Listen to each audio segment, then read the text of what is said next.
Hello and welcome back, everyone. How's everyone doing today?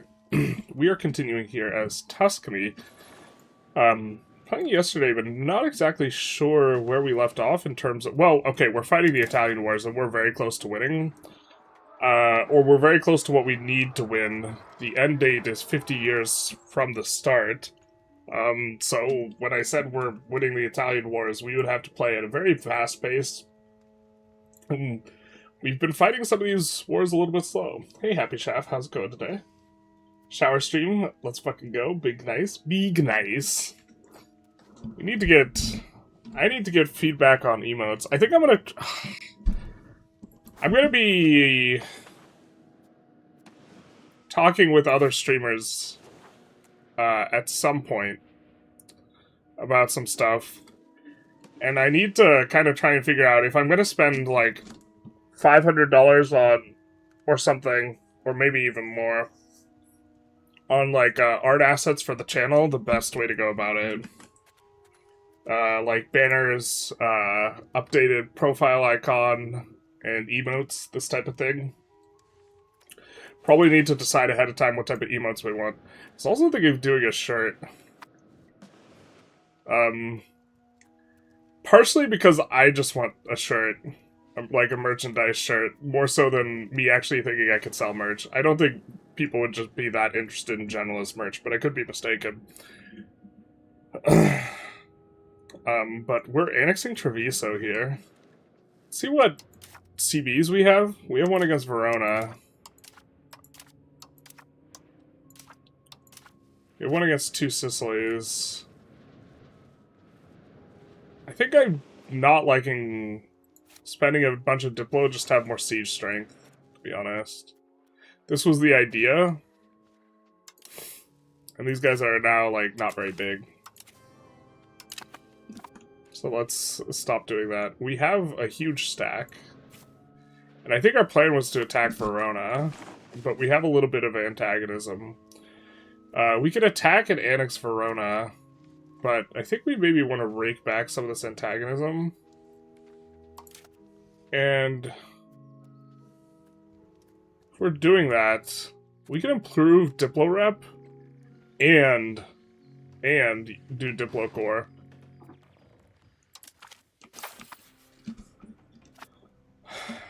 Which is going to give us a ton of monthly. You can see all of our improved relations. But I do think we can kind of lock it up. You lock it up. No, you lock it up. And try and figure this out a little bit. Okay, I think we want to also spend a little bit here. We did flip our subject to, that's over here. Cultures. And hopefully, let's see how he's doing in terms of converting a million. He's getting some stuff done. Is this with flat? No, he's not even using any sort of flat.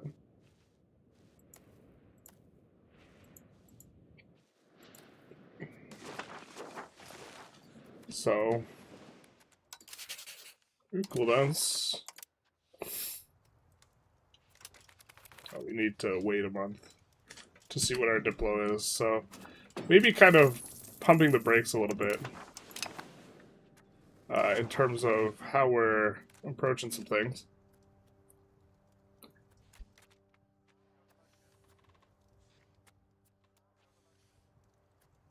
Okay. Long term, we maybe want to take a bunch of Sunni territory and flip Sunni, to be honest, as well. Can hold a community emote submission stream with prizes, etc.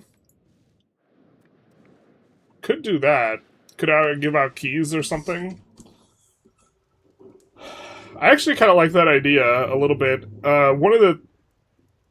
One potential downside is that the style of the emotes would be a little bit different, and having a standardized style would be really nice. But I also like the idea that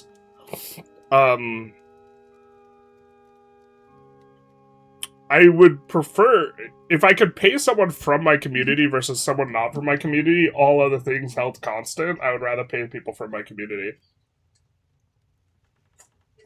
Are there going to be any spreadsheets this stream? Probably. You can never be too safe though. You should probably turn off the stream. Can never be too safe. Got a lot of constructions, automated constructions coming through too. You maybe want to think through a little bit. Yeah, we are auto-expanding. I wish you could, like, auto-expand specifically, like, all masonry. Like, if there was a button to auto-expand all masonry in areas, provinces that have stone or clay, I'd be so about that button. I'd be about that life. I'd click that button. I'd press that button. I think we could probably get actually bigger price collapses than we're getting, but we're doing on this. Oh, the better location for the capital also calls to me. It's just like, this is just not a good location for the capital. We could put a governor there, like long term, and that wouldn't be awful. This is really where our wealth is, though. Would love to get it up to being a mega, but I don't think we're very close. Even with 1.2% pop growth, which is insane.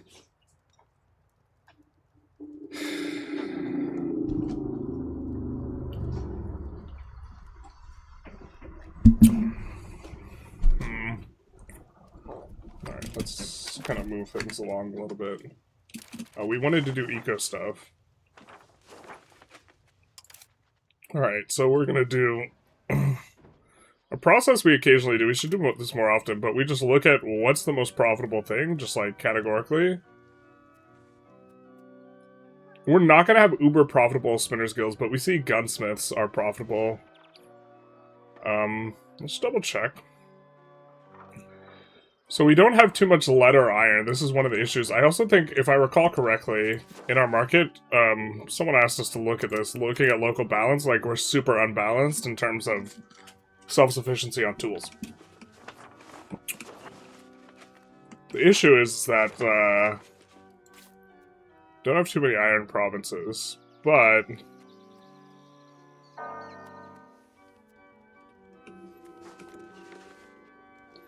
there's iron in the north and there's iron, like, right here. We've already given out... I regret giving out tooling rights. I kind of wish I had given out gun rights. But this is very lucrative nonetheless, with just the iron bonus. I think we're gonna do that. And that'll just be a concession to the fact that we don't have enough iron provinces in our market. And really, like, the iron provinces that are, like, in the market are kind of shit, except for Brescia. Which has a weapons thing. But we don't own Brescia yet, so we can't really set things up the way we want to, unfortunately. So...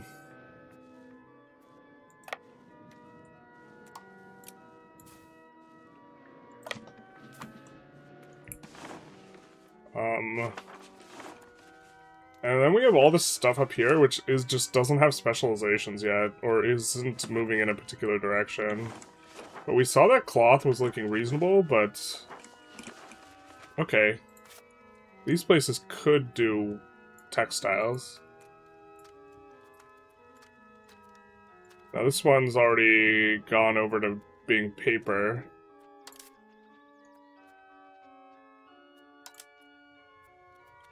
So many years to replace.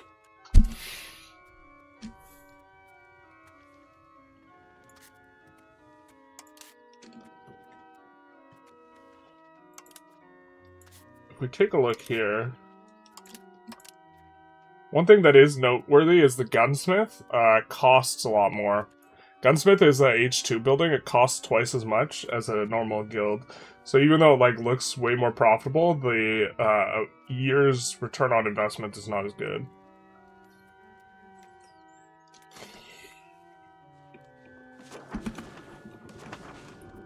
I wish there was a way to, like, see at a glance a little bit better if something already is building out specialized industry or no.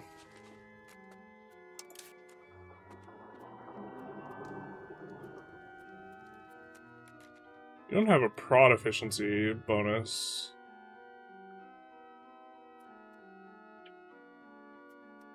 Well, we already have textile rights here? Yeah, okay. We do have a prod efficiency bonus. We're just very specialized in textiles, and we still... Someone sent us a fix for this, but we have to install it ourselves. And I keep forgetting to do it before the stream. Arte della Lana not functioning properly. We could just interrupt the entire stream to do it. I do think all of these have... Oh, this doesn't have a specialization.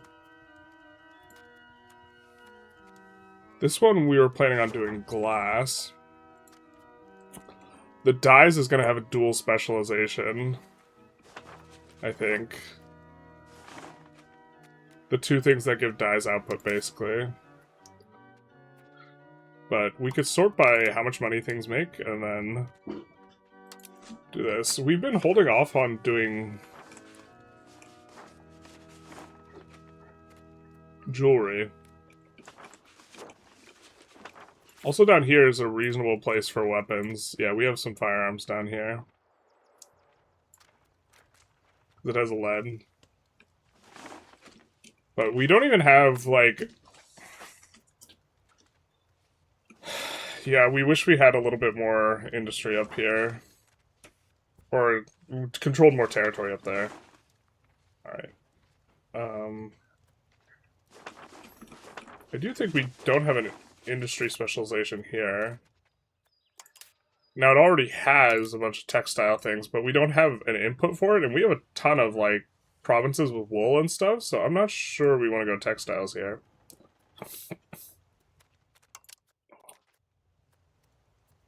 We could go Jeweler's Guild here. It's not insanely bad.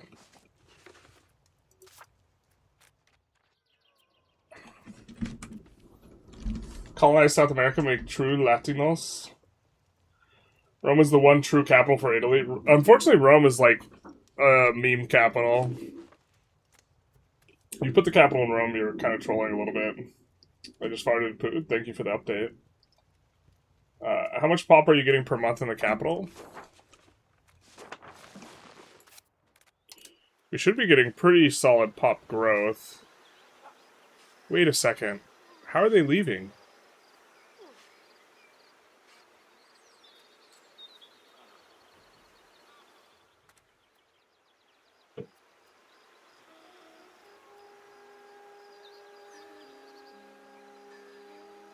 From other sources, minus 100. Where are they leaving to?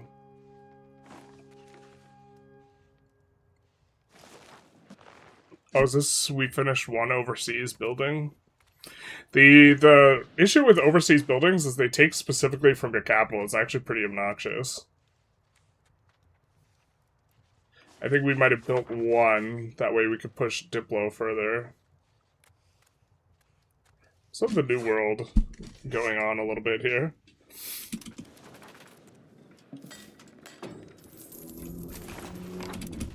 But okay, we could actually progress things forward while we're trying to figure stuff out. But yeah, basically every area that we have like 90 plus control, we've already like established an industry that is going to specialize in. Does tools have... It's just iron input right now.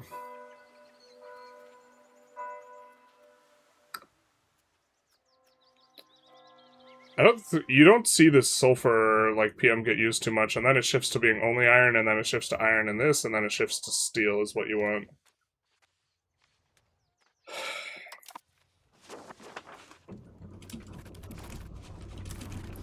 This is going to require a complete... Does this not cost more money to upgrade?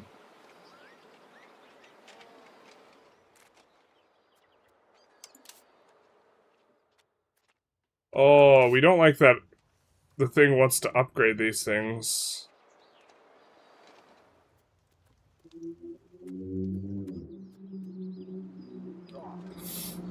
We don't mind adding silk. This is just so overstacked. Are any of these just not employing anyone? No, they're all profitable enough to employ.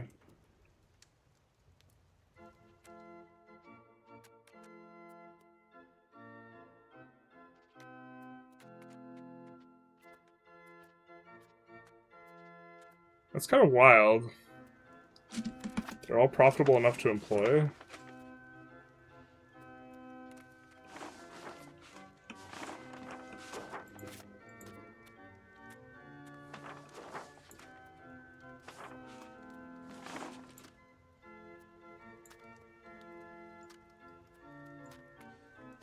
Where you're looking for wine? We have wine here. Place with wine and kind of bad inputs. This...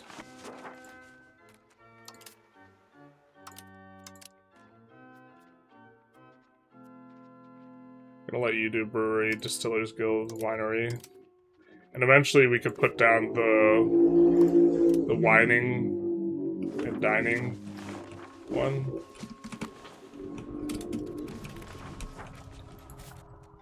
How do I handle this, though?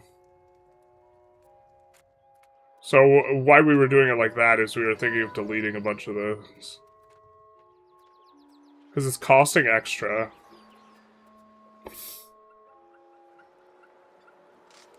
We are so far over, though. 30 buildings over.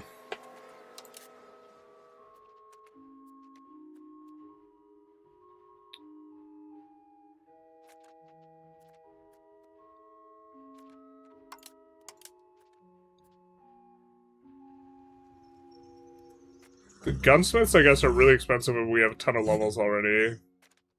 But, yeah, I was thinking kind of maybe we delete, like, the Distillers Guilds type of things. And the things where we have only one level, or one or two, we're not going to have a fat economies of scale bonus.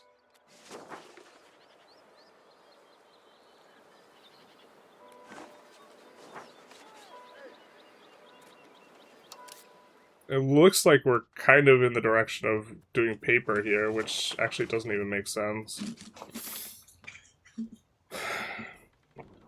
We have no special reason to go paper. Just our automated expansion wants to upgrade all of these things. We could just delete all the paper. I wish we could set some sort of exemption where it doesn't upgrade these things.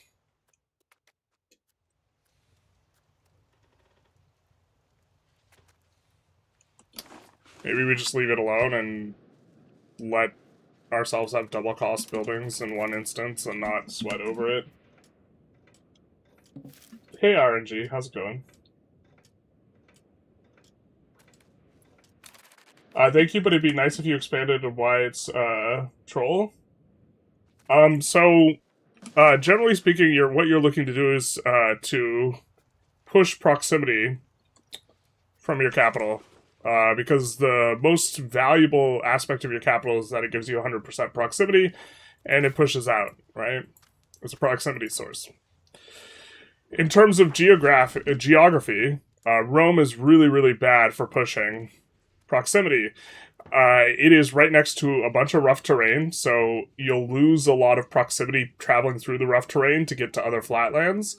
And then it doesn't have a very good natural harbor, so it's not going to be able to push very well out of the harbor that is present in Rome.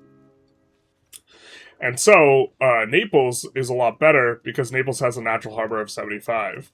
Also, Naples is next to kind of a whole bunch of farmlands. So is Roma, but if you put the capital in Naples, Naples will be able to push proximity to Roma much better than Roma can push it back to Naples. Well, actually, they'll be the exact same, but the surrounding territory will be much worse. As a consequence of lacking a natural harbor. So, putting the capital there is not really a good idea.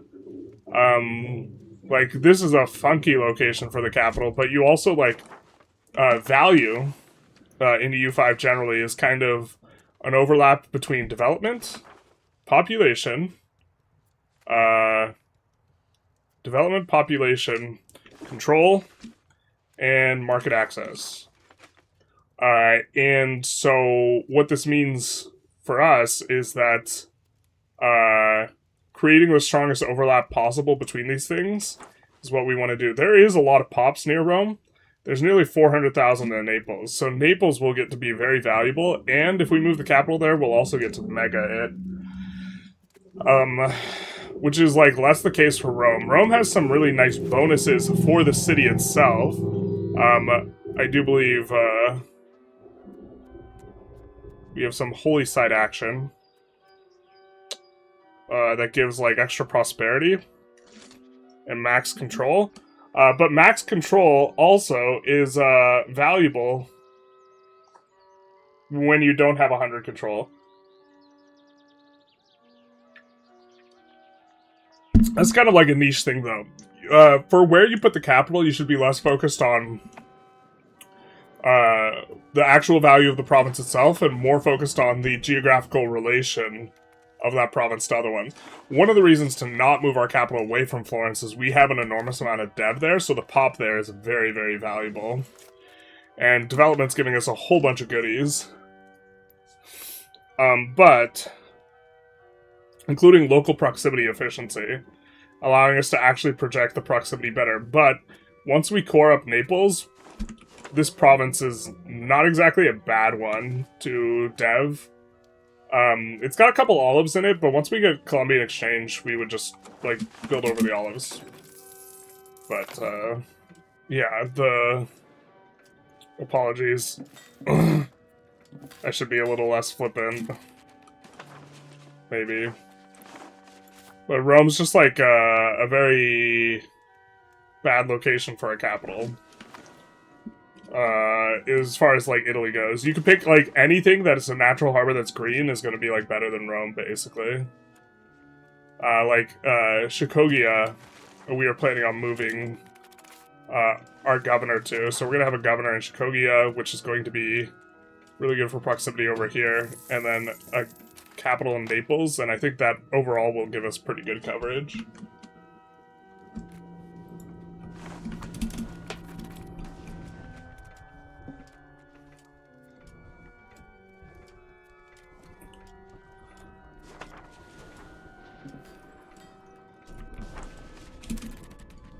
Alright.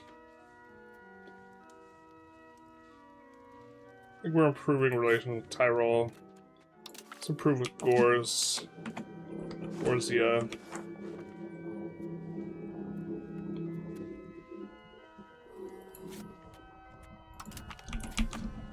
Just a bunch of OPMs, it feels like, man.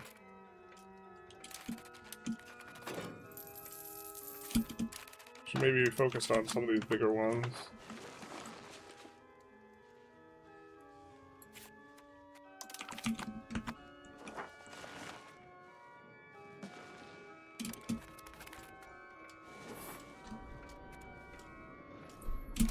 So I guess we do go in on them and annex them, and then just have to fight these guys.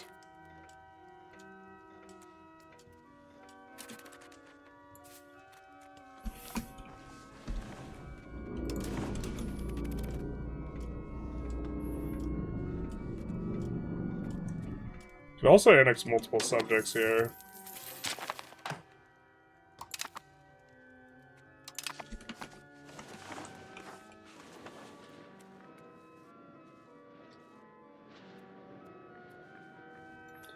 Oh, we had a plan here. What was the plan?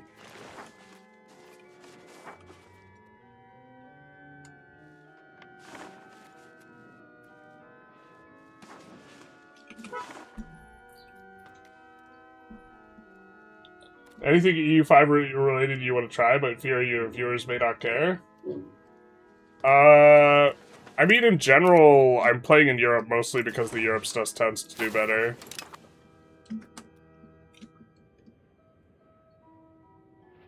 Some time ago, your responses on a poll with playing outside. Yeah, exactly. How are you liking the new Italian Wars? I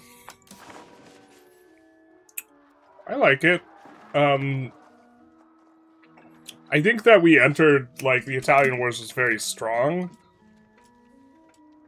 So it's not necessarily felt like, super powerful, but...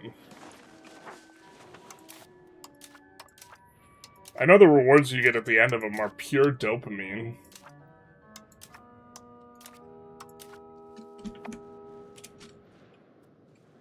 So... yeah, we'll try and play a little faster.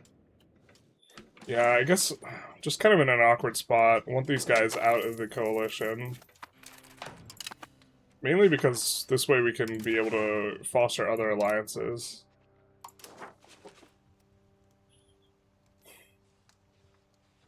We can get an alliance with Tunis, what the hell? That's maybe decent for us. Because we can generate favors and then we could use them as like a foothold to push into Morocco. Maybe that's actually what we should be doing, is we should be fighting Morocco. But this will allow us to get up to 20 favors. Yeah. It feels bad to, like, brick all the people who are in the coalition that we're improving relations with, but maybe this is the right way to play.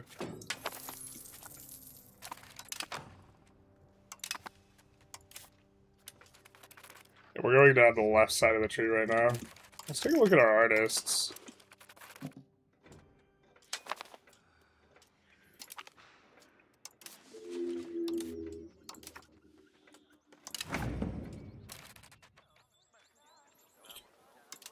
Sort by profession. Pretty okay with the painters. The painters give prestige. Composer gives... I think we're okay with one composer. This guy gives some research, which is kind of worth. It's this guy that, do we want life expectancy? Strict is decent. It's a trait.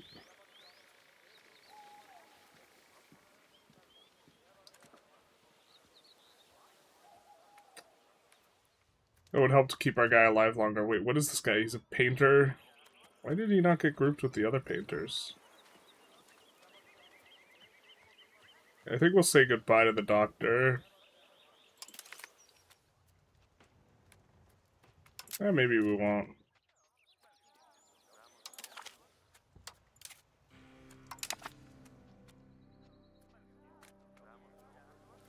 Jurist. If you could ever get 2 jurists, it's a meme, because you could switch all your stuff for free. Cultural tradition absolutely sucks balls, though, so let's get rid of any philosopher. Yuck.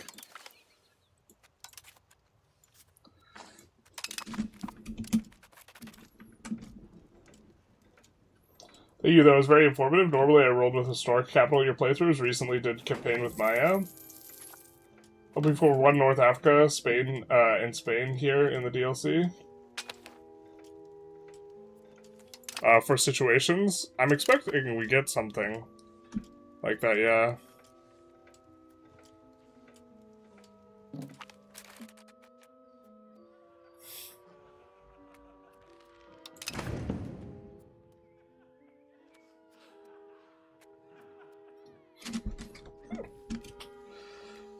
Just, like, not paying for this stuff is just so good. You get so many events that, like, one of the choices is, like, oh, do we suffer the consequences of this thing?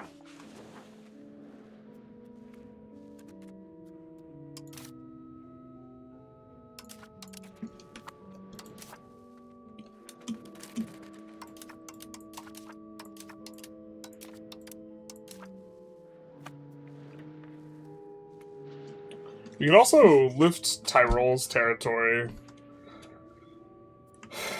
That's in Italy. He's got stuff in this area that's in Italy.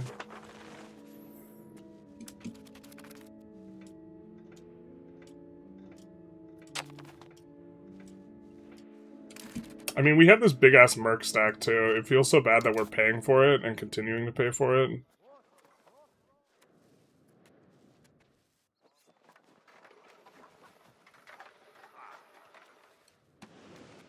That's curious.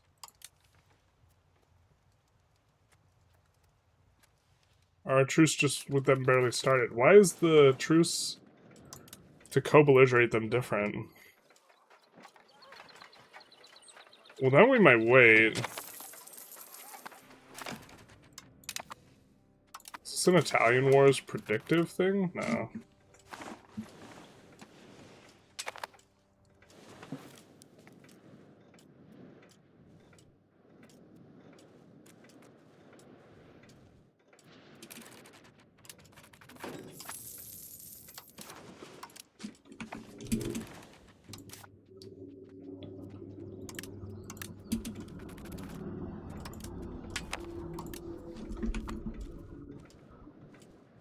We are currently getting rid of the insurgents just naturally, so gonna start taxing them a little bit more.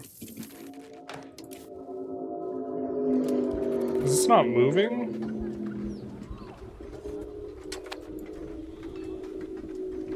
I mean, it looks like they don't join anyway, so maybe it doesn't matter. Pavia also doesn't join.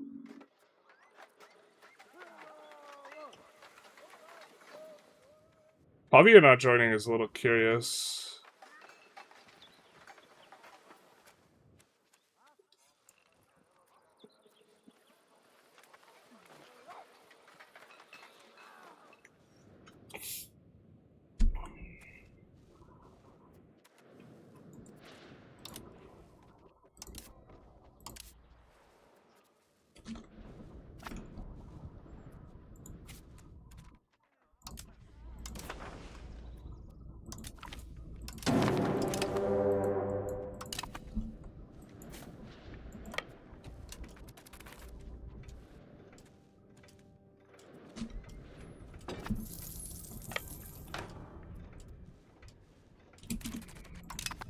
Okay. I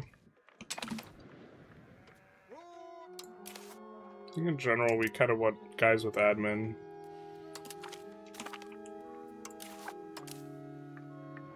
Admin gives you siege strength. We're not concerned as much about winning the battles. Let's call in Hungary, so they could deal with Croatia. Oh, maybe we should have co-belligerated Croatia. I don't think we exactly want to go after the Croats, but they actually don't have anyone near them, so yeah, we should have. Also clear Gorzia out of this region, maybe. But okay, we have now a lot more monthly diplomats. Any one of these guys, multiple provinces that doesn't like us. Basil.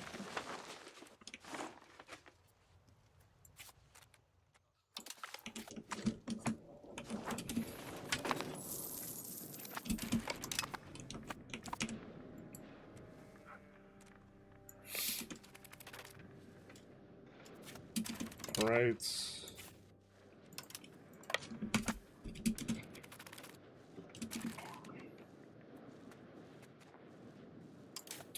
Yeah, I should have actually co-belligerated a lot of these. I think it auto-co-belligerates, if I recall correctly, some of them. So we'll get this guy pretty quick.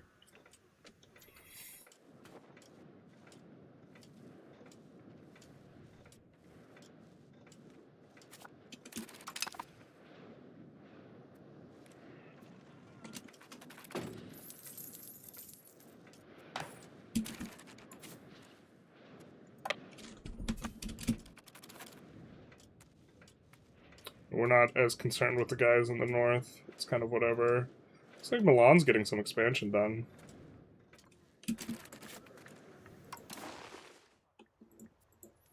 What's this look like?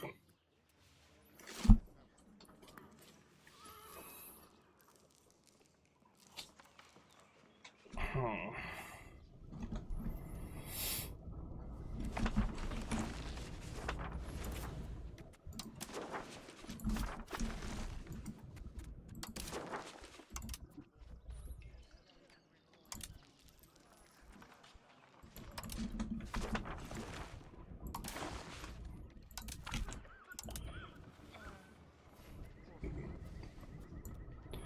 Overturn core CVs. I think we just annex these guys and get them off the map. Savoy's not going to be pleased about it. We can improve relations with Savoy, though.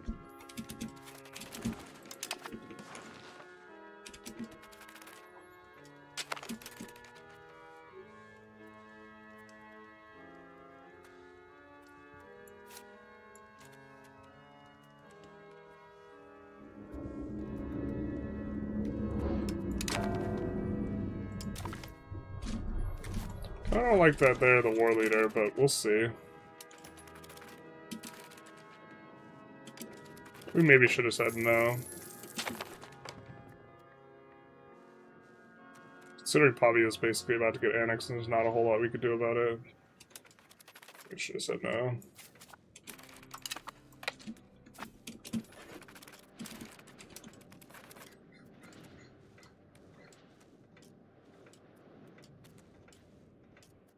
But we have this very, very nice buffer now. Versus France. Looks like France is also fighting... Oh, that's us.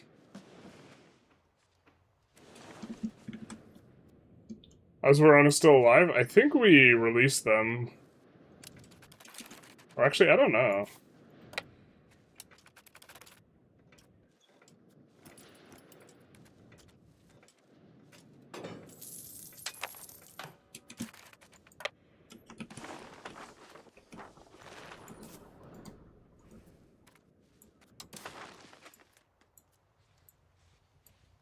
I kind of just want to get this guy out of Italy. God, it's so much antagonism. We can't do that.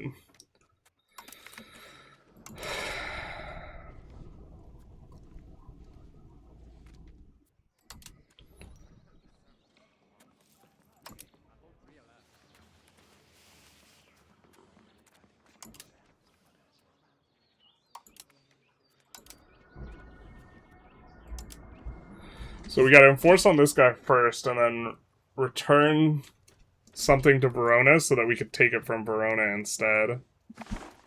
Or does it not care? It might not care.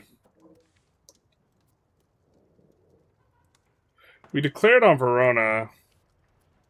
Wonder if subjugate Verona has the full cost?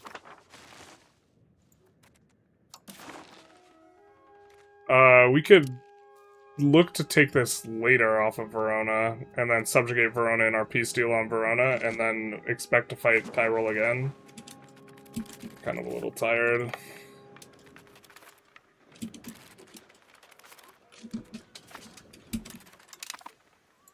Okay, I guess that's the type of peace deal we're going for on them.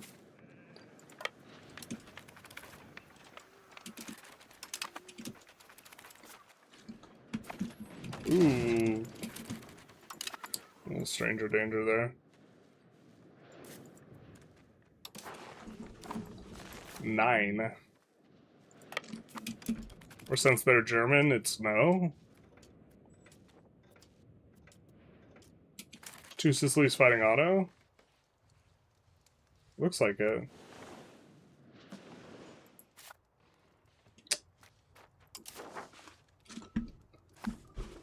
I didn't even realize we were fighting this guy.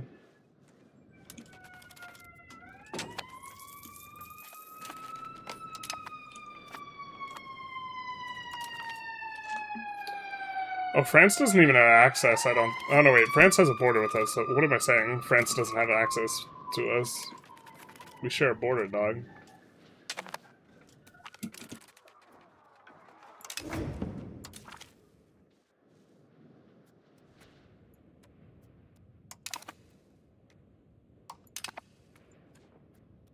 Is it just me, or do they have the same flag as... whatever. It's like... looks like the same flag as Croatia. Okay, so we can't do that one yet.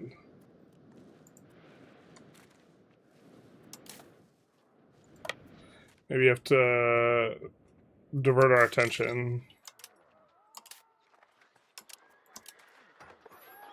Gambia's huge. What? I think we're going to be able to hire them where we want them, though.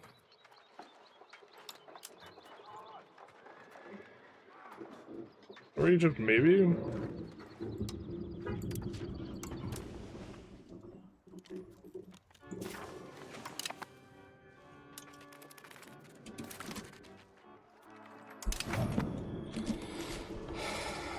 People don't like France. I think we're just trying to get out of this war with France with, like, as quickly as possible. I don't know if the war breaks when this guy gets annexed by Milan, which I think he will get annexed.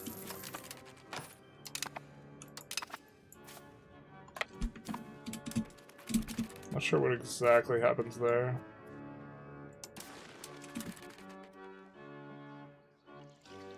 April 21st. Got it.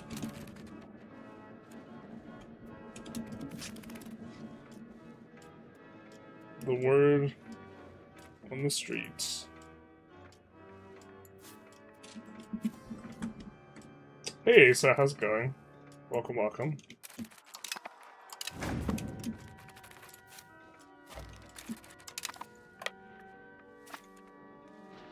Less keen on going after 80,000 with this Merc army.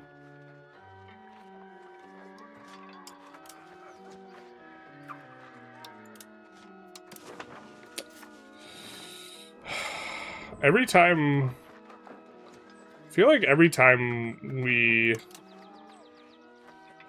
do stuff with Mercs, my blood pressure rises, to be honest.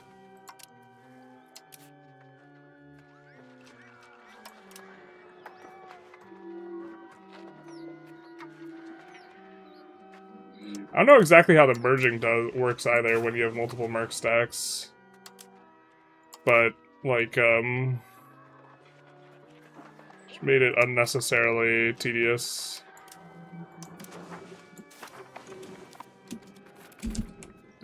See, that'll be +0, so not really that great. It is nice that we have, like, a staging ground here. Also, by the fact that we're eating more of the food in the province, this actually makes it easier for them to starve, which is something. We're in December. April we'll be able to peace out.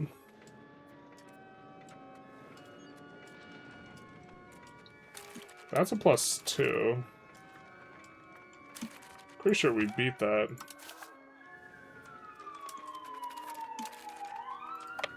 Call an ambulance, but for France's stack.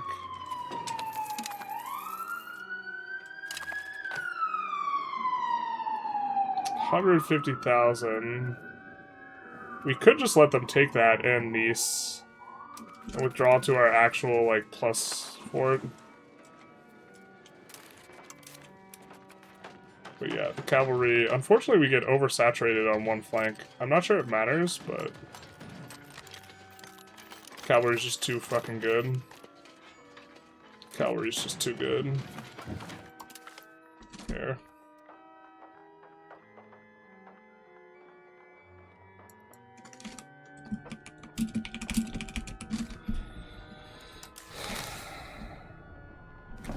Our regulars just doing work. Look at them just get buzzsawed, single filed. 10-1.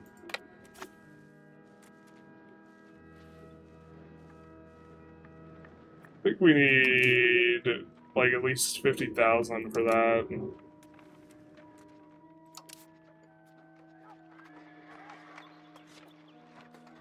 But yeah, how the merging happens, like, super matters.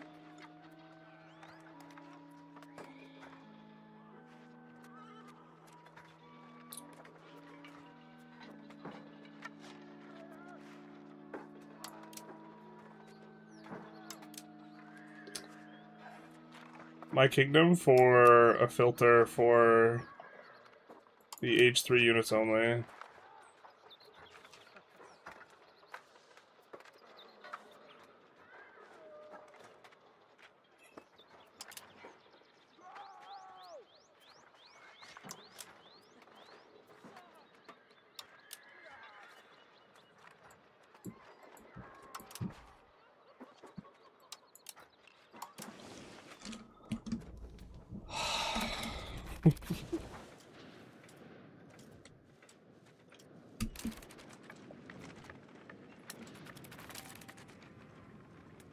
Oh, we have to hire them now if we're going to use them.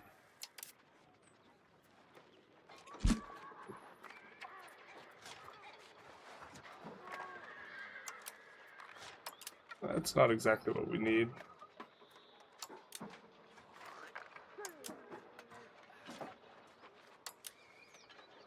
That's what we're into.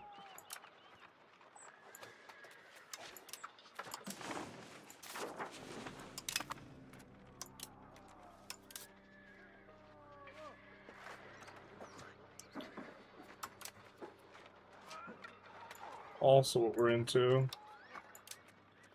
We'll drop the auxiliary. Actually,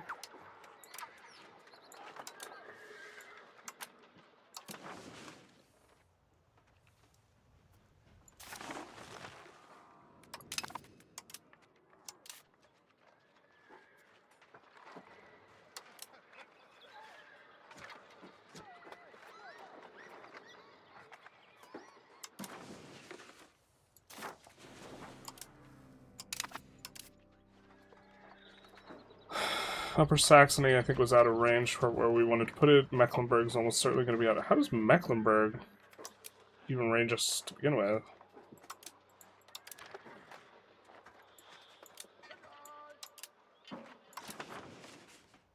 Okay.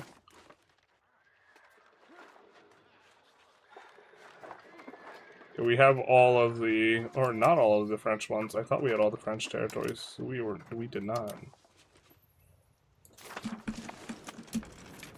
Oh, that's +2. Not much sense in fighting on the +2. We do discover the New World, which is nice. We maybe actually should have hired further back.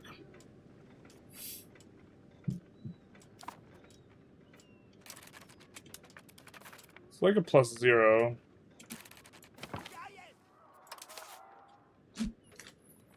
I think we kind of buzzsaw them. Let's maybe limit test a little bit. Just a little bit. Usually I don't know if this limit test is good. Like, a lot of times you limit test, it's like, it's no good.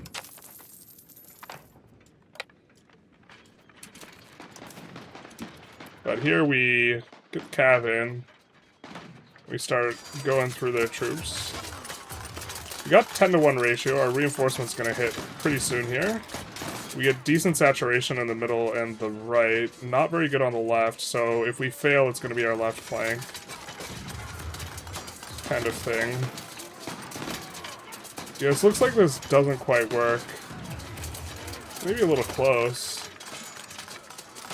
The question is their center breaks before our left flank, but our left flank is just failing here. Yeah, so this... The test is concluded. The test is, concluded, eh?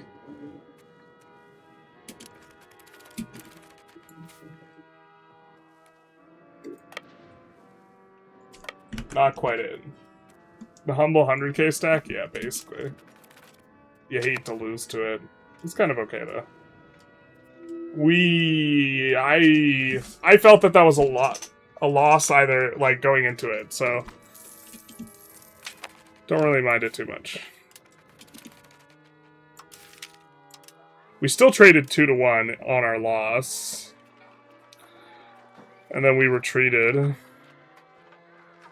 Planning on doing a video tonight. I've been planning on doing this video for a while, though, so maybe I should stop talking about it, unless I didn't just do it.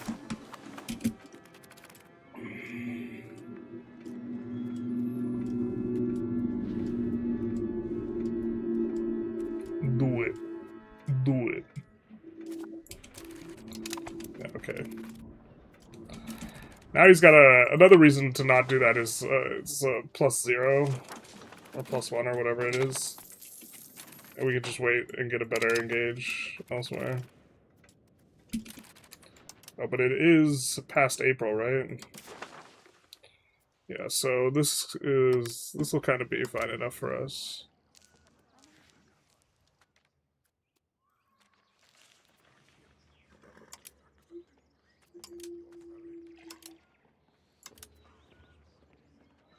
The humility is worth more to us than the money.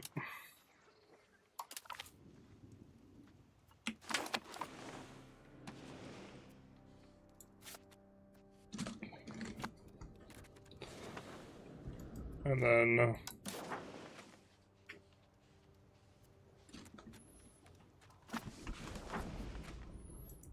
we just annex this guy's ass? What does that look like?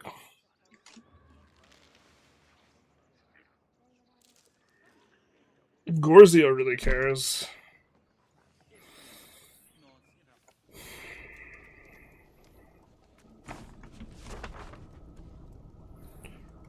Feels like we're relatively in good shape against most things that are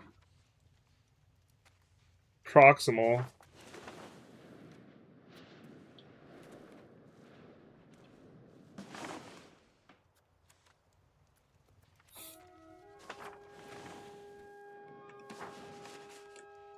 And we just feed this entirety to Istria.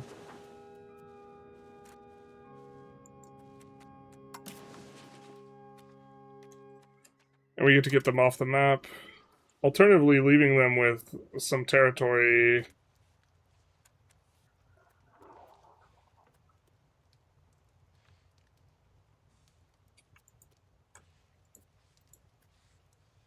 How do we feel about that? I mean, they're going to perma be in coalition if we don't annex them. 80's not a lot. So that we're like pushing up on all these guys we have like some antag with up here. And we don't want to conquer into Germany.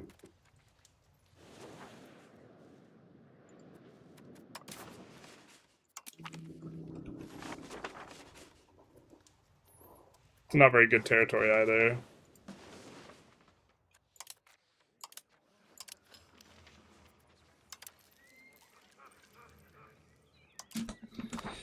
I think, like, one of the appeals is that we could release Croatia, and they have claims, but they don't have very many claims anymore. It looks like they've lost some of them.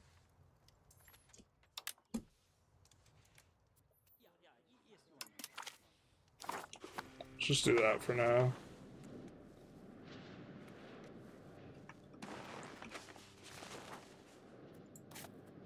I'm gonna feel a little bit different about Aquileia.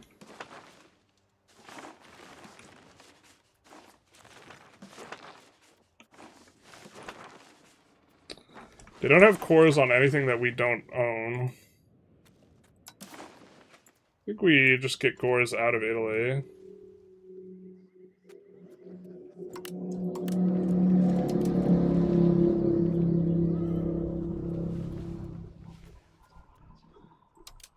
It's kind of an interesting one. We liberate that and then they're an OPM. It releases a guy with whom we have no antag.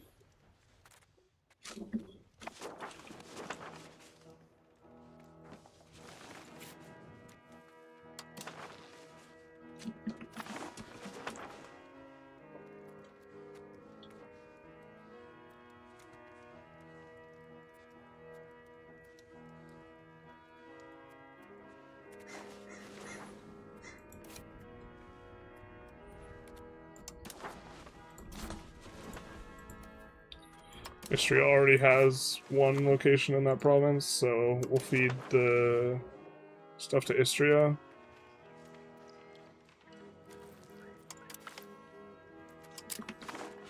Seems like kind of a lot is HRE, isn't it? It's HRE.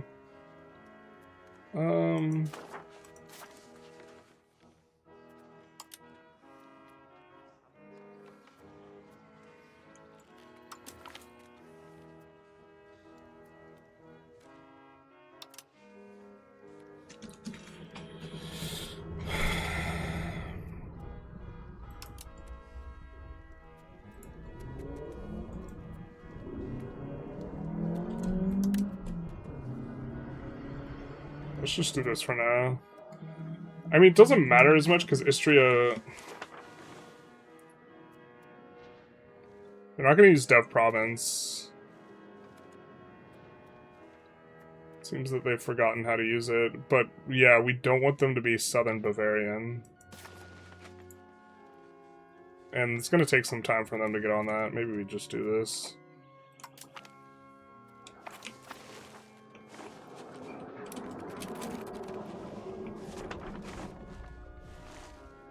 Wait, where was the Liberate? Did we clear that? Or is this the Liberation?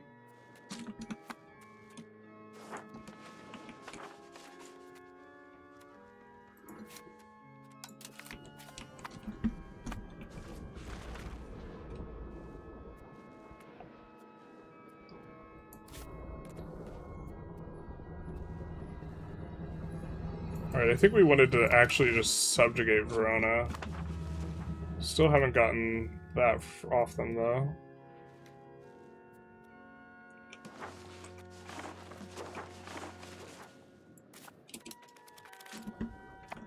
Pavia occupies that. A little bit annoying.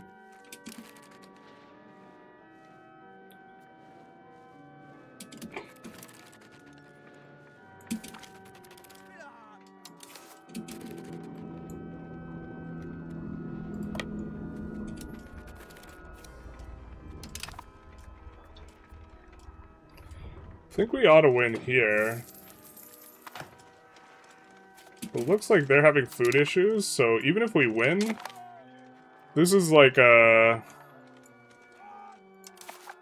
maybe a common thing where, like, there's instances where you can win, but, like, you're not supposed to win. You, like, want to not chomp on the bit.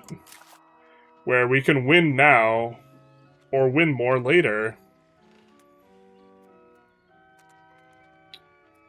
And it's like, obviously you prefer to just win harder later. The fact is this guy can't, stay there.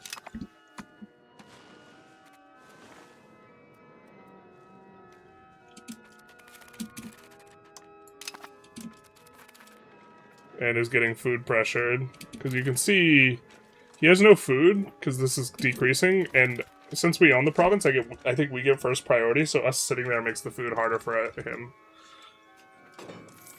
But we'll just wait for him to have to move. Or just attrition his guys out.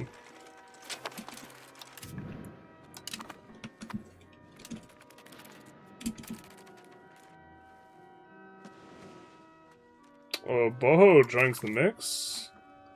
Boho joins that mix.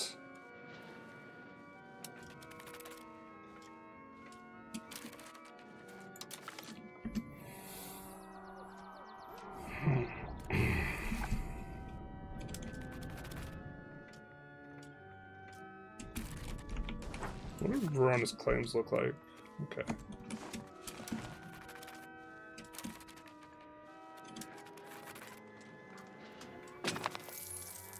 Yeah, they're attritioning. We also have some of these sieges going on over here.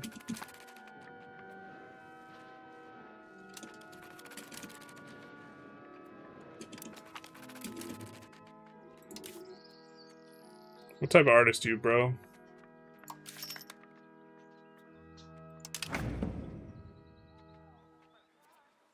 This guy with the funny haircut, and he is a philosopher. Get the hell out of here. We don't take kindly to your kind around here.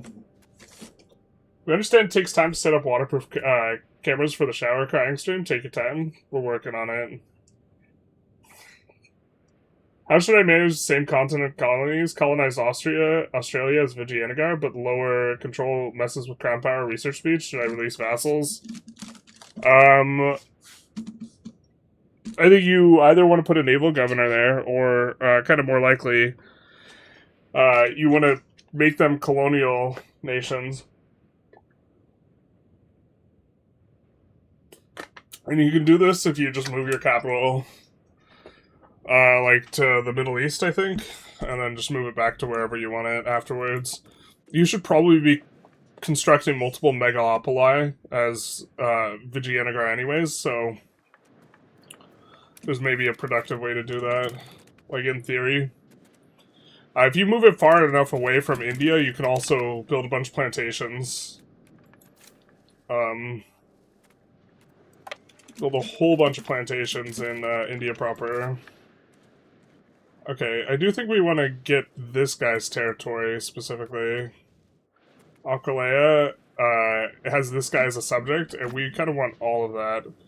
But I think we annex Aquileia. Can we not separate piece them? Because they're a subject. Okay. But their overlord's not in this war, that's kind of silly.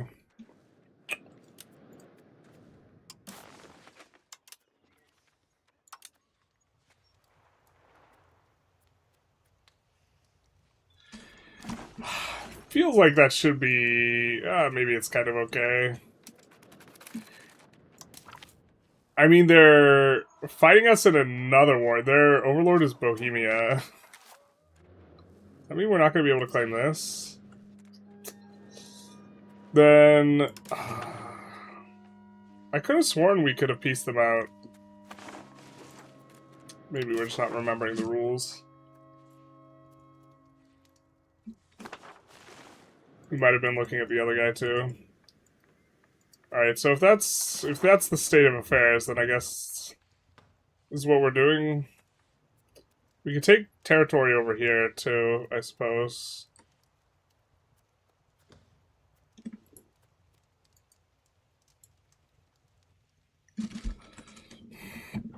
If we are interested.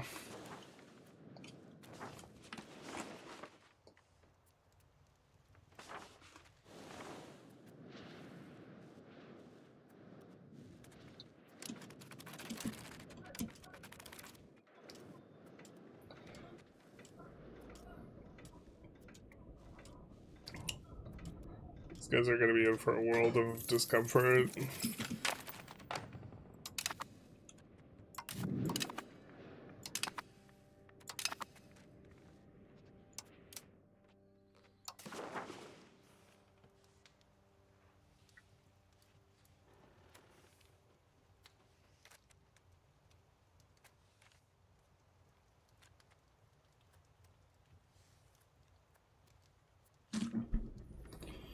Well, we are thinking moving the capital there. Let's integrate over here.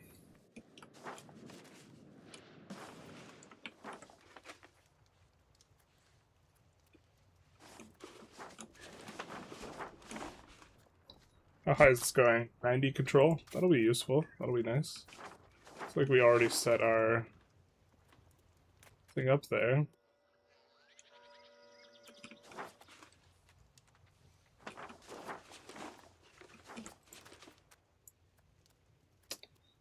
What is this, dog?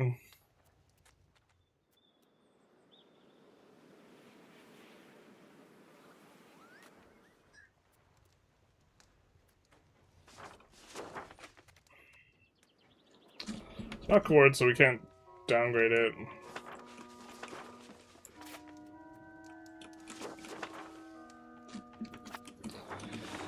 I was thinking we might produce glass there because we have sand. Sand also good for leather. But, like, livestock's good for leather. Livestock's, cheaper. How do you not have 200 locations? We kind of do. We have 196. Need a bigger water bottle? Big true.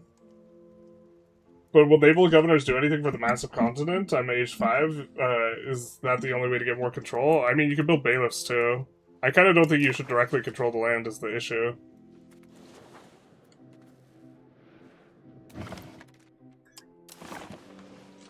There's, like, a couple spots you could consider. Specifically where there's, like, good harbors. So here there's, like, a lot of territory that you're pushing into. You're even pushing out over here, and there's some harbors. There's some good stuff over here, but, like, not very good harbor spots. It's very cute.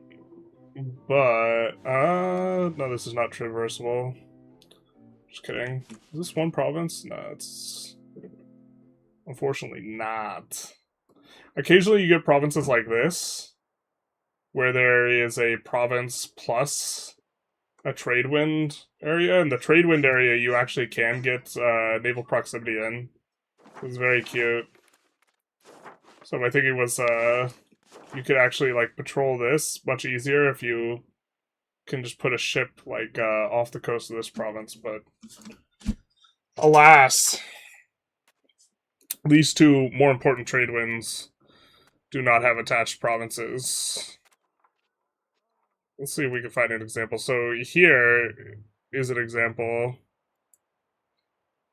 and here, where this also has this trade wind, so you can actually somewhat push proximity between these two. Ish. But these two trade winds are good examples. You could have boats patrolling off the coast of these things, and they will give you proximity into the trade winds. This is the awkward one. This is why, like, from Lisboa or Lisbon, if you get this and you stack like all the naval stuff, you actually like can get like a little bit of proximity to the coast, if I recall correctly. They've changed balance since then, so maybe not anymore.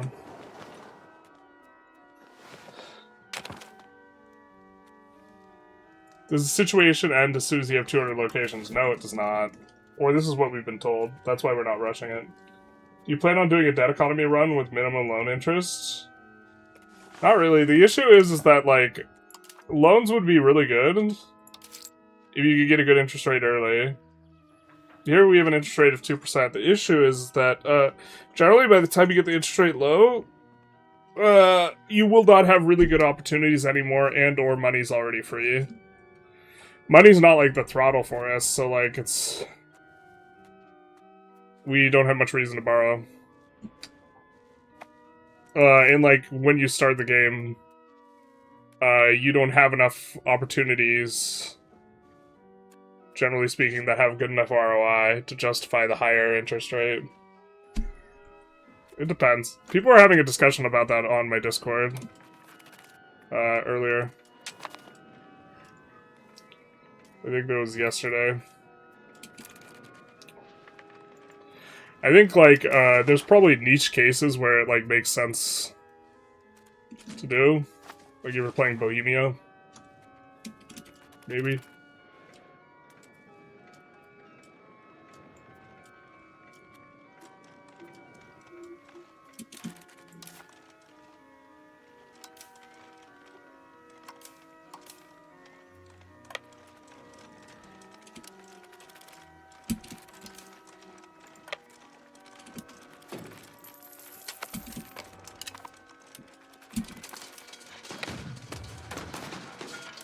Alright, so we get the Defender bonus, and we kick things off. Our reinforcement should coming in soon. We're hoping to get better box saturation on the reinforcement. Our third one is coming in. We do get box saturation over here. We're hoping for box saturation over here as well. Nice little even spread. I feel like we're in good shape here. Although we're not doing the type of damage I think we need to be doing. Our cavalry needs to get into the fray. Unfortunately, we have too much cavalry in the middle. It looks like his middle's gonna fold up pretty soon here. He has no one left in reserves, and his box is not saturated. And if your box isn't saturated, you're in for a bad time. And now he's getting the flanking damage. Nice that we don't have any, like, artillery or auxiliaries in the middle as well. Really decrease the amount of damage. Yeah, I wanted to ask, when you say let's start the procedure, are you referring to Kramnik? I'm referring to Kramnik, yeah. I'm making fun of Kramnik. Let's just start the procedure, yeah? This man beat us in game, so now he's cheater, yes?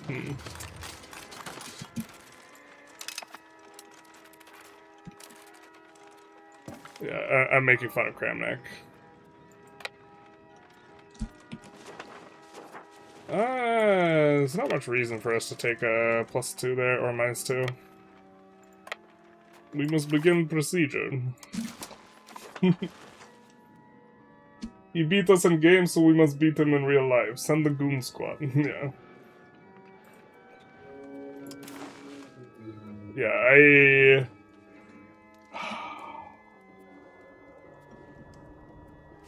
Oh, it's so frustrating. Kramnik's such a good player. I love the way he plays. And I just hate that he's a massive douche. I have like so much respect for Kramnik's play. I've studied like I think I've spent over 100 hours studying Kramnik's games. Like it's we must begin procedure, yes? It just like I feel pain when I think about it. I don't know. It feels like it's like somewhat reminiscent of like actors, you know, where like an actor is a massive like douche, but like you still like their movies type of thing. Except for like one of the things is like when someone is accusing other people of cheating a lot, like this to me is like a little bit of a yellow flag. Because very often, people who are cheaters, like, project onto other people, so, like, that would suck if, like, Kramnik, like, cheated in a whole bunch of his games. Kramnik, I guess everyone might not have the context. Kramnik was a chess player. He's still a chess player, but he was a chess player, too. And he was world champion for, like, one world championship cycle, but he dethroned the guy who's arguably the best chess player of all time. It's kind of sad, but also extremely funny. Yeah, it's funny because of how, like, absolutely deluded Kramnik is and just, like, out of touch with reality. The reality is that Kramnik's washed and people are beating him because he's not very good anymore. Relative to where he was, he's still, like, an absolute, like, killer. I watched a great Undurak vid on Frisia earlier, learned something. Haven't seen you use either. Holding onto a capitulated enemy calls for peace gives you 0.5 Diplo a month.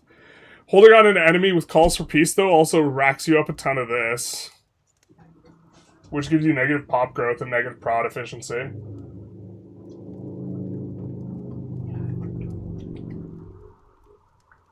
So, used to improve opinion of all targets, get a get tag before being forced in peace to alleviate the pain.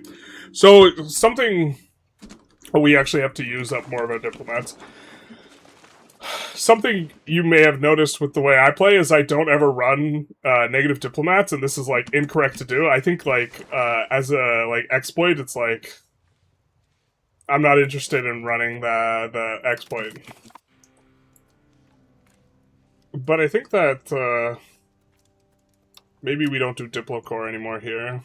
We should start integrating stuff instead.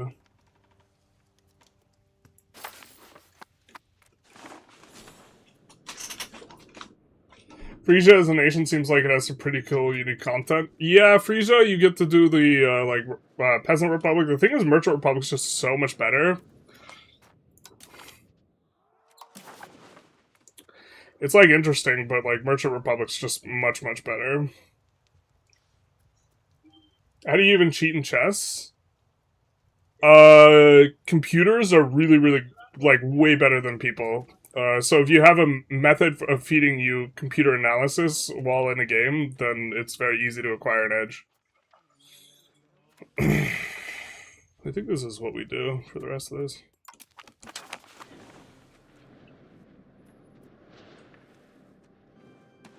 We must begin procedure, yes?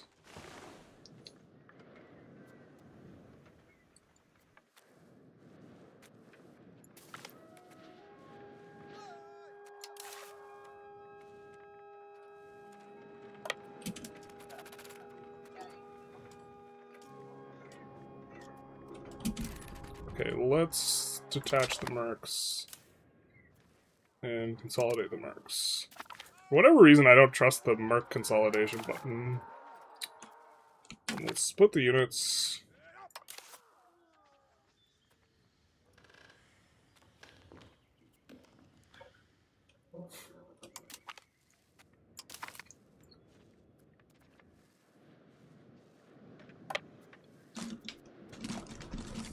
I get what you mean with the projecting cheating thing, but I really think he just can't accept how good the new kids are. I mean, he's also playing them in Blitz. Like, I don't recall Kramnik being just an absolute slayer in Blitz, but I guess I don't really... I didn't really follow his Blitz game. Like, Blitz wasn't really as popular. Vibrating butt plug? Yeah, the vibrating butt plug meme, where if there's, like, a critical move or you're about to make the wrong move, you have a butt plug that vibrates to tell you, is, like, one of the memes. We're just trying to get out of this without too much issue. Who even controls this war now? What is this war, dude? Two Sicilies controls it? Ugh, get out of here. We, like, want to be fighting the two Sicilies. This is disgusting.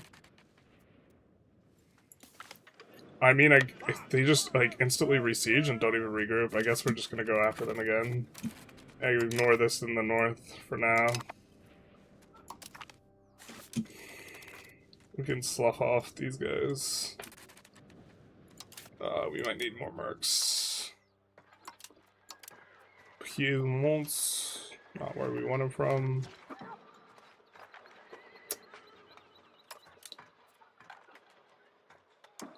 We're into all that. Not into where we can hire them to.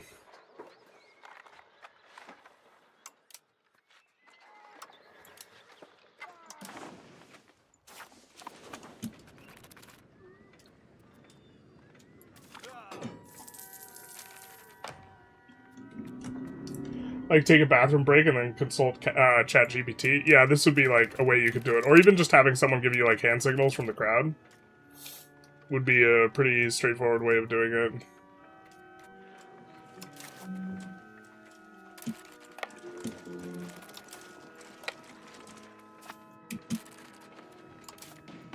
Should just work for us straight up, but... he has reinforcements out of these guys, potentially.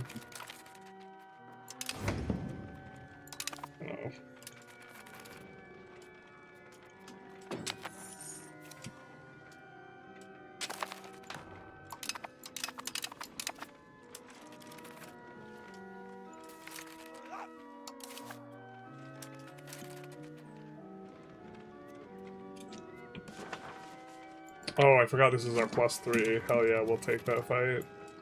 We take those. We might just be stepping into a massive pile of shit in Nice, but...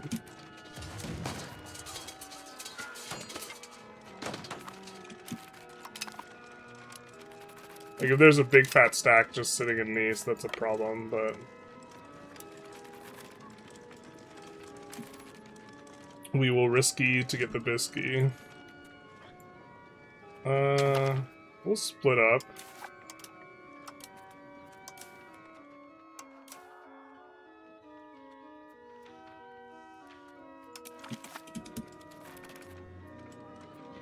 How long till he gets activated again? Yeah, okay.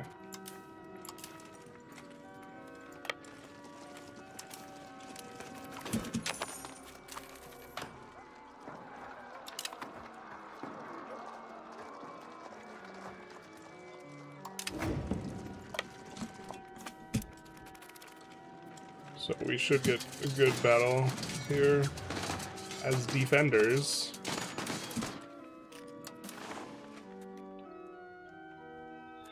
I think we're gonna start pushing up this. The dev, you want overlap of like dev and pop and this type of thing, and we just have way more pop there.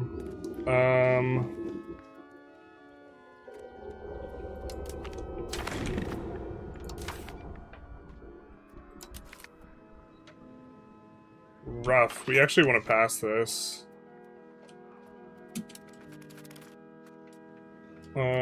Maybe let that recover up a little bit, but we're not going to get taxes.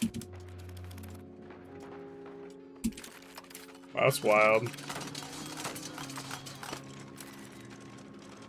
I guess, actually, we crushed the shit out of him. Maybe it's not so wild. Yo, dog. Do you want a white piece? No? Alright, cool. Papal states have joined the coalition.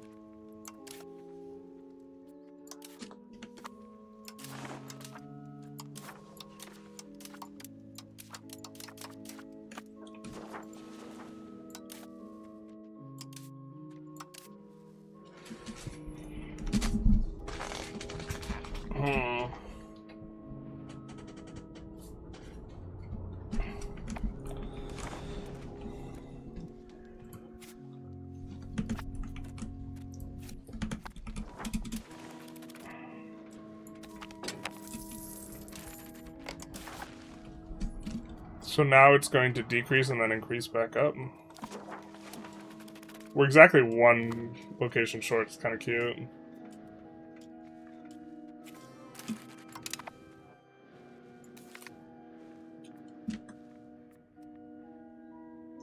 Handful of people have been caught doing that. Yeah, cheating on chess is just like, if you do cheat, it just gives you such an enormous edge.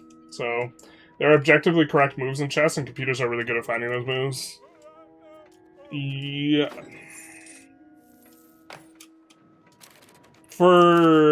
I think that's a really good explanation for, like, the layperson, but for, like, someone who plays chess, it's, like, a little bit of an oversimplification, but yeah. Basically that. Let's liberate these guys' asses. Oh, who's disloyal? Verona. Okay. That's relevant, because we don't want them to be a separate piece.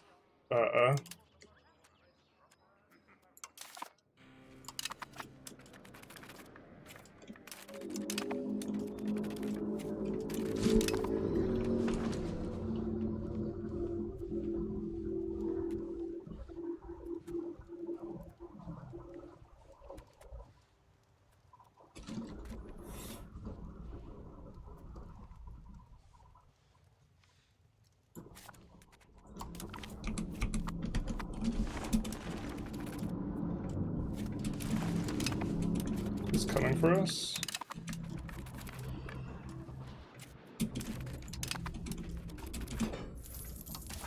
That should put us over, so we now have a big enough league. But you have to be there when it ends.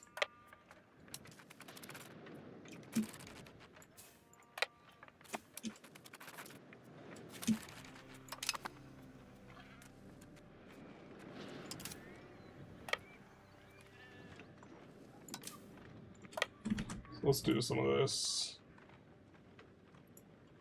We got a baboop.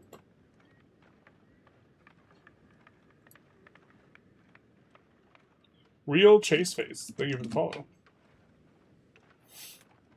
You don't need to run a negative Diplo. You can just max sliders and improve while getting a trickle. Pop certain targets out of coalition. Could be relevant to Northern Italy. Yeah, yeah. I mean, I'm aware of this pattern. That you can do this.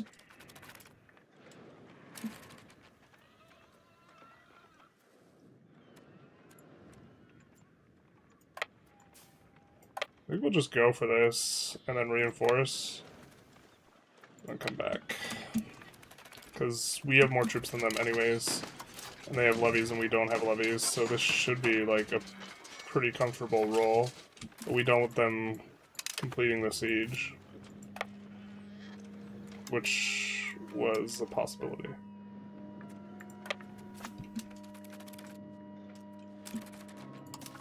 Let us out, dog.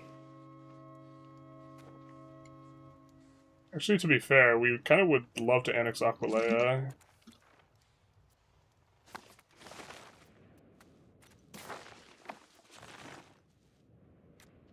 Actually, we would love if Bohemia just took their grubby hands off Aquileia.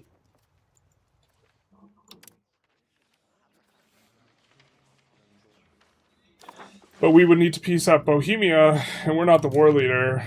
Stinking two Sicilies is the war leader. God, this is so stupid. Let's get it. Can we get out of this war? Alright, let's do naval support. Naval support, hell yeah, brother.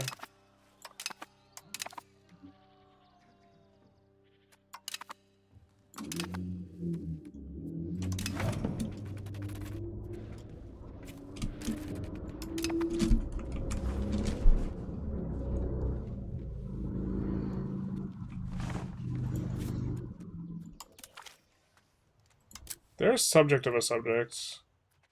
They're an actual subject. We're running on the negative. I'm gonna rake back a couple of these.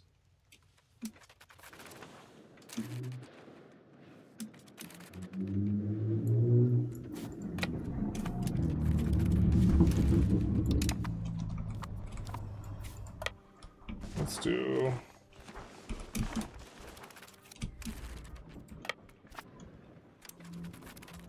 I think we win that comfortably. I think the reinforce should be just unnecessary. God, I don't think it gives us the war score for all these battles, too. It's just like, we win a lot of these...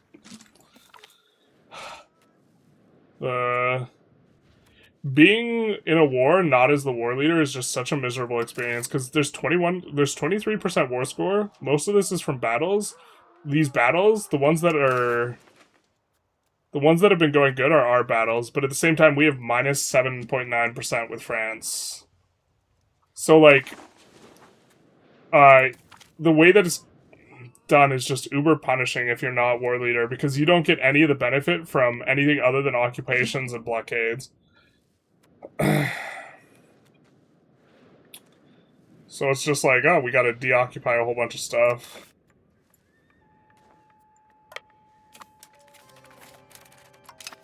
I guess it moves in the other direction too, like, it's easier for you to get out if you haven't been the one losing battle, or like if you've lost battles, you can still get out because the score doesn't count against you, but that's also maybe silly too.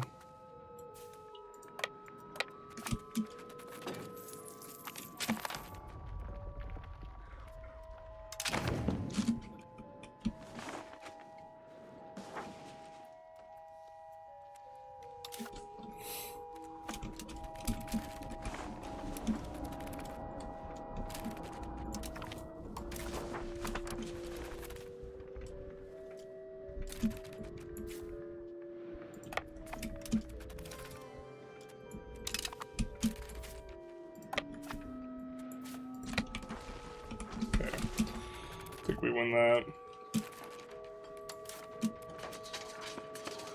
Yeah, cavalry is just too good.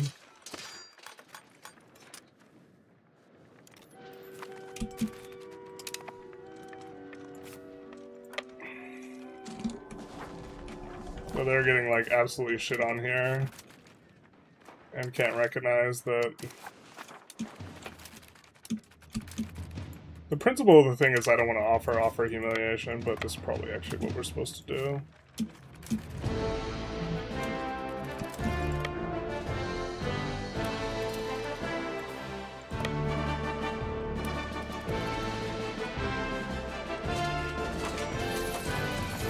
Are we in bad shape? We could stand to lose the support.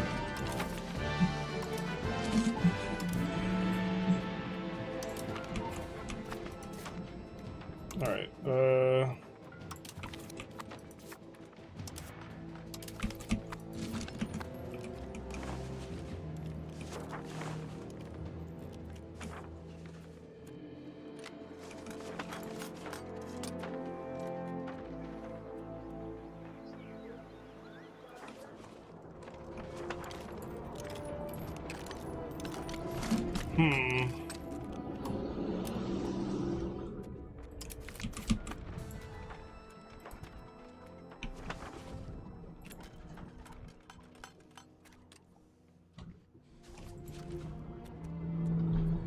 what does Naples have? Maybe we're supposed to downgrade and re-upgrade it. Oh, it's so stupid. Is that what we're supposed to do here? God damn it.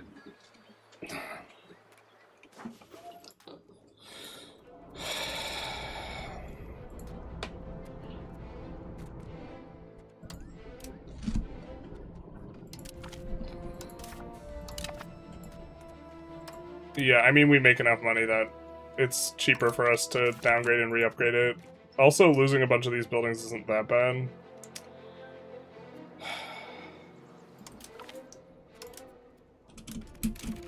Oh wait, what happens if we... Does this break Parliament? Let's save. I'm kind of curious. I don't know if this does this. Can you make Naples a megalopolis yet? Pop usually really high there. We're close. We have to move our capital there. Why do you have -3 stab? 31 stab? I actually don't know why we took stab hit, but being negative stab's not that bad. I think we took a 50 stab hit for something yesterday. I'm not sure exactly what it was. Hey Rocket Roll Jew, how's it going? Welcome, welcome. Battles only counting for war leader has been a complaint of Paradox games since at least 2010. Yeah, I mean, it's just like, yeah, I'm curious. It doesn't brick Parliament. Interesting. Okay.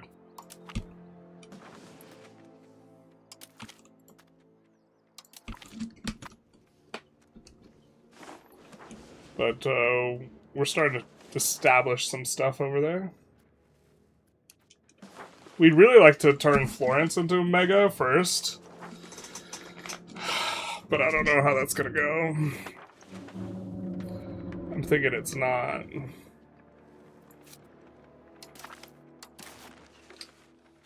But yeah, like, France should be so willing to piece us out, and they're not.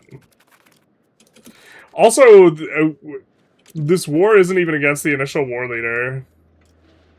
The initial war leader was Padua. They got annexed by Milan, so this is actually just a bunch of hot nonsense.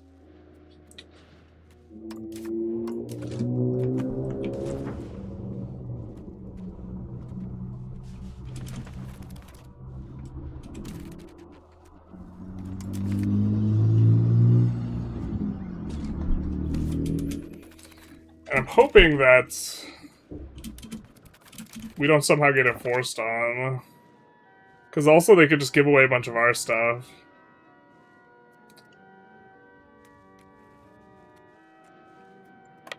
Okay, let's go down this way. Or not. Maybe we're just supposed to let them occupy us. God damn, dude. Or occupy our subject here.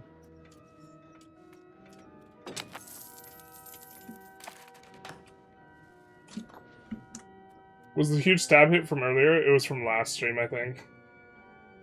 Given that not every AI game is a draw, even if it plays itself, I would not say it's objectively good moves. But, like, yes, to a chess player, like, that's not, like, the best explanation, but to a layperson, that's actually just, like, a fine enough explanation. Tired mercs for 6k in Vassal region while in the process of forming. There, Naples stepped in the province. It's all gone. Merc's icon gone too.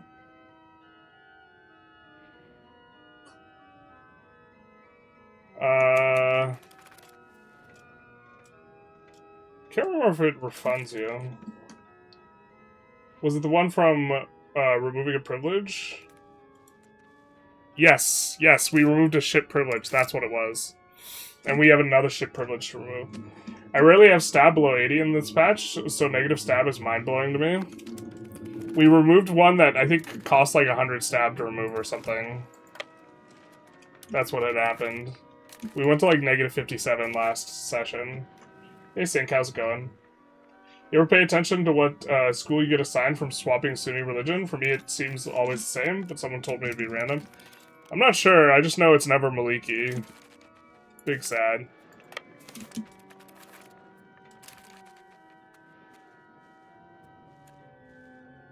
I don't know what the rule is. I just know I never get what I want.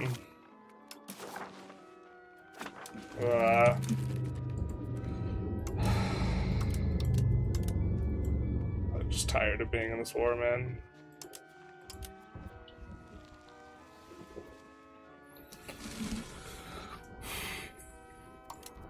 You want military access or food access, dog?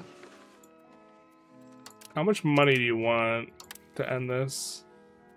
You'd end it for 237 ducats? Yeah, okay, I think we'll see our way out of this war.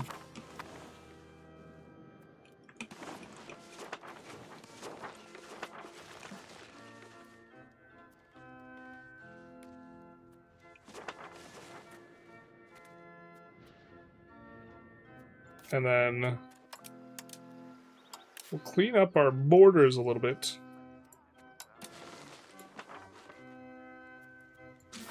Transfer that to Treviso.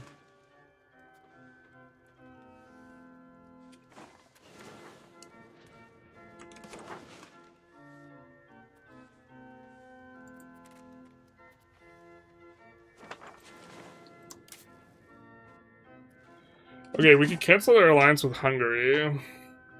And then co-belligerate Papal States.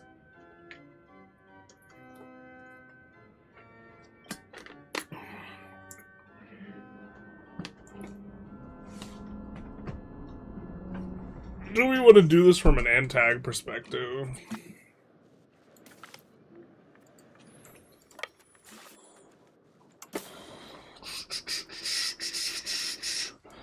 I don't know how I feel about, like, how tension goes up and then it comes back down. And it just, like... It's a weird ride the, like, lightning type thing rather than, like... Or it's like a... I feel like once it gets up maxed out, it should, like, stay maxed out or something. I don't know. Killing 0.5% of European pops for 250 ducats? Peak experience, basically. Tax base? Oh, no. I hate it when the people come into chat to tax base shame us. Alright. Just the comparison, we have 4.8 million pops of the countries we know. Kind of up there. Our wealth level is 2.6. Okay. Our tax base is only 2,000. Unfortunately. At this moment.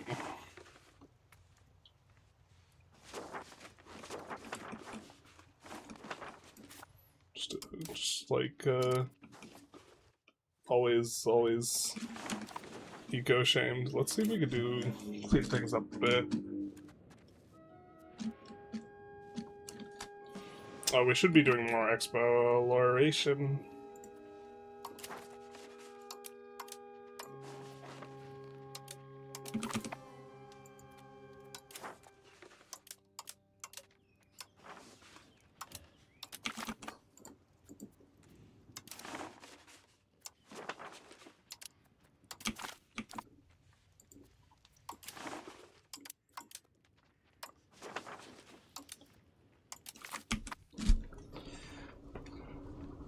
Gotta say, Florence feels better since luxury cloth buff on its capital. Yeah, I mean, if we look at the wealth level, Florence is definitely a standout. And we don't even have that many industries. We basically have the 3 industries, right? But this producing big profit. Wait, where is all that wealth coming from?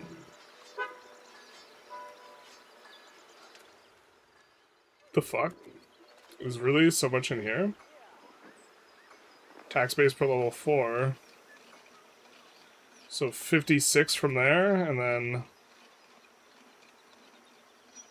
9, 30, 37. So 56 plus 30, 67 plus 9, 36, 36. Where's like the other 50 coming from? 40. I wish this would give you a breakdown, but it doesn't. You just actually have to do math. We hate it. But Genoa is one of, like, the bigger ones in here. Why does Genoa produce that much wealth? Because it's just uber over the building cap. And we're just tolerating it. We're trying not to build there, but, like, the auto queue is going to build there, plus 77% cost. But it just has a whole bunch of industries. And it has a whole bunch of industries that we've been kind of like, we don't exactly have a province for this yet. Like, we just started setting up this to produce these, which, like, that's relatively big profit, but haven't really, like, found the right place for them yet. Same with, like, the arms and, like, this type of stuff. So it's, like, not efficient, but it's, like, a product of our sluggishness to hand out some of these things. Because we wanted to make... There's a lot of provinces up here that just have a bunch of nonsense, and they have wine. And, like, those are the best provinces. If you have, like, wheat, wine, fruit. So, wine, fruit, this is a really good province for producing alcohol, but we don't own it. And so, they have profitable stuff that we would rather build up elsewhere. Just a lot of it spammed out. But it's just the sheer volume of buildings. But this is, like, this has relatively high wealth, but in the long term, like, this will drag down the wealth of our other locations by being not an efficient place to produce these things. The goods tab gives a good view of where the wealth come from. In the breakdown? Oh, yeah. I mean, if we want to see where we're getting it from.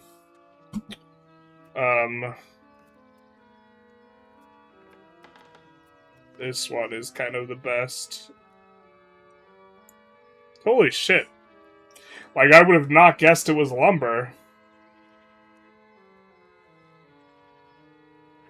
I guess we are past the first lumber tech. Yeah, lumber just kind of takes off after that. Fascinating.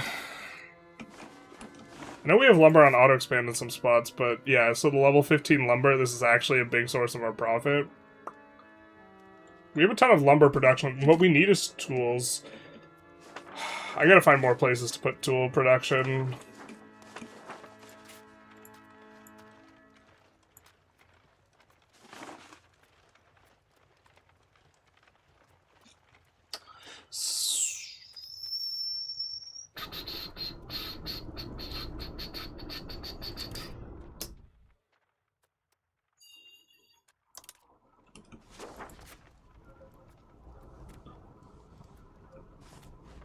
Tools is kind of good where you don't have other good options, but I'm just thinking if we want this to be producing glass, because we actually don't have very good options for glass either around here.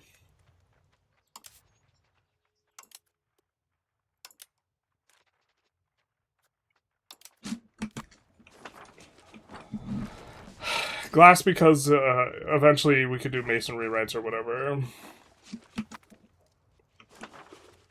Not super high control there, though.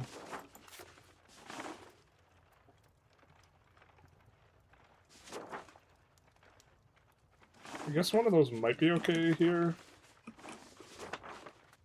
Like either tools or glass. We're gonna put this on tools. We just like need more tools production. It sucks because like Brescia province is like actually where we could get like a lot done, but we're just like not close to owning it yet. My bad, you're good, you're good. I mean, good's where the location is showing. Oh. We've changed this UI so many times. Goods and okay. Oh, wow, you're absolutely right. This is relatively new. This is so nice, actually. This is something I had asked for. Like, before the game came out. Very nice. It even shows the prod efficiency, too. But yeah, this is why lumber takes off. Like, the... I see occasionally some people talk about, like, the loop. Like, iron with the bog iron smelters, the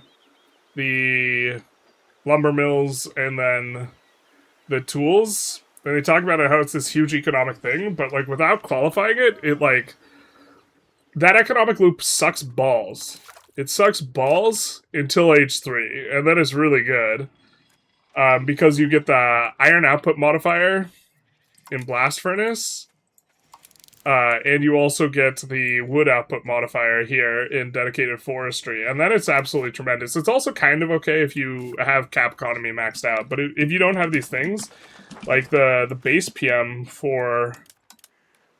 do we not have a bog iron smelter here? What's the hell? The base PM for the bog iron smelter is just super ass. So this is 0.75 of value.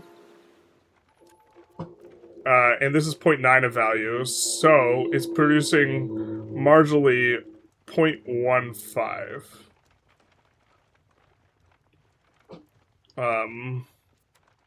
And coal tends to get expensive. They buff this? But let's find another building. So 0.15, keep that number in mind. This on the margin. Do they buff it and I'm just losing my mind? Was this is 5/6 of 3 and this is 3, so 1/6 of 3. Though this produces 0.5 value, right? Roughly speaking. Because you have an input that costs 3 and an output that costs 3. And you're doing 5/6 of that good as an input and 1 full one as an output. So, like, just in terms of raw value of the output, like, the bog iron smelter is kind of booty, right? Because it's outputting 0.15, but the quantity of iron output is like really not that bad. The thing that sucks about it is the margin, not the quantity. And so when you get a little bit of production efficiency, like these just become insane because it really, really increases the value. And so we're currently at 22% production efficiency. So it's 22. It's between 20 and 25, right? So if we reduce this by 20% in terms of the value that's being added here, we would be losing like 0.44 value-ish. It's called 0.44. And that's like half the profit. So the profit would be like 0.4 for 2 levels of these buildings, which is like, it's kind of okay anyways, but that's because our iron is decently expensive, right? When we get that output bonus of plus 50, right, this is going to go up so much. You can look at it as we have like 5 parts. The base 100 plus this 22.9%, and we'll get an additional 2 parts. So we'll go up our income by like 40% relative to this. And so it'll go up to like over 3 ducats. But that'll basically double our income in each of these buildings. Even if it feels like clumsy, I feel like getting bonuses. I do like getting bonuses to historical areas. Oh, I forgot we have like so much glass in here. Glass potential. We don't have like the base in one, but we have this. Glass in Venice. Is it worth deleting and closing those buildings and territories you conquer? Aside from building cap, it doesn't hurt your locations where you're specialized in those industries. Well, you definitely want to close over deleting, but in the case of Geneva, we kind of played around with the idea of deleting. I think deleting's probably correct, but like we just didn't want to try and find the best way to do it. Because it is still upgrading the paper stuff.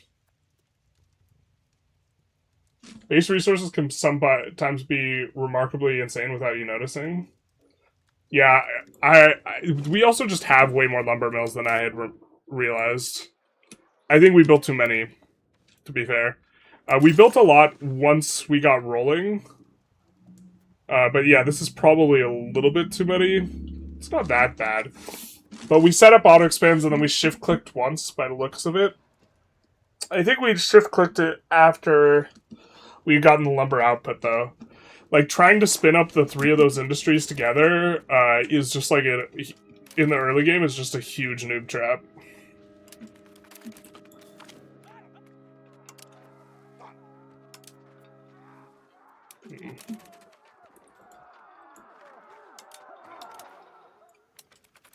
What is going on here? Okay.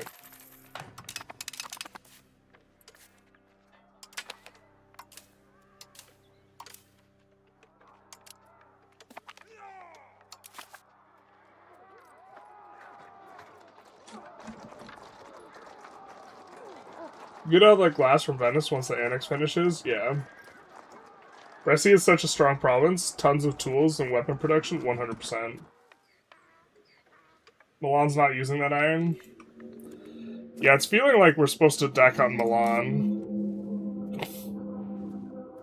We'll just void the alliance with Hungary, and then deck into Milan.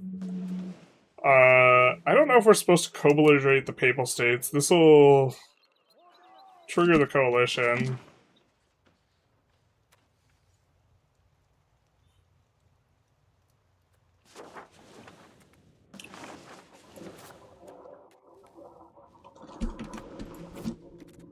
But, oh, looks like we are out of diplomats and we need more of them. I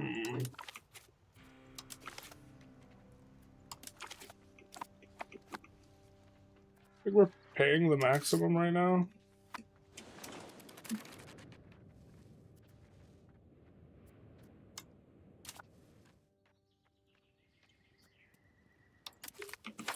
Swap to Diplo Core.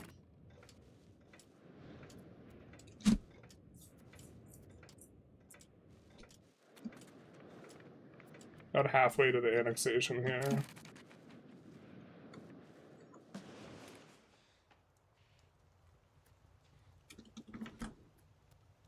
I feel like dedicated forestry and blast furnaces kind of buffs should be more gradual instead of boom plus 75%. Yeah, like the people, you see so many posts on Reddit where people talk about their economy stalling out, and it's always around 1400. And it's basically once they exhaust their opportunities that are given to them in age 2, and before they hit like the massive stride that you get from the printer shop's like line of things, plus the iron and the wood. But wouldn't bog iron smelters be valuable when you need to produce weaponry for your armies? I mean, you'd be using mercs and levies for the most part early on, and not a ton of professionals. But yeah, it's useful if you really increase the price of like iron. But in order to get that iron, you have to loop through an enormous amount of buildings. Like every building is 50 ducats, right? At its base cost. And in order to loop through to produce a ton of net iron, you have to build like to get one bog iron smelter, just like free of charge, where you're like all the inputs are handled, because the bog iron smelter takes coal, the coal takes wood, the wood takes tools. You loop them together, and if you do like one full loop, you get like. It's something like, at base, if you don't have any prod efficiency, you need to build like 6 buildings to get 1 building's worth of output or something like this. And so spending 300 gold to get like 0.8 iron is not like a very good rate. But once you have these modifiers, then you're getting like half the margin or something like this. And so it becomes much more lucrative. Yeah, like, if you're out of iron and you need iron, obviously you do it. But spinning it up just for the case of looping it together, just to be like, oh, this loop produces money for me, it kind of doesn't, if that makes sense. I know why they added the lumber and iron output advances, but that's one of the emergency fixes that's just too OP in game warping. It was in there before, was it not? It's just like, they made the numbers way bigger during the Iron Apocalypse. But yeah, it's like, it is very game warping. It's a weird...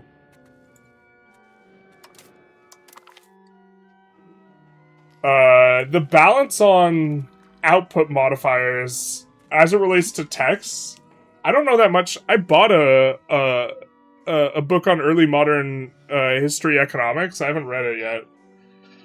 And so I don't really know how much this, like, really makes sense as a thing, but, like, the choices seem having more to do with, like, gameplay reasons than, like, a historical simulation, but I don't know if, like, Blast Furnace just, like, made iron super cheap or something like this.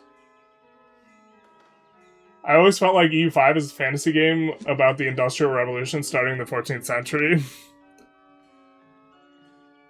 You certainly get the simulation of most of the economy being subsistence doesn't really fit with, like, kind of the experience of spinning all this up super hard.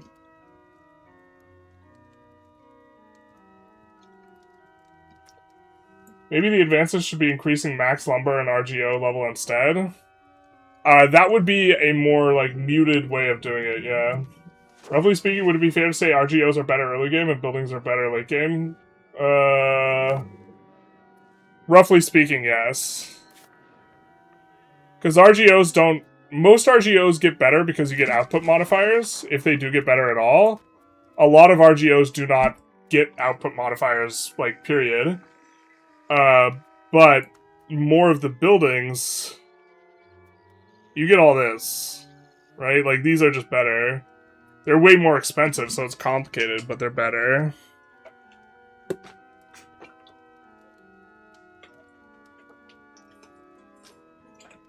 Bonagi's History of Commercial Capitalism was a fun read. Did you pick it up yourself? I think you recommended this to me, but I did not pick it up. Or someone recommended me a book that sounded like that. One of the issues I have right now is I just have, like, so many books that are, like, on the to-read list. Okay, so... we brick the Alliance, we deck into Milan, we annex the Papal States entirely, I think, in that war if we can. Which I think we can, including return to Spoleto, which is going to be pretty nice for us. So, all depends on RGO. Silk is good all game long, same with spices. Yeah, but they're good. RGOs are like always good because they, except in very rare cases, are just like always positive value. Whereas buildings, like, you can overbuild buildings and they can become very bad.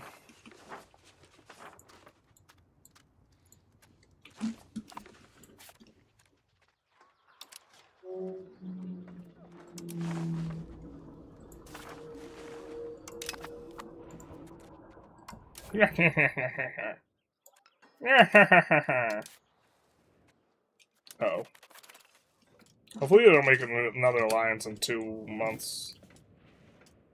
If they ally France, I'm gonna tear my hair out.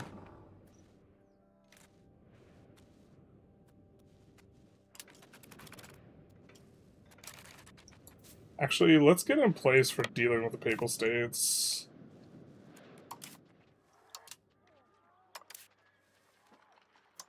The Papal States are the spooky one here.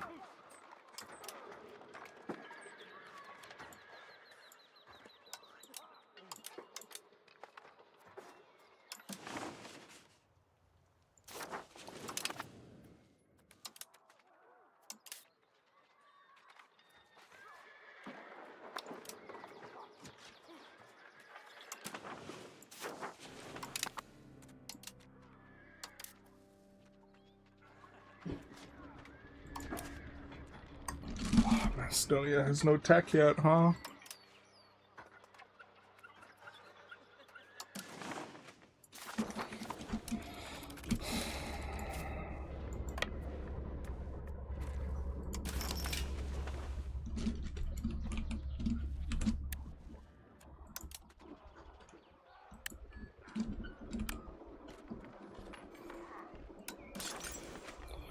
And then what we're going to do is we're going to sort by location control. Anything with 85 plus,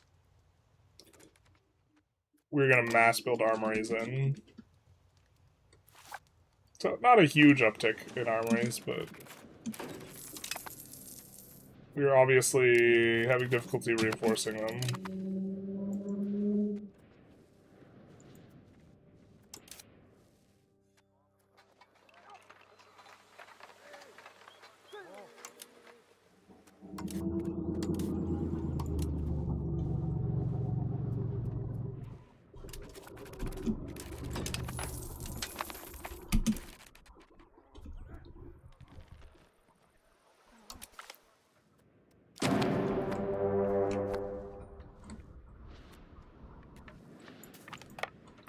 We're gonna slow the speed way down. Slow down.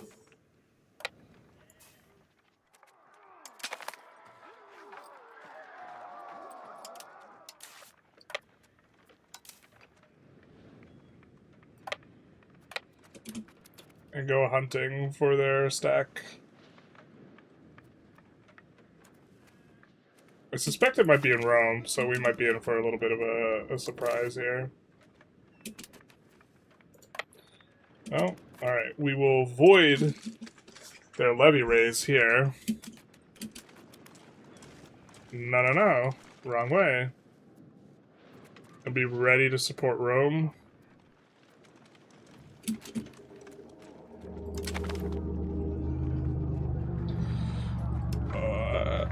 Let's see what we can use.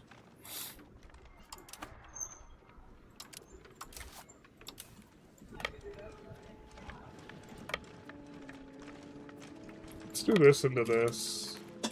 Oh, that's not how that works. Alright.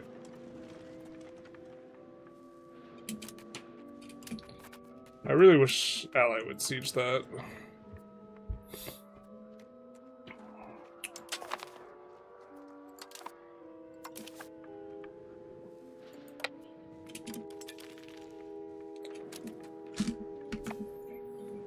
So Milan can come second here.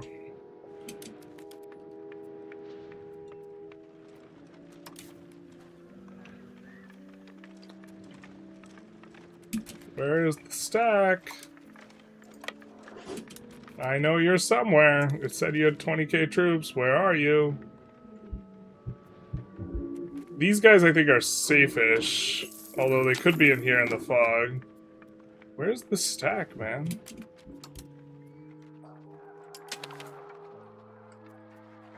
Am I going crazy?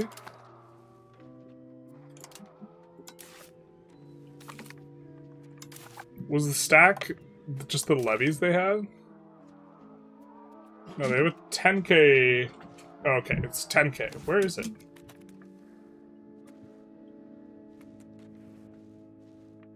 Oh, it might be over here. We might be running it down a little bit. We might be running it down.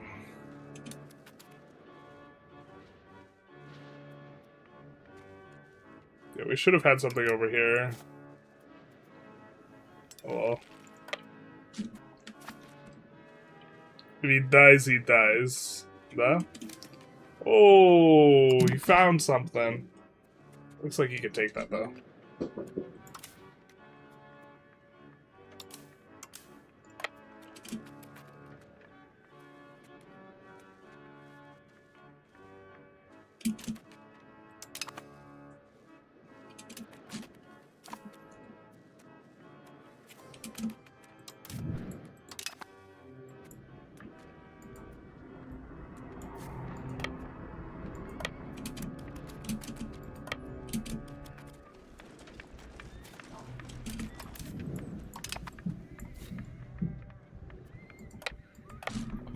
Alright, we're getting eyes.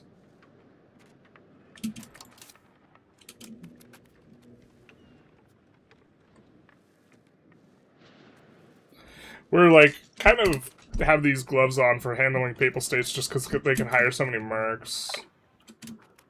They have the technology.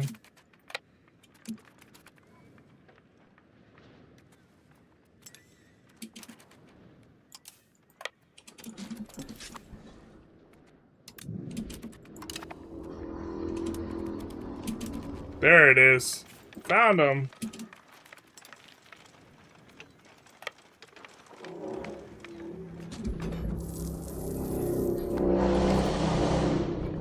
Also, like, in theory, if you play, like, really slow, you can micro the shit out of, like, the enemy.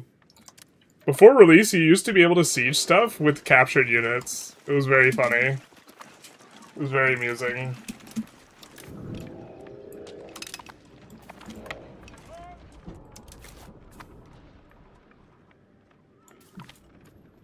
Okay, but,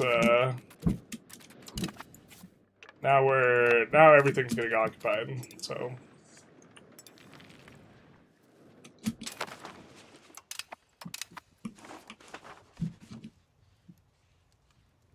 Current war.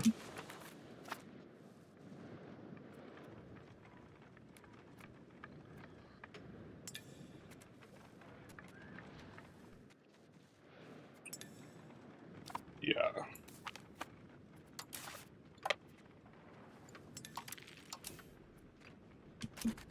Okay, so we'll actually send this stack north. Or norte. And then...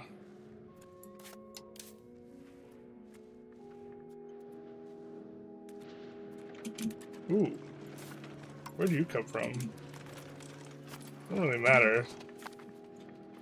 I guess they finally got their levy raise off on this location. Yeah, that makes sense.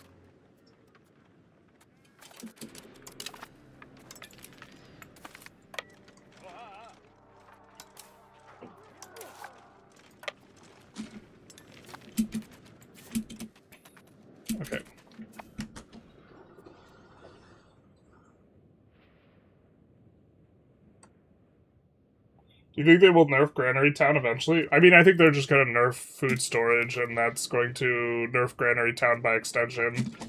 But I'm not sure... It's pretty hard for them to nerf the play pattern of you actually want exactly one. They intervened on the side of Tuscany? What is this nonsense?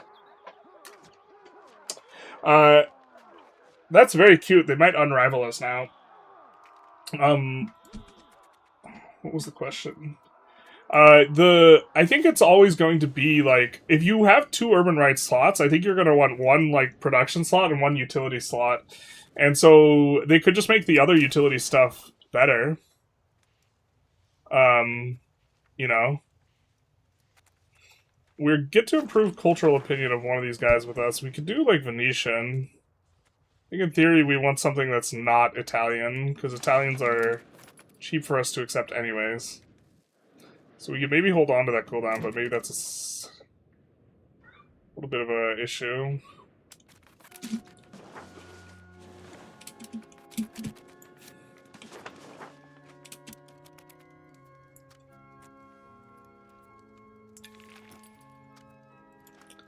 Oh, fiber crop's so profitable, but we just want it to be urban. I guess we have time here. At a certain point, I shift-click my RGOs and let pops migrate to employ them. Yeah.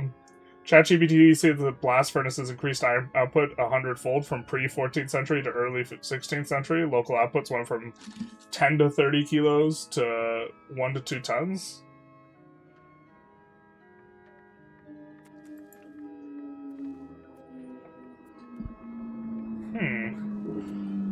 Well, in that case, it's underpowered. Someone improve it.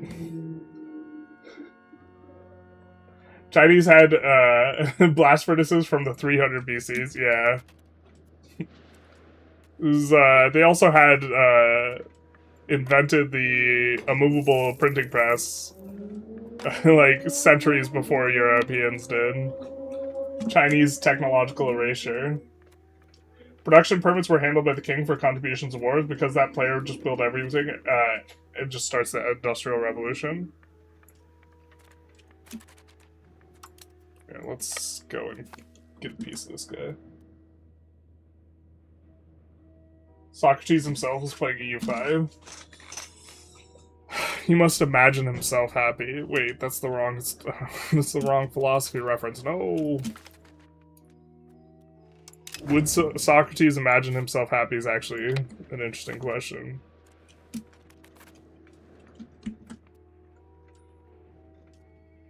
To know the truth is to do the truth. Ah! That's what Socrates believed. Or to know the good is to do the good. Happy Sunday, Magi. How's it going? Is it me? Does it feel like you usually have to start in Italy to win the Italian war situation? I haven't tried being outside of Italy, but I imagine you could win it kind of easily as... I mean, I guess I don't know. I don't feel like you have to start. I feel like France and Bohemia and Castile are all really strong starts, so if you, from the start of the game, were saying, okay, I want to win the Italian wars, I think that it'd be pretty manageable as any of them. I think if you're just kind of playing normal, and then you, like, the Italian wars pops, and then you have 50 years to get 200 locations, that might be a little bit tricky, but it seems like you have to have a strategy going in for abusing the reset. And the reset mechanic feels a little bit light switchy, which is maybe interesting, but it's just very high stakes. Like, we did not get useful truce resets here. But, like, also managing Antag is just...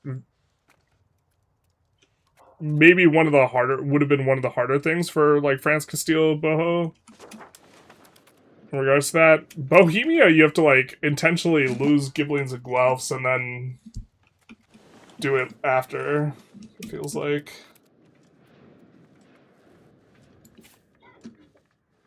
Alright, so we're gonna clip that guy's wings.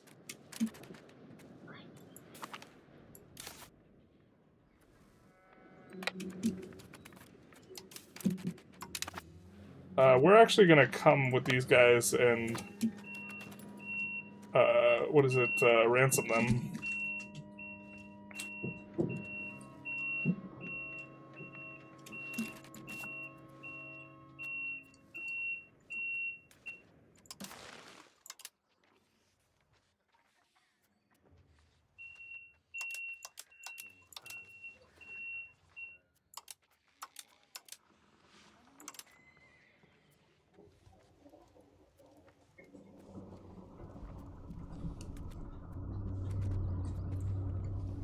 Okay, and then we want to make Cremona ourselves.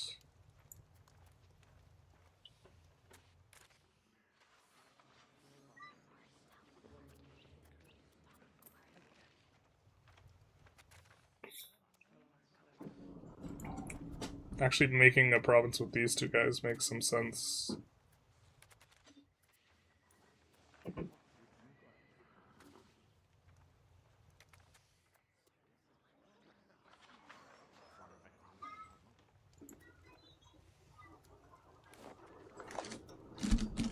This is going to easily push us over kind of the edge for these thing.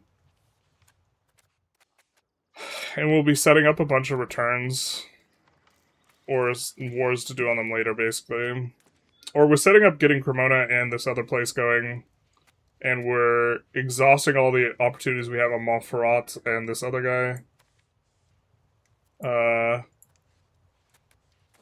They believe that they have access through here, because it doesn't follow the logic that they're, like, losing these return war goals, so I think we'll go for something like this. Maybe even take this.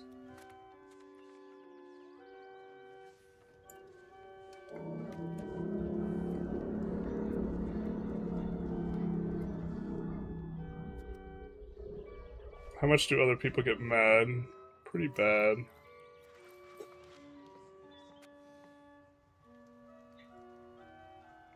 See, it scales based off of... if they already have antagonism, they get more.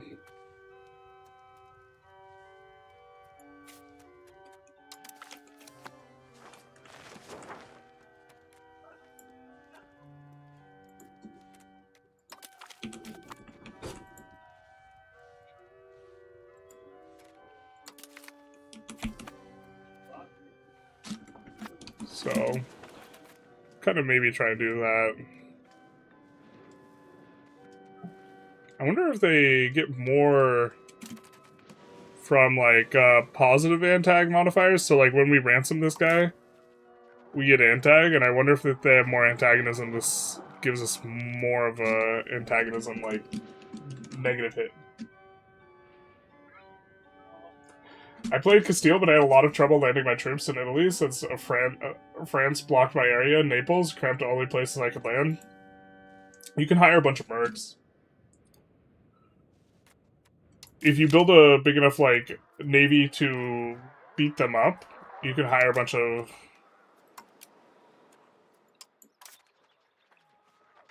Unfortunately, you can't actually merc up any sort of combat ships, but light ships... Granary Town is done, is currently balanced. The market access and stable urban ports are very strong.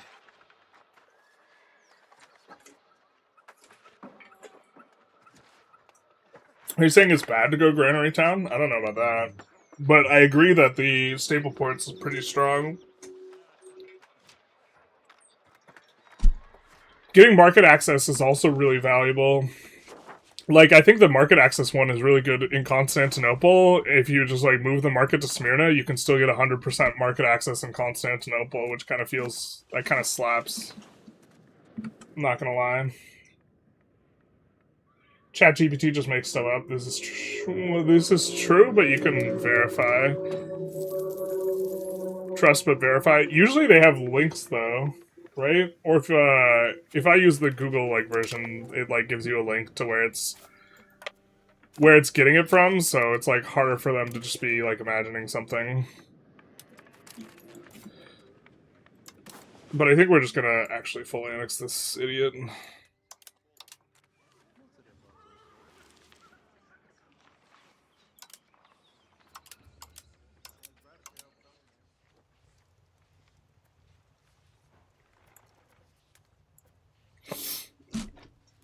Oh, it's so much antagonism.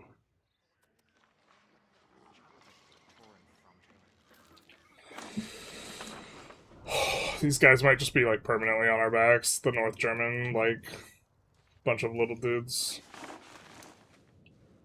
Bunch crunch. The thing is, a lot of those little guys we haven't improved relations with, so maybe we can get away from it.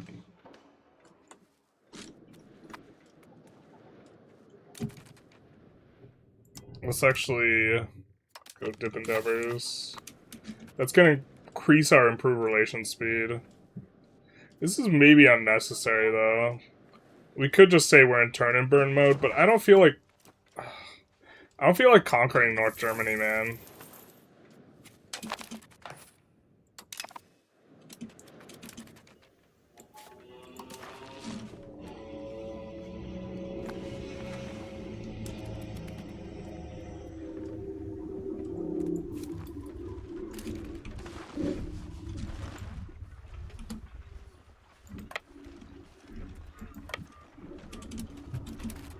Where are they going? What do you mean we don't get a battle? Okay. I was predicting that we got a battle. I was confused. Like, it feels like we should be getting a battle.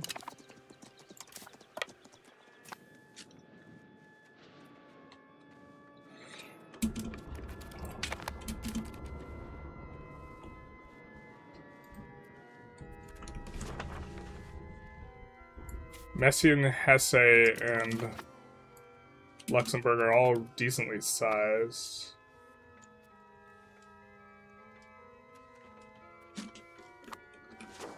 So we're improving relations in a lot of spots now to try and make this not give us issue.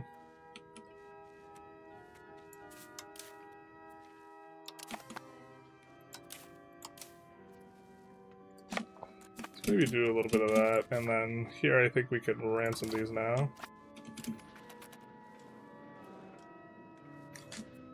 Papal States is almost done anyway. What are your thoughts on the Tingsrot Scandinavian urban right? Is that the one that gives flat control? Socrates would really not be happy with that wife of his. What about Plato? Would it be a platonic wife? Sometimes works in Ilies would fight fake battles just to drag the war out much longer to keep being paid as much as possible. That sounds like... that sounds like a good strategy. Sounds pretty smart to me.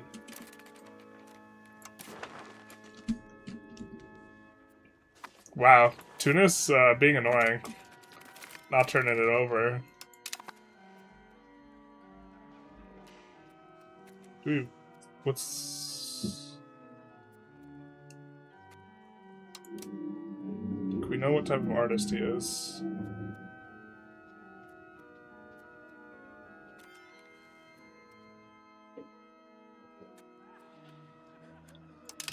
We're gonna hire him and then prune.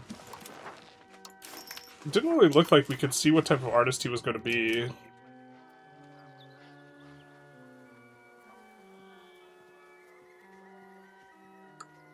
State satisfaction equilibrium. I'm not actually sure that's worth the cost. The jurist is like just a really funky one. I really want to get 2 jurists for a video.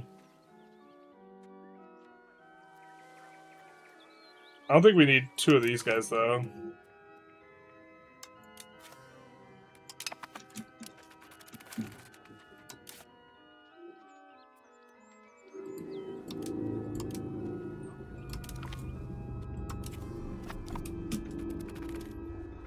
We should check the price.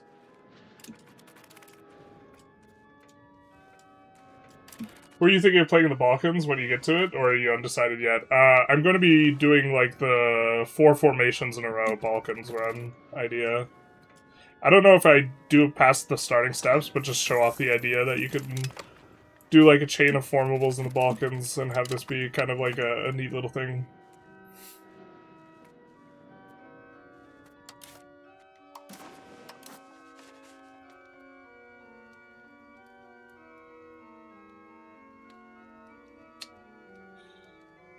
It should be fine enough.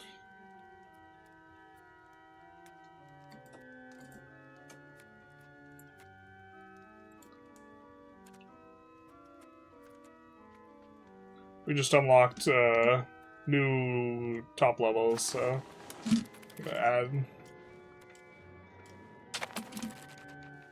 Or another, the big modifier that you get. Max RGO size, rural. Speaking of, we still want to revoke this. It's 85. We'll wait till we get like 30 or 40 stab. Did we actually call? Oh, I forgot to call the emergency parliament. It's still worth for us to call it now.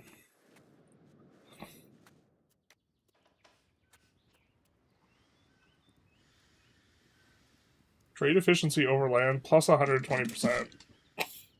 Over owned land. That's a lot of percents. Trade income plus 10%. Also nice during the debate. Conduct a census. God, I feel so silly, but I kind of actually want the stab from conduct a census. Wow. No stab for Giuseppe.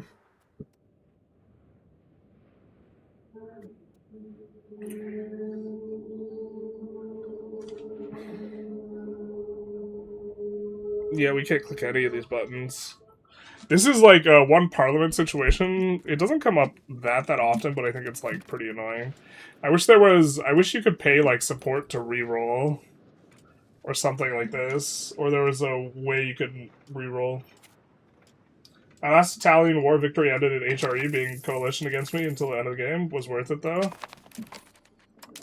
Yeah, I think we kind of can get away with a little bit better. You know what Blast Furnace should be? Just an actual building in the game.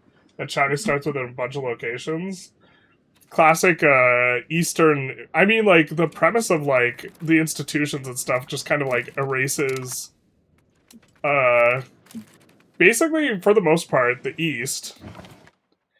And we're thinking, like, India and China here. In terms of the flow of history, you will have Alexander the Great. I think that's around 300 BC. During the time of Alexander the Great, half of the world's population's in Persia. Okay? And I think that's probably a little bit after Alexander the Great. What we're looking at in terms of the strongest places, technologically, economically, this type of thing, for the majority of like human history, is in both China and India. And specifically, like, the last 300 years is, like, the only time period that they haven't just been wildly ahead. You know, I bite on, like, Persia in the time of Alexander the Great is more powerful type of thing, but, like, following the collapse of Alexander the Great's empire, even, like, Rome at its height, I don't think has, like, a majority of the world's economy, like, relative to, like, India or China. And it's, like, really just, like, industrialization and colonization specifically, starting in, like, the late 1700s to, like, today, is the only time the West is, like, ahead after Alexander the Great. Life is better if you don't verify. Big true. You have a strong aversion playing with mods? We're playing with a couple mods that substantially alter balance. Yes, because it's bad for content, and it's bad for me understanding the game. I play with a few mods, but, like, I know exactly what they're doing. Type of thing. But yeah, maybe we're not supposed to try and diplo our way through this.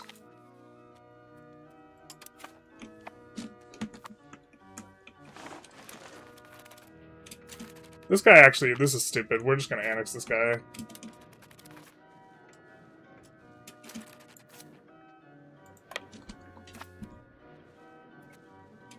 We're basically just waiting on Rome to get occupied so we can full annex.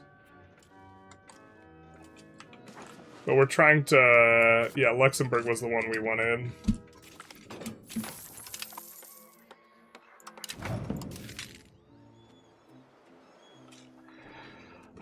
We might stop paying for...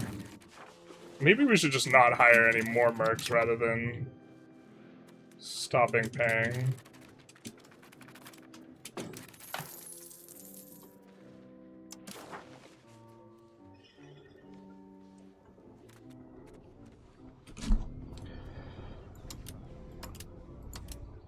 doesn't cost us anything to return these to the other guy. It's like, who would we rather own this territory? I don't know if it's Milan. I think we'll have another opportunity to make that kind of decision, though.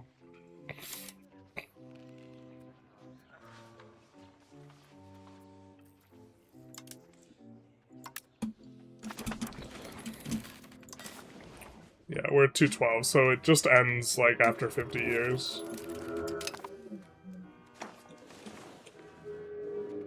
I feel like it should end if you direct own 200 locations, but sure.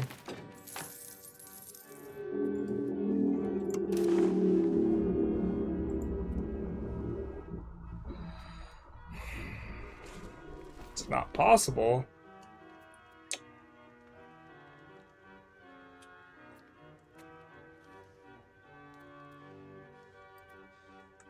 Okay.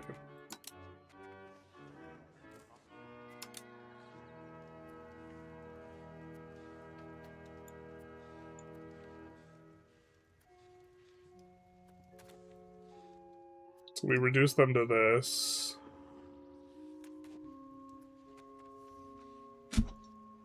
To get some full provinces. We keep this so we'll eventually get another Wargle on them, and then they just have Campania.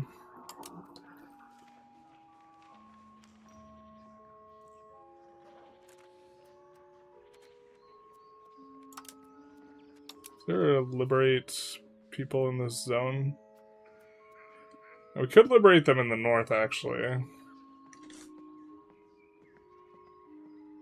Is there a world where we don't return any of the stuff to Spoleto? How expensive is this? What if we don't do this? No, it doesn't work. Okay.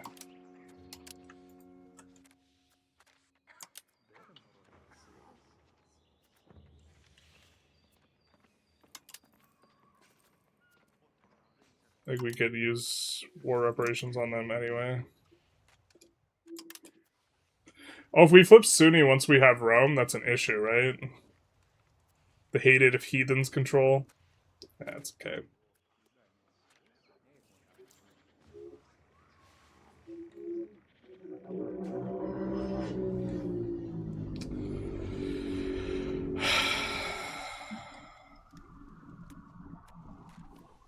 The play pattern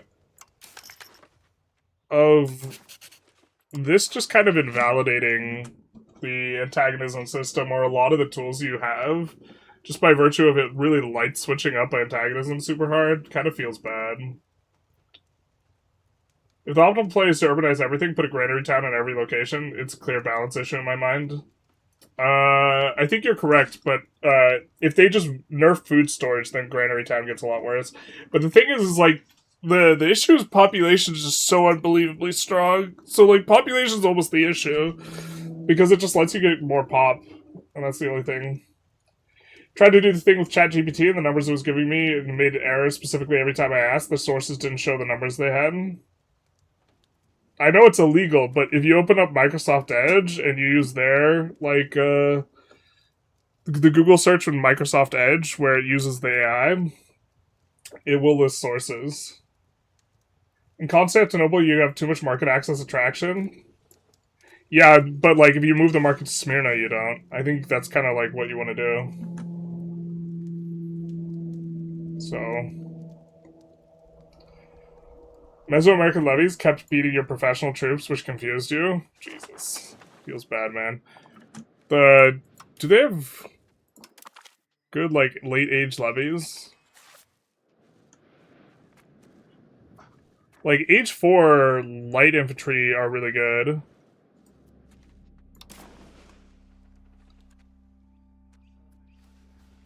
Yeah, I think we just send this. God, it feels bad.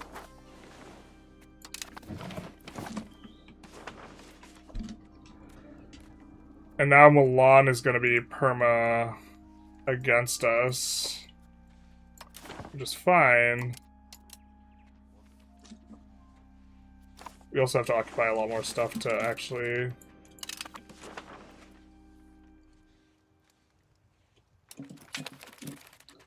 Get this in.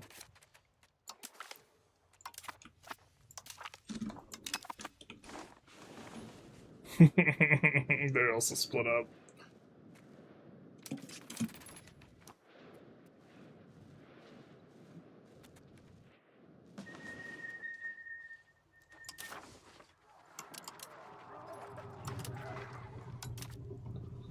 Okay, we're so far over. Hey, Field Medic, are we Italian yet? No, not yet.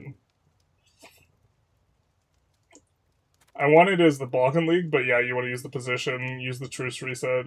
How do you have so many artists? I believe when you annex people, it gives you their artists, and you get a bunch of artists from events that allow you to go over the cap.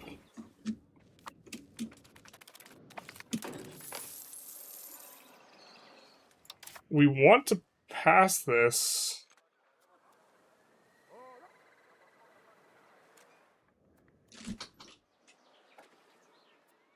Because it effectively gives us 14 stab. Okay, let's click the button.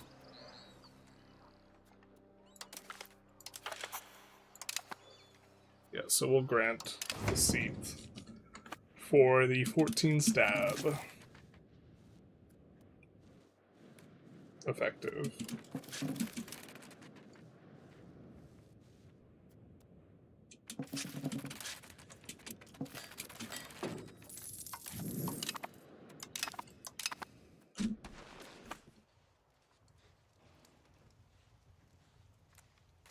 Portugal's colonizing down there. Do we have any... That guy will eventually get there. I just don't want to click more. Otherwise we would hire a couple of those guys. Maybe we should have just done that.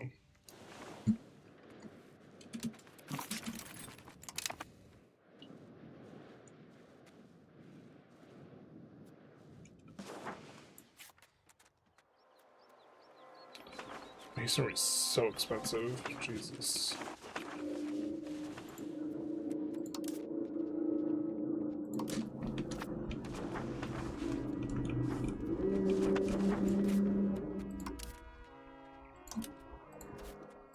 So just putting in auto expands on masons in this province that has clay in it.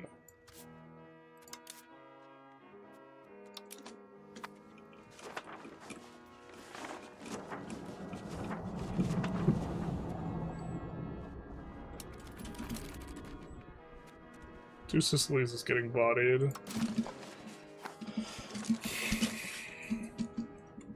We do want to annex them to make sure that we get their subjects, but it matters a whole lot less now that the Ottomans have done their thing.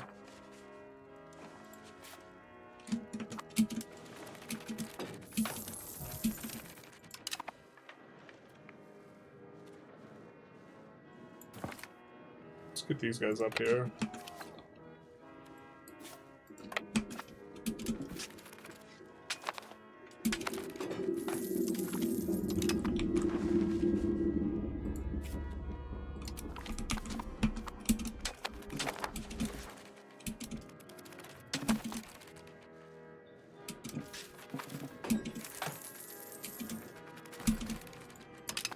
Should work. 162 would leave 2 fractured.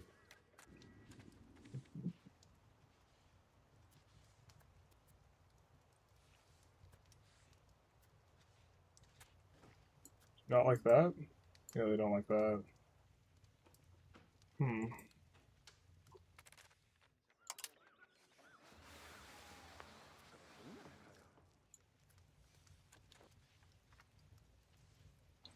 I mean, that is going to be a backbreaking peace deal for them. I think we can get that, though.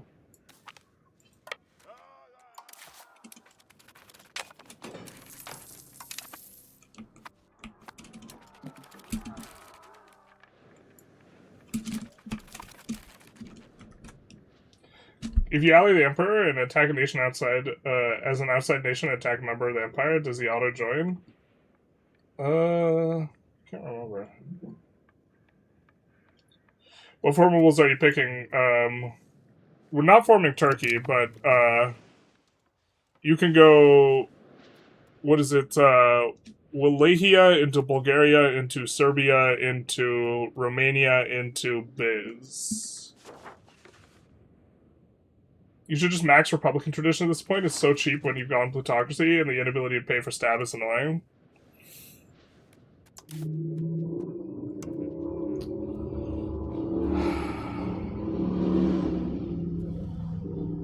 I'm with you, but I really like running this number up. But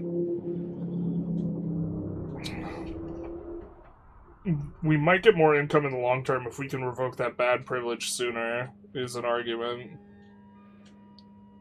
Timurid's actually big. Timurid's actually huge. They are losing to Georgia, though, because Georgia had less territory before.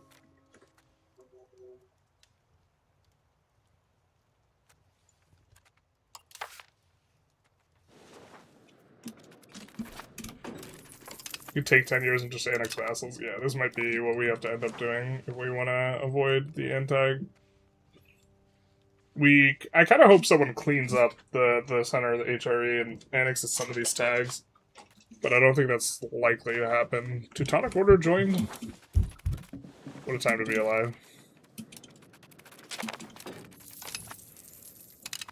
We could also let a lot of these, actually, some of these now have out-of-date troops. We're gonna stop just auto doing this. We can rehire if we need to.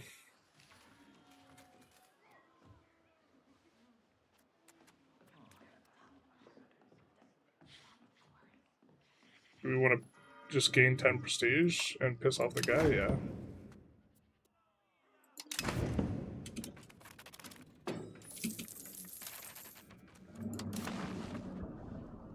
So, not too far off now.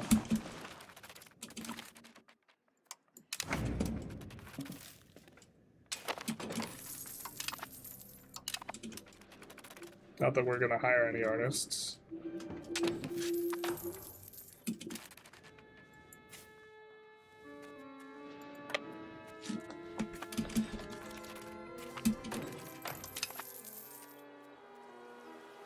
Sure. That is generally cheaper than recruiting an explorer.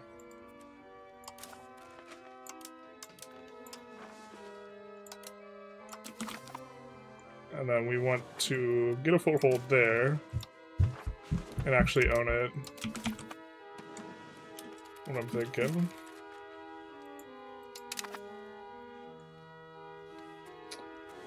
Could ask for Portuguese clay.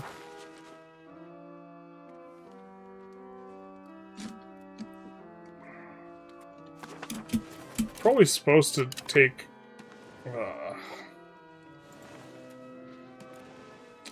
Probably supposed to take one location just for the purposes of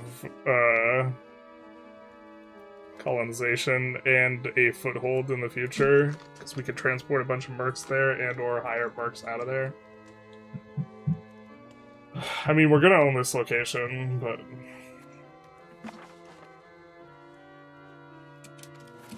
actually the thing we probably do is we kind of let Italy go by the wayside and focus on North Africa.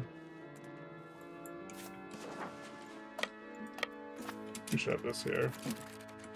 Actually, we're getting to the point where we can actually project proximity, so we have to try and figure this out. We have 3 barks.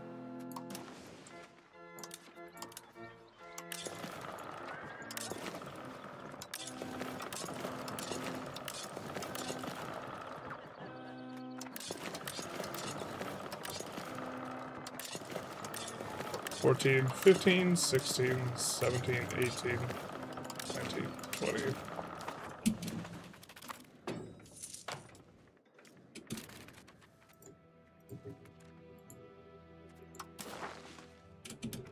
Almost willing to concede this.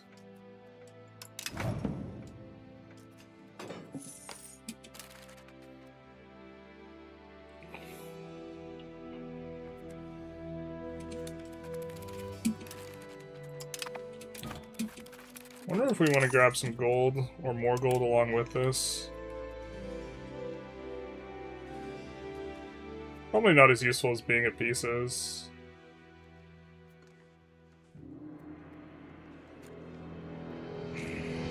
We could start funny business. So I think theoretically, I don't think we're going to do this for a stream game, but like if this was an offline game, we would look to grab something in the Teutonic Order to like establish a foothold there and also possibly gain CBs there. Because the thing is we're all in... Antagonism's so much easier to manage if you just play small ball in a bunch of different areas instead of like what we're doing, like kind of leaning into the situation. How's everyone getting quantity in the granary thing? They're not. They're just lying. You have to wait till age 4, basically. Age 4, you get, I think, 2 laws that allow you to get 0.2 extra push, and then you get some events. If pop shouldn't be the main driver for wealth and power, what should replace it? It should be a driver. I think it's overly powerful. Controlling a populace is, like, also, like, a factor that's, like, not super... It feels like controlling the population is free.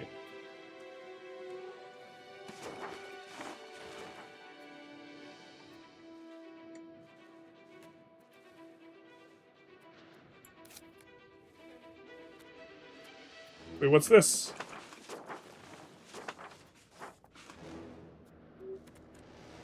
Oh, no, wait, I'm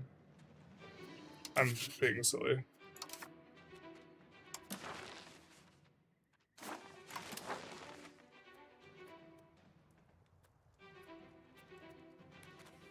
Okay.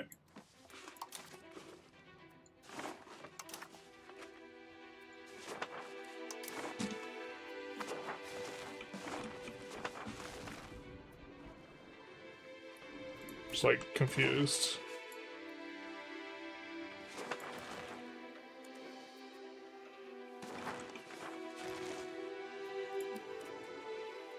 Actually, just confused. What the hell?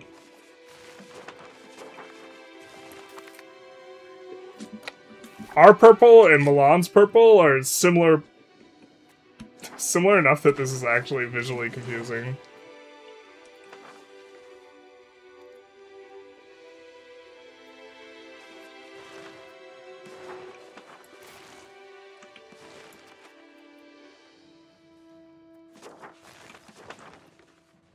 Okay.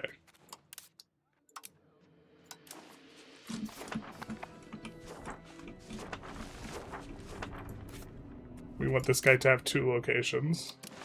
So we'll see this.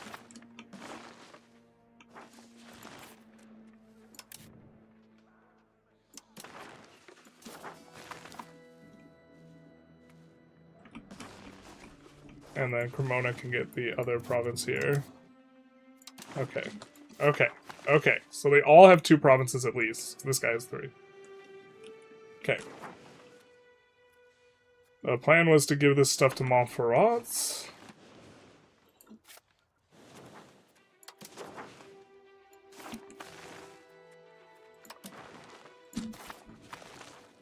What culture is he?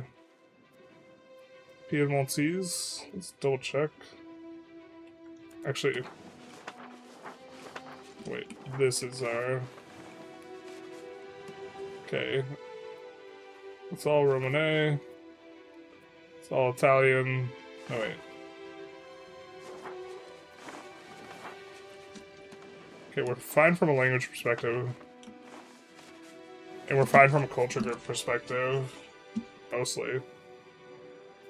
Trent's gotta shape things up so that accepting these other cultures is gonna be cheap for us.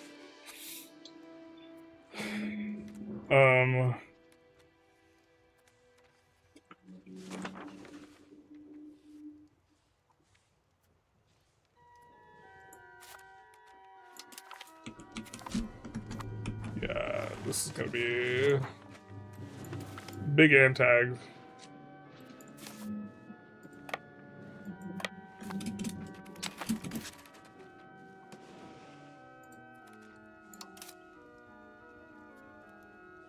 And then we can brick this alliance and then get ready to go in on Morocco from Algeria with the merc stacks we have.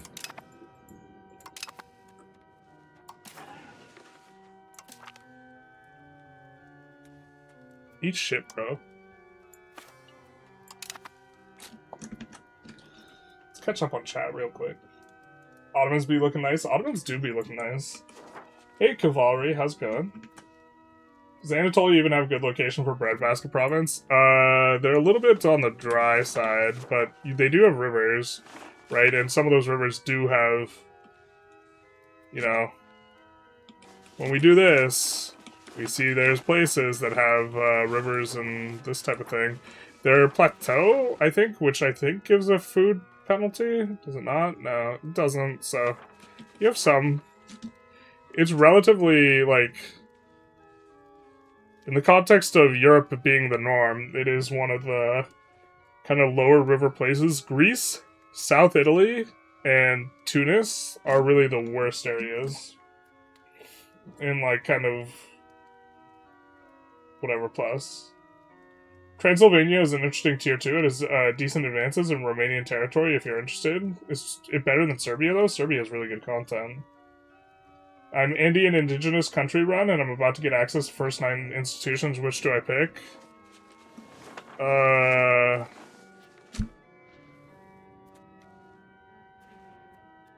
Don't you get more spread from... I would look for something that gives you institution spread, because if your institution spread to all your locations, you get to embrace it for free. And I think that Renaissance does... somewhere? No, it doesn't. What is... the first 9... I would definitely pick tier 2 ones, though. If you're in H3, you should try and research as much H2 stuff that you really want as possible. Because you get a discount, the discount doesn't increase as you move further in ages, so you want to research as much H2 as quickly as possible, basically.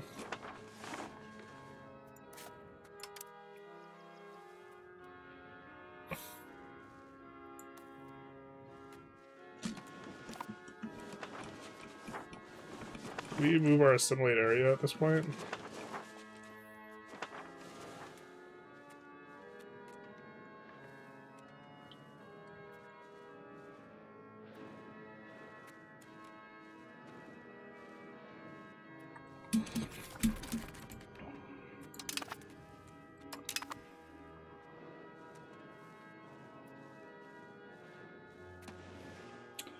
I think we're going to feed Verona to Brescia. Verona, I think, doesn't have any cores that... oh, they have core up here. They have 2 cores. Okay. And then we'll feed Viscemia. Yeah, to Brescia.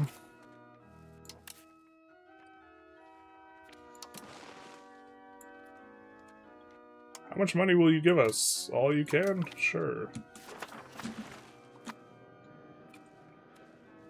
Might have to do the same with Padua as well. I think Padua doesn't have, yeah. Just making sure that they don't have cores / cames. But this gives him an opportunity to annex them.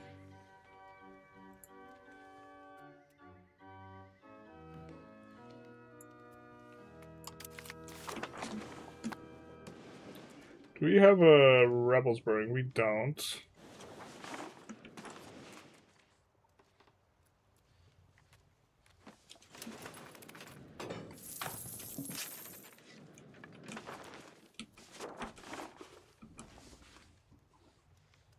Looks like we don't need this fort anymore.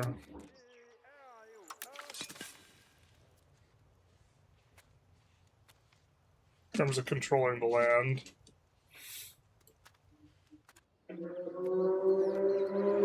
City walls, I think, are kind of actively bad, so let's get rid of them.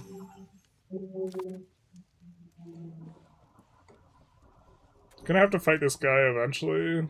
I think we kind of like these forts. Hodgepodge all around. I feel like nothing happens to the HRE this patch. Well, there was a patch where a bunch of stuff happened to the HRE that people complained. Although I do think the fact that the Emperor can just insta-stop wars maybe needs to not be as strong. Now I'm team paying for stab when I'm really ahead with money. No, this might be true. This might be a leak. I think it's funnier to just run this number up as big as possible.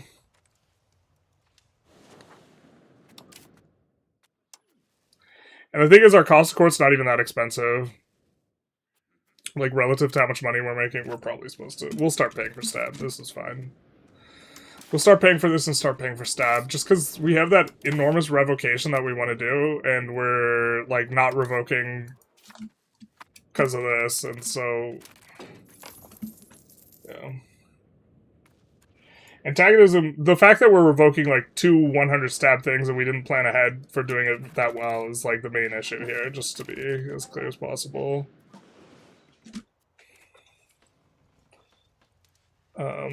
Okay, so let's get all of our mercs, though, down to here.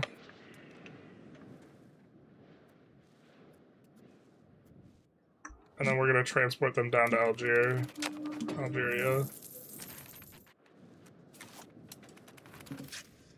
I think 30k mercs is enough to beat the tribal levies, but tribal levies is real strong, so maybe playing with fire a little bit here. We should have, yeah, we have over 20 favors with Tunis.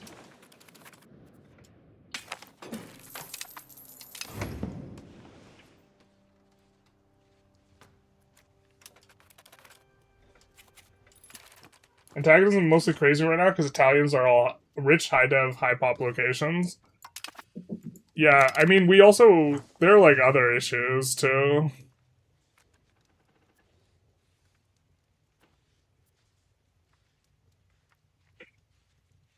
Like, it's more annoying to deal with when you have a bunch of little guys.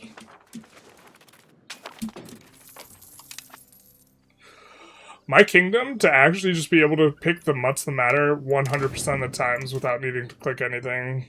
Someone was asking for a mod idea. Actually, I think they wanted a balanced mod idea, though. But that would be the mod idea to have. Admiral Regime is an interesting idea. Well, it's less interesting because we're a republic. If we were trying to force culture swap, it helps out. But we're not there anymore.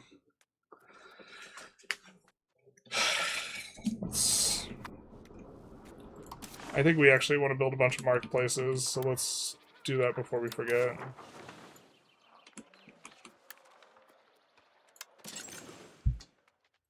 And this might be a shift-click moment.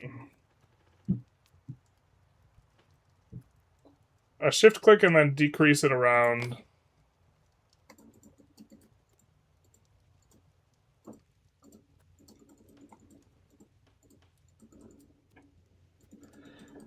Areas where we know we already have 100 market access.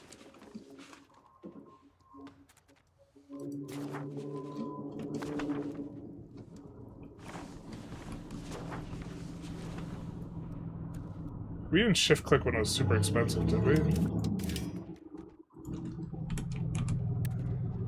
I didn't even check, but like the overall flow of the game is such that we should have a decent discount on this right now.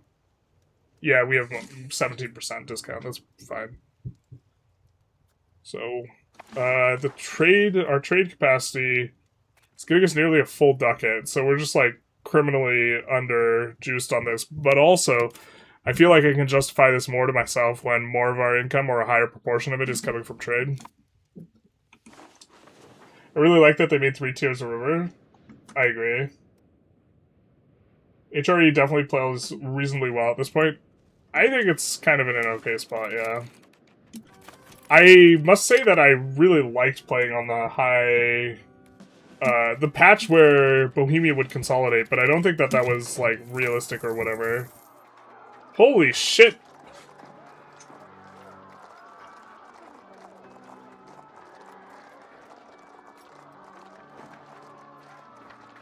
Max control for 10 years.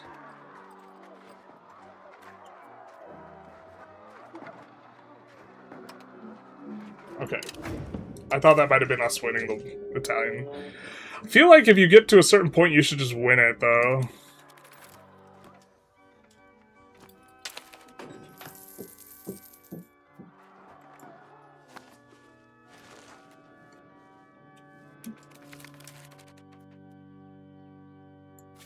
This Bianchi. Check out this Bianchi. Alright. What type of artist are you, dog? You're a metalsmith. Army morale, 5%. I'm kind of into that. Kind of into that right now. Not sure I'm into it in the abstract. Absolutely into it. No! God damn it, dude.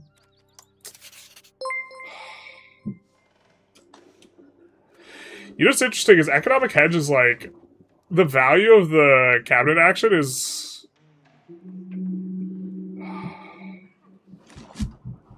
Reduced paperwork gives you prod in an area. This area, Al Maghrib, is actually massive. But not all areas are equal. Lower Egypt's like another one you maybe would want to do it. But like for us, I mean, we could put it down in Tuscany. I don't think we have enough cabinet actions that that's what we want. But now we're just going to take more antagonism.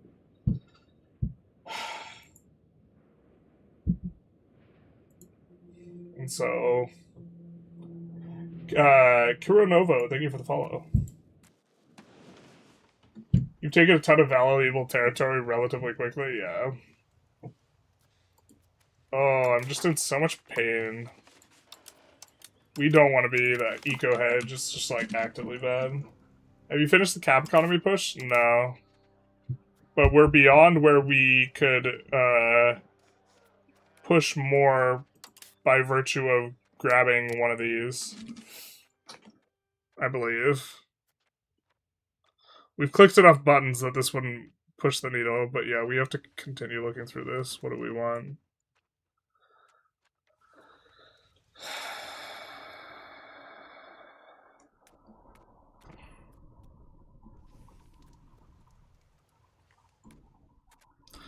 Can we find something that would take away our hegemons? We could just get the Diplo wrap. That feels so derp.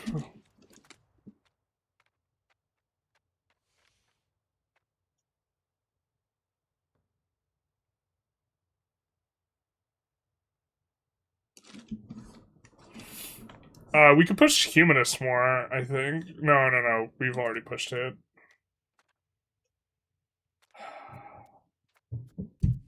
Bank Ledger's system might just be better just because it's better.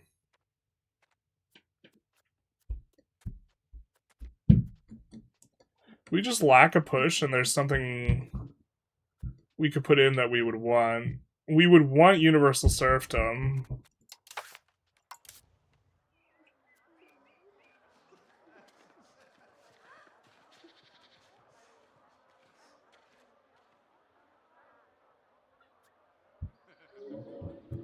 We could get 0.25 more trend, so we can have a 35 trend. And so we could get there. Universal serfdom would be okay.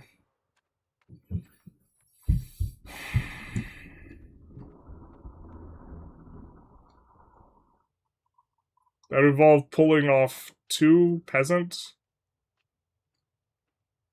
things.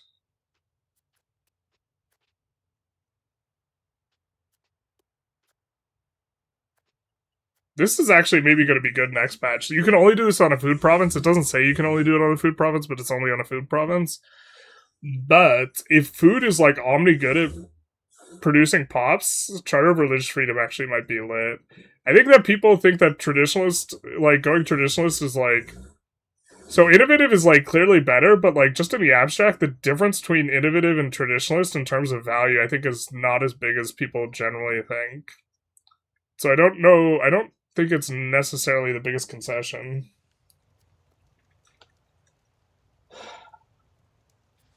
Emilia Romagna is also a big region, that's true. I would put in dip traditions over the prosperity one to manage antagonism, but that's just me. I think I could bite on that argument. We might want to push Aristo. This is not worth it though, but just in general.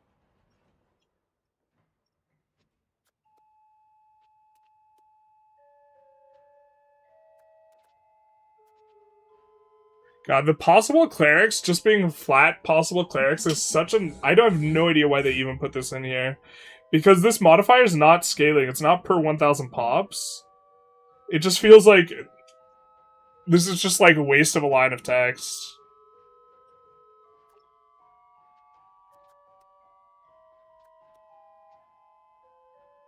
It'd be kind of nice for us right now.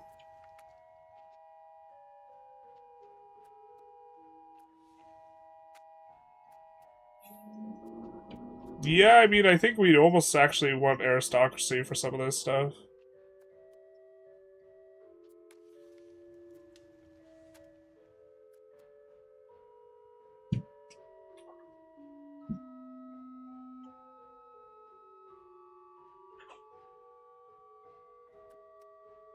It's kind of an interesting building. We really like the demand profile of these goods. Never used this one before, but the extra diplomats would be kind of nice. Oh, integration offices is also maybe reasonable. We don't have as much outward as we need for this stuff. We need conciliatory and outward.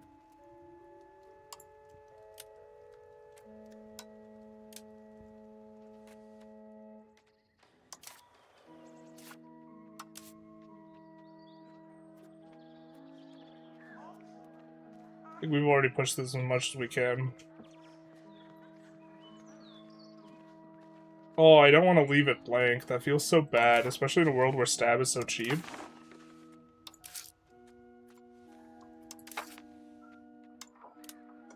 I'm kind of disgusted that the correct answer might be...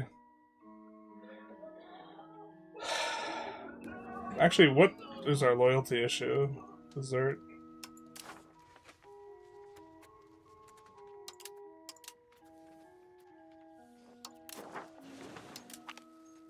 Yeah, that's very solvable.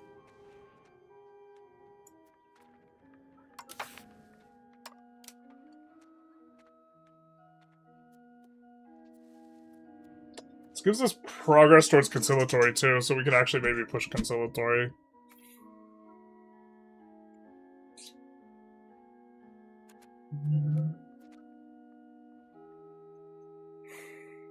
Monthly inflation is decent income. This used to be insane. I think it used to be 0.1 or something. Rural locations get clergy by default, so it's not like it's adding burgers. No, it's just like, terrible. Higher Merc premium cost, minus 5%.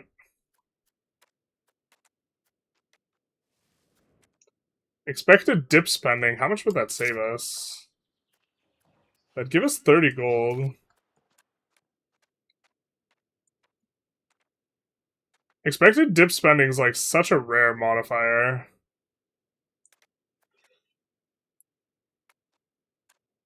Dip capacity is basically a dead modifier. Oh, we could just go tax efficiency. That doesn't seem very good. The 5% tax efficiency on this. Hey, Svanka, how's it going? Looking glowing? Thank you, thank you. How you been? How you doing?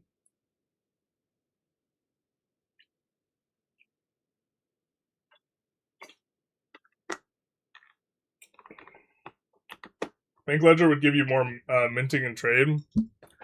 Yeah, I think just for strict income, Bank Ledger is best.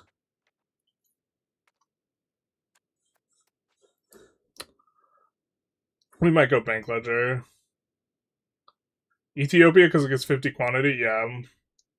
I discovered Dominions is the way vassals to get vassals to culture convert really fast. Yeah, but I think Dominions are like cheese. I don't like doing the Dominion flip, but it is good. Plus, you still need cap economy push. I don't think this gives us enough push. I think we're just gonna do it, but we might be pulling this out later. We might be pulling out later, but chat. Alright. They told me to never pull out. Or they told me to never get out. Give up. Alright, we will be continuing to lose some Merc contracts. Here. Yeah, I mean, we'll just pay for the research. Like, simple. I was told there would be no Italy, but there is no Italy. Italy is a lie. Italy is a lie. I don't even know how close we are to actually forming Italy. Yeah, we're not very close at all. Just saw YouTube where someone said Frisia starts with close to 100. Yeah, it's basically like you have to start... There's not a good way to push quants, but like, there's not much or there was not much reason to care until recently. And now there's a lot of reason to care, and so it's actually just kind of hilarious. Let's isolate them from Morocco.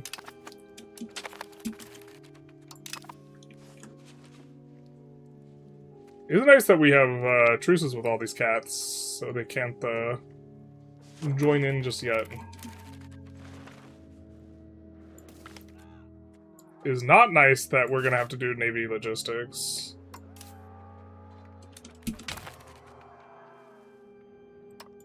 Okay. Oh, that guy was actually kind of good.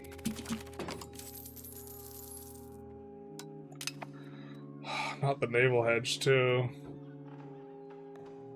We don't want... We'd prefer not to have a general. I think we're going for that guy.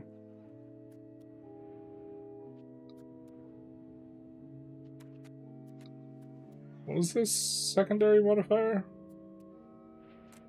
Gov reform.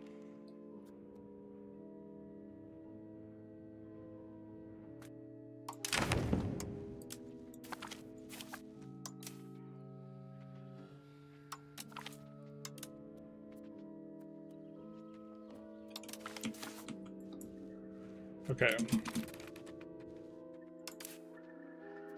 Why can't we do this?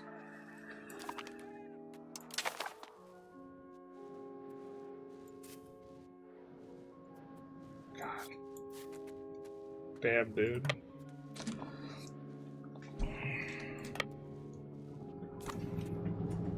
Alright.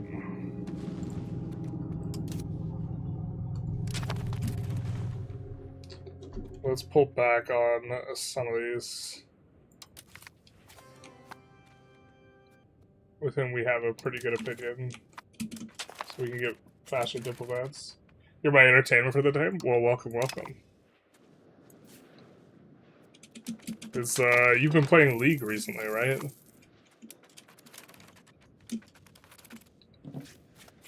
On stream. Losing some more of these. We're full up on food now, so we should be able to get this. 4 more months. That's so many pop-ups.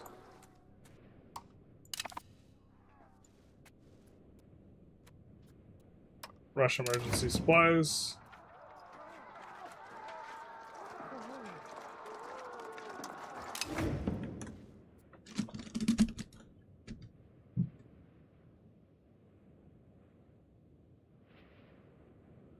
Did you do the shower stream yet? Not yet. We haven't figured out how we're gonna shower.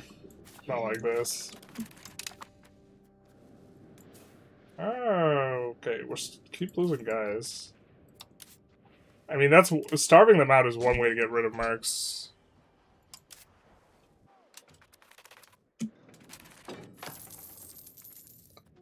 Yeah, we could cancel 2 more of these, or we could just wait 2 months.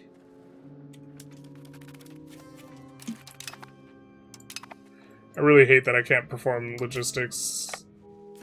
Actually, we're starting to get a little bit too low on this, so... Gonna click the button and watch as a bunch of these renew. Yeah.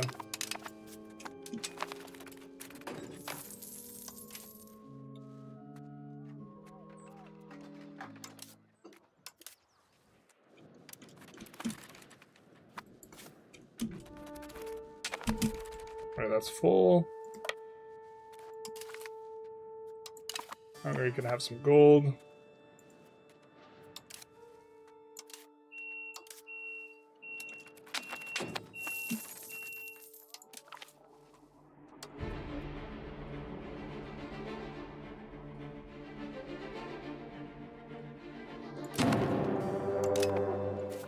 Okay, so now we can set this on form logistics.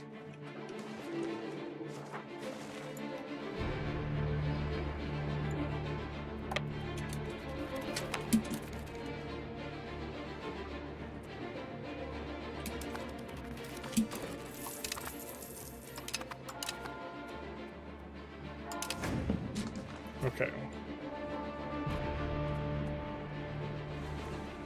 Let's do some explorations. Yeah, I was so tempted to play some League. Just like, it hits you right in the nostalgia. I've seen like people on Reddit complaining about it, or like various aspects of it, but the thing is also people on Reddit complain about everything. So their complaints are meaningless, to some degree. Like, when there's an absence of complaints about something on Reddit, then you know that thing is top tier quality, but otherwise it's not necessarily too informative. You're using super free stab to remove privileges you don't need anymore? Yeah. We still don't have the thing yet. How long in our parliament? Yeah. So we should be... that cooldown should be relatively soon.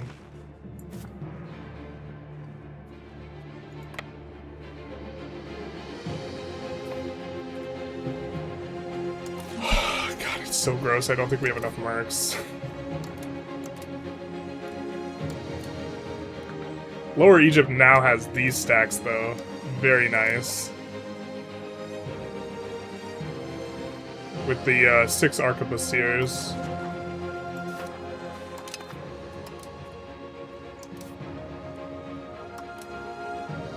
Or sorry, now they have tier 3 units, is the main idea here.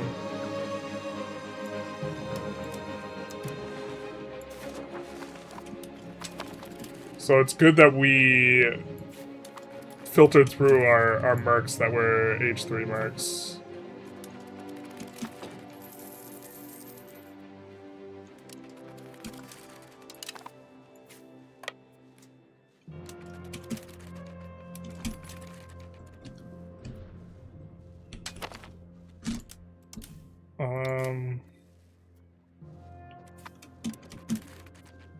Yeah, so we got 30k coming our way.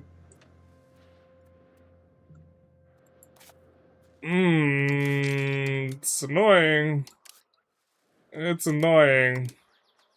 What happened to our merc recruitment? I thought you could recruit mercs and subjects. What's going on?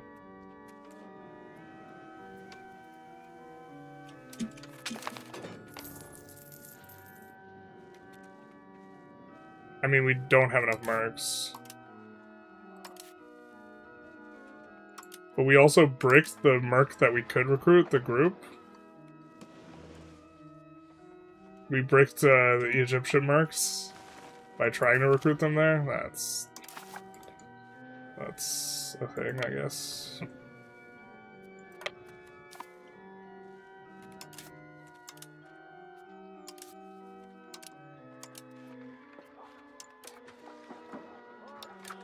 We must begin the procedure. Yeah? Oh, just kidding. We don't want Tuscany, guys. God, that's frustrating.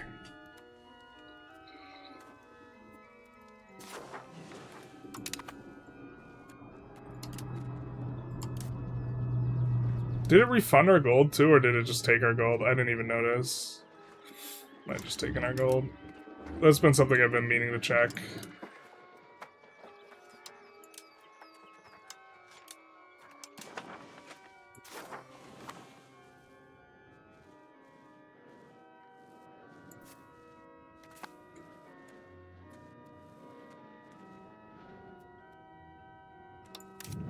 Yeah, we are improving relations with him, so that should fix itself.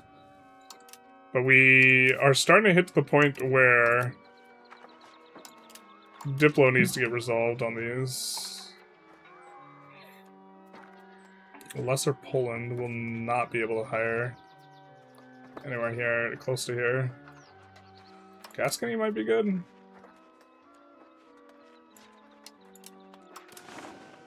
Yeah, let's do this.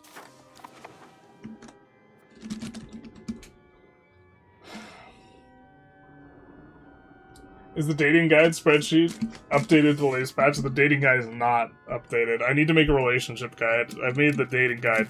It's obviously sufficient, but now we need the, what happens post-dating. Today I have a Vicky 3 collab for a YouTuber. Nice, nice. What's the premise? I'm a little slow on the chat. Unbelievable standard, Mr. Gaming. Dodging societal obligations, naturally. You can't spell generalist without a liar. I swear.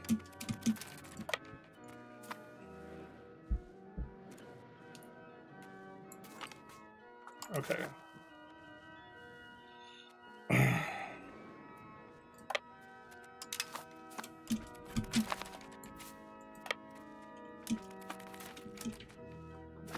Okay.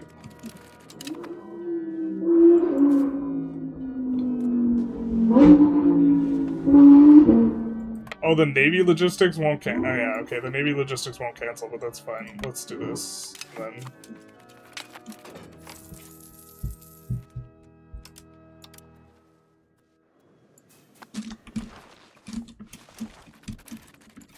Actually...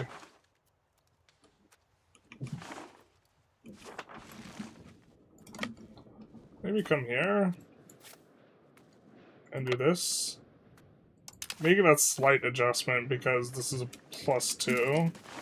Sorry, +1 instead of +0. I like it overall. It's very nostalgic regarding the League of Legends classic. Yeah. I really want to play some AP COG and just like... But like, I also like really don't want to install their anti-cheat, considering like the League is owned by like a Chinese company, and it just like gives like full and complete access to the computer. So like, I don't know, I don't like it. Or that part.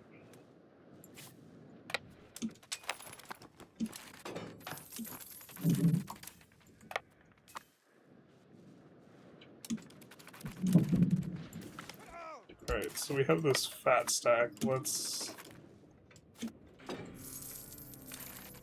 to work. I never played League, but I've been started playing Heroes of the Storm recently. I thought Heroes of the Storm got its support pulled. What happened there? I think you should avoid... well, okay, we don't mind it on a +1. Wow, that went way better than I thought it would. I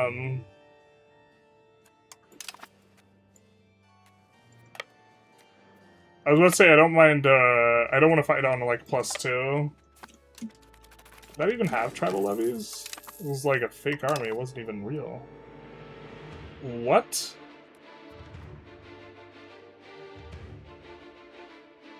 This cannot be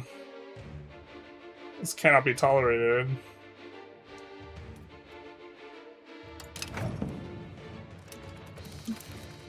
I'll not allow it. Alright, actually, let's come back.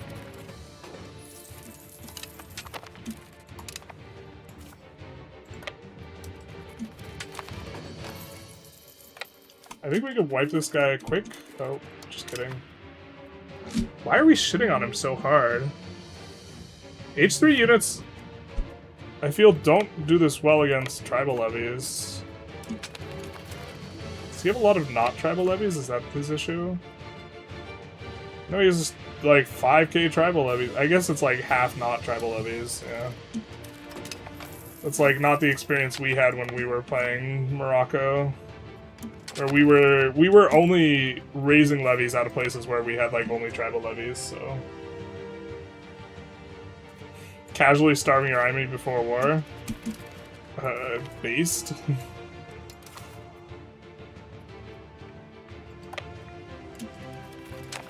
I think we don't get there in time, yeah, we don't.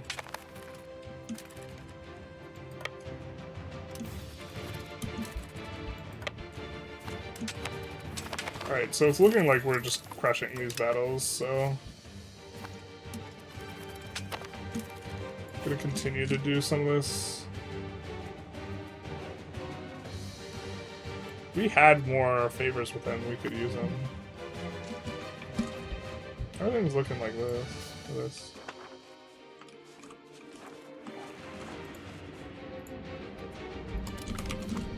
Trier's one of the bigger cats in the HRE. I guess we'll just try and keep the bigger guys off our back, but eventually this is going to force all of our alliances to break. The fact that we have a possible coalition being the thing that makes the alliances break. We'll go for the governor.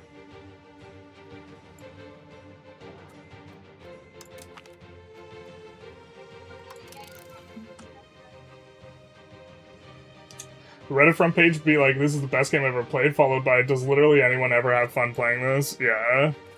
For EU5, people, I don't know, it's like exhausting reading like through some of the subreddit sometimes. I actually like frequent a decent amount, so maybe I should just keep my mouth shut. You're one of them, generalist. Classic Redditor behavior. Complaining about Redditors is actually classic Redditor behavior, though. Played one match of League Classic and nostalgia died, realizing League is now definitely a better game. Classic just allowed you to goof off, and the only thing is the nostalgia. I think the thing that, like... It was nice when everyone sucked balls at the game, you know? But I actually, like... really liked poke champs and poke comps and like this type of stuff, and like that stuff got uber nerfed.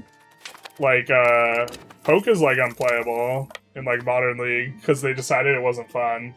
Which this is like the inverse of like what I decided in regards to playing League, which is I decided it was a zero-sum game, right? And if my opponents were having zero fun, then that must mean I'm having all of it. And so obviously, you just try and do the most annoying thing. Like, I mained Skarner for a while because I thought the most frustrating thing ever was getting flash ulted as Skarner, or by Skarner. Back when his ult would, like, whip you back, if that makes sense. His ult used to, like, drag you back even if you flashed away. Which is just, like, very, very obnoxious.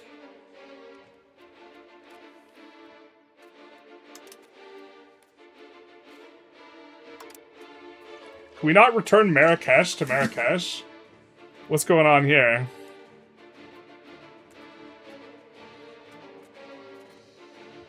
We would love for Tlemcen to be a subject, to be honest.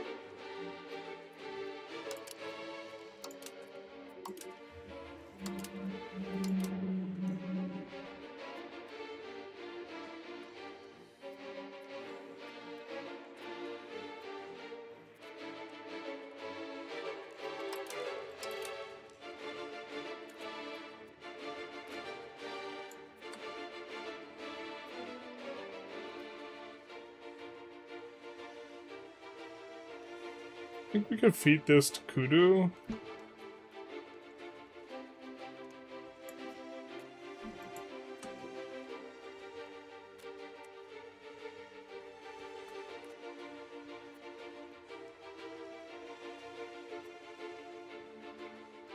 And then maybe we're supposed to grab Marrakesh here.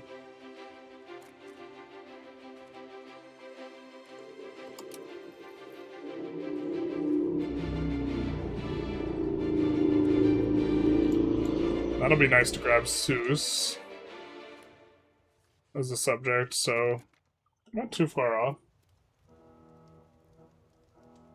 I remember forming Italy with way less land in EU4. Formals in EU5 generally require the whole shaboodle. Mercs just said thanks for the money and left, damn it.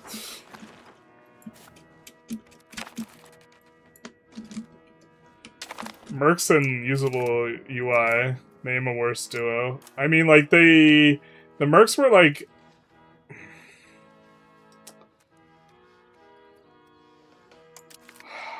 Like, the fact that they made you have to click, like, 10 times as many times to use Mercs, like, it just feels so bad.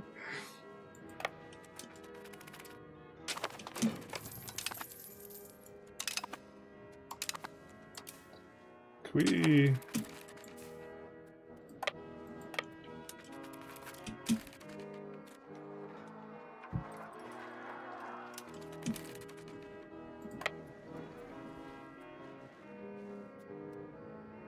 Oh, they automatically made a depot? That's crazy. It didn't do anything because it just auto-deleted, but...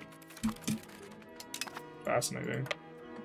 Okay, so based on the way what's been going on in our game, we assume that we could take this. 100 AQ played by the AI? Fair enough. I mean, we did a very similar thing to the Papal States. So maybe we're just getting what we deserve. Where we deny their ability to raise units. By hiring mercs ahead of time, declaring war, and then sitting on their attempts to raise anything.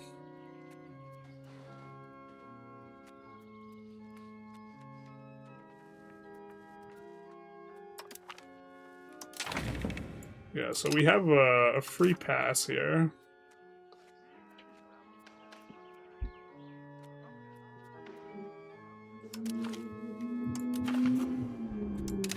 We don't want inward. How valuable is passing this? I think it's not as valuable as a round of taxes, so we'll do this and call it. Oh, that went well.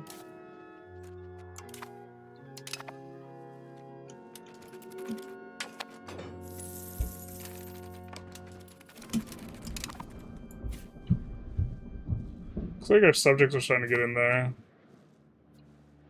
I'm not sure if we're supposed to separate Zab here.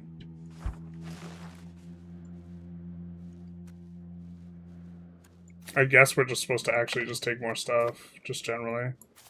I kind of like the idea of sitting... I'm not sure they have access through Tlemcen. Oh, they have access through here anyways. They can walk around the other way. If this was a choke point, I kind of like the idea of trying to sit on a +2 here. It's maybe kind of okay. We could just let things ride for a hot minute and see what happens. Cosimo.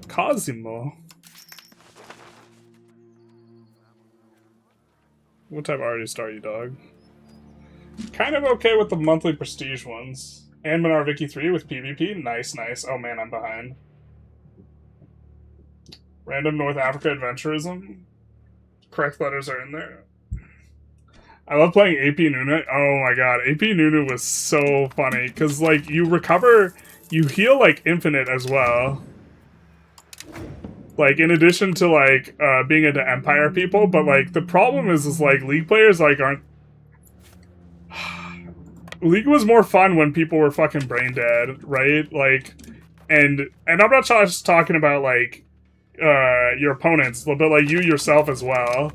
Because, like, it used to, like, everything was, like, less structured and, like, tight, and, like, everyone plays perfect type shit. I get the anti-cheat thing, but there's so many evil companies already watching everything, it's hard to really care, at least for you. Yeah, the thing is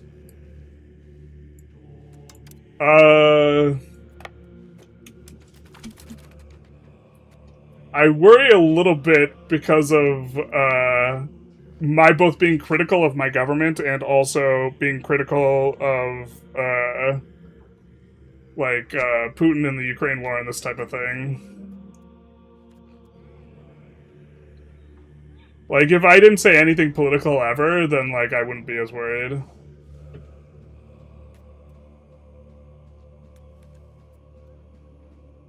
You don't care about actually having art, though. Sure. Blizzard brought back support for it this year, even though they've been doing some patches again. Starvation of your troops should give them discipline. Yes, yes. You have so much money that advances, like...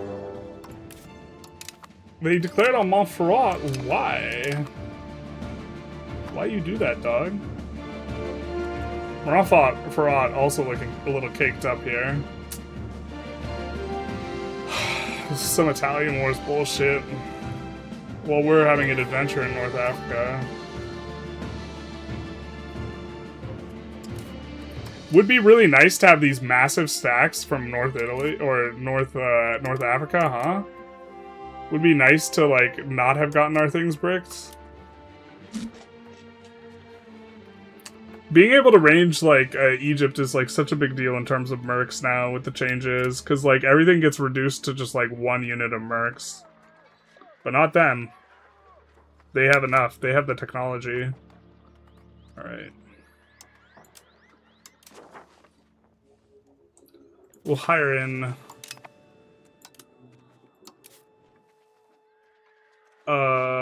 a little bit more. Who could forget the Hessian mercenaries? Not us. Also on the list of things not to forget, wallet, phone, the Alamo. Redditors are the only people who complain about Redditors. Everyone else is doing fine. Yeah, no, 100%. It's like, Reddit was the... What's the meme? Jealous? You don't even exist to me. Like, with the Redditors, like, the...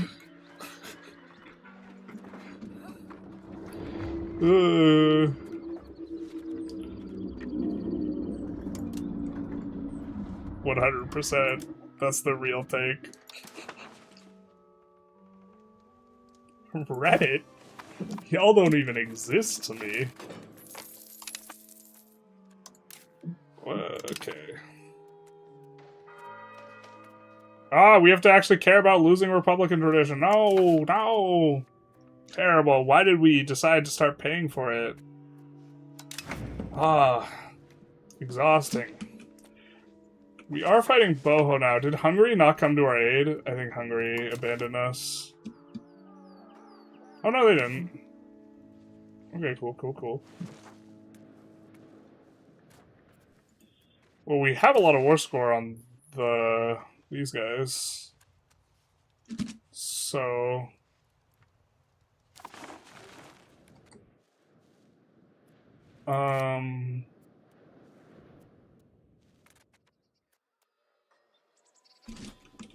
Two provinces. These guys have 2 provinces. We're not planning on annexing them anytime soon. I'm just thinking if we want to hand these over to them or to hold them ourselves. If we hold them ourselves, we can look to flip Sunni, though. Which probably should have done forever ago, but...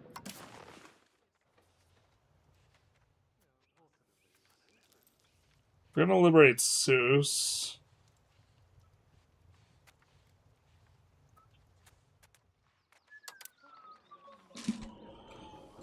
I think I'm into also not just randomly spiking Morocco joining every single coalition against us. We're just, like, peeling off some anti here, and by the time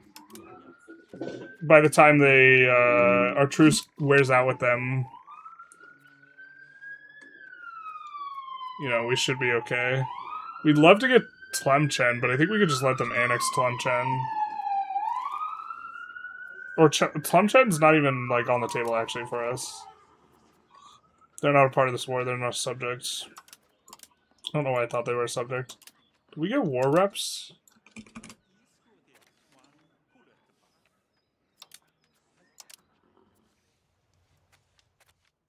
Actually, I think we want maps more than some of this stuff. Alright, this will be fine.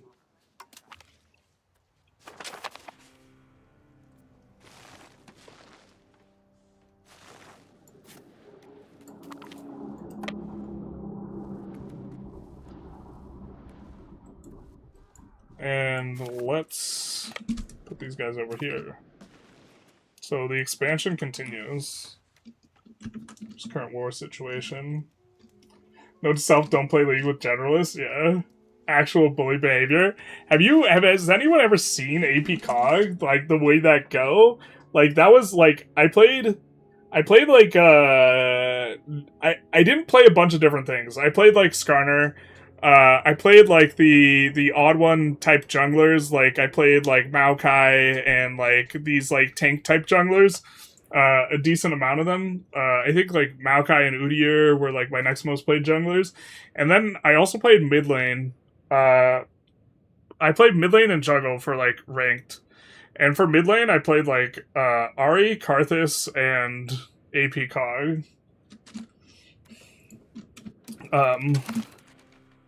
which just like have kind of dramatically different playstyles, I think, from each other. Because like Carthage, you're trying to like die on top of them and just be like AoE damage. And just do like as much damage as possible. And then like Ari was like about roaming and assassinating and getting angles, and then AP Cog was like poke and like, yeah. Am I the only one who barely uses mercs? A bunch of people barely use mercs because they're really unfun to use, but they're really strong. So we're using like, as you can tell, an enormous amount of mercs, but by God, we're gonna complain about using them. We're not gonna let that one go. We're not letting it go.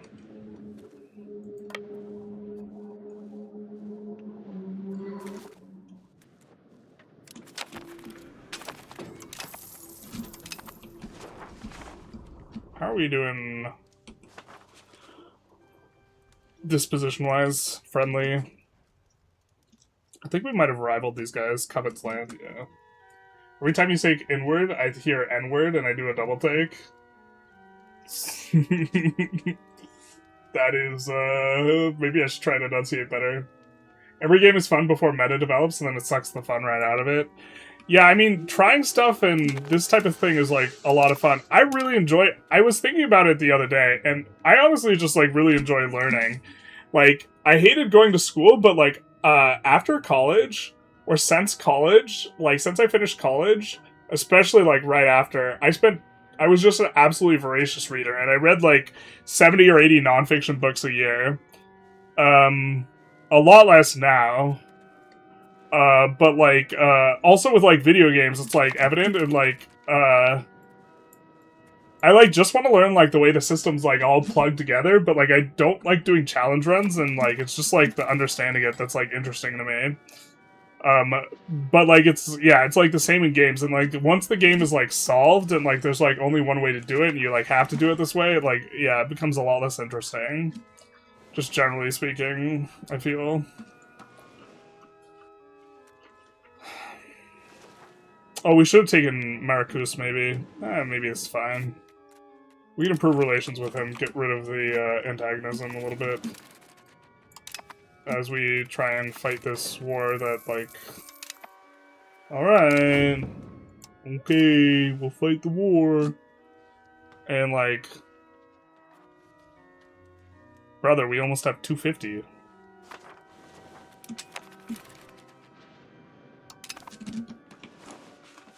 It's kind of neat that everyone can just join the wars against us and this type of thing. I think that our Italian wars experience is a little bit less dynamic by virtue of us just being so far ahead by the time we enter it. I love the Merc shopping streams. It's time for the procedure. You like the procedure, eh? This man beat us in game of chess, so he must be cheater, yes? It was procedure.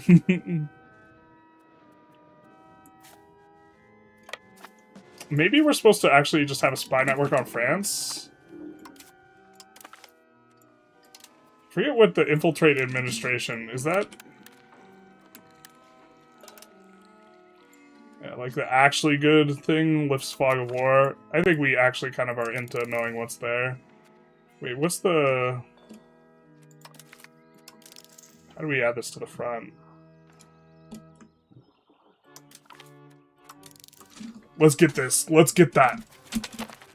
Alright.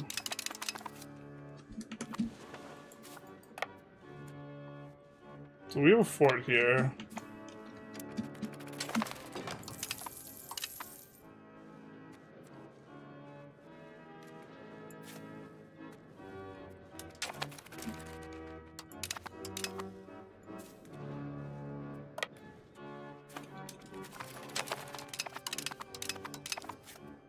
Alright, coalition pops off.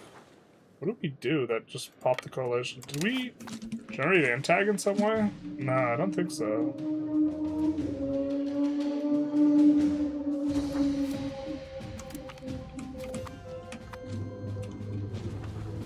Wow, why are we making so much gold? This is unseemly. You took everything from me. I don't even know who you are. Regarding the Redditors, basically.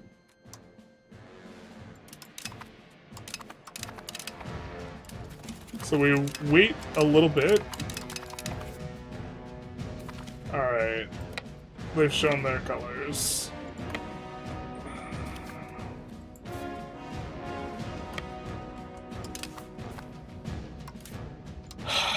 Alright. Can we hire that Egyptian stack, or it just still thinks it's just dead? Yeah, it still thinks it's just dead. That's fun. Okay. I think this is one where we're, like, never able to hire it, because it's, like, some random-ass place. Yeah, we can hire it in our subjects, except it doesn't let you actually raise mercenaries in your subjects' territory. The real solution is to just make them unfun to use, so that we never have to deal with,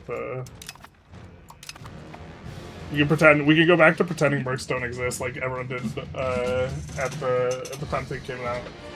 I like Reddit to help with my D&D game, but man, it is a vibe, especially where the kiddos are on summer break. Yeah, I mean, I think it's probably just you get so much more engagement by just being complaining. It just, like, comes to the top. I don't know, like, watching people complain about movies on Reddit is, like, so wild. It's, like... And that's, like, even the premise of, like, one of the subreddits is that, like, I think the subreddit's, like, Okay Buddy Cinephile or something like this. And, like, the joke is that you have to hate movies, but it's like, it's a subreddit for discussing movies, but the joke is that movies are unwatchable. And like, if someone ever admits to watching a movie, they like, they make fun of you. Like, in a joking way, but it's like, a self-conscious, like, realization. Like, Reddit is simultaneously self-aware and indifferent. They're like, yeah, this is a cesspool, but it's our cesspool. We know how to get down, you know what I mean? I don't. Yeah. Like, there's... Let's see what the war looks like. Yeah, this is still really cool to find for us. If upgrade building being affected by being overcap of supported buildings, is it worth using building levels on irrigations? Irrigation's good. Irrigation just uses a lot of building slots. It's like one of the downsides of irrigation. Here we don't have enough workers to support it, but...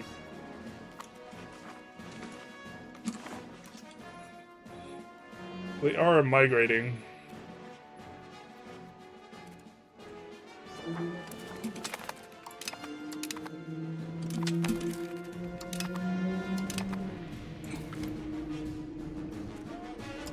feel like this 29k is not enough. Do we have like another... How much do we have coming in? 40,000 might be enough to take this stack out, but they have a lot of professionals. This isn't like all levies.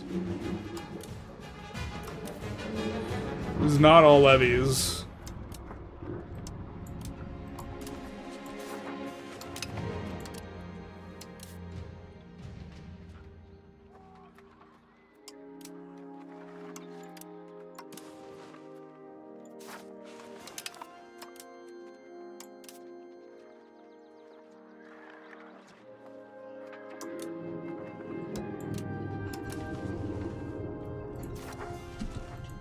Alright.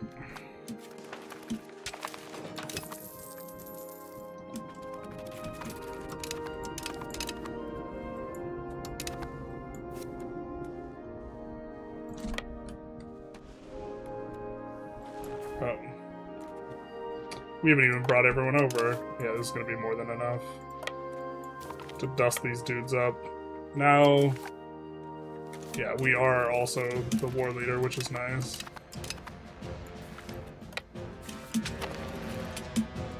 Oh, this is actually just so gratuitous, because we have another, like, 10k from the south. Down here. Do you have thoughts on whether it's worth to make Syra Nasia market into Baruch?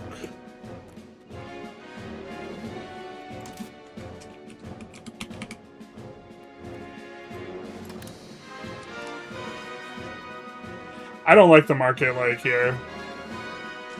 I understand, like, kind of the argument, but I just think it's too lean.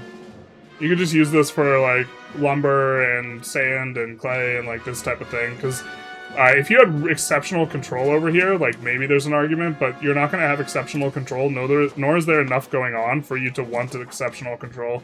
Like there's not a whole ton of pops. It's sparse land. It just doesn't get there. Maybe if you were playing like multiplayer and you weren't allowed to conquer land and you were playing Egypt or something, but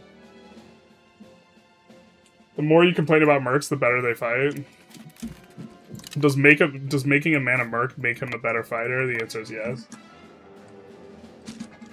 I don't know, I think Reddit got significantly worse over time. I think there's a lot more bots now, and the bots kind of make it worse. The bots are like trolls very often. So like, they're not even funny bots. Terrible.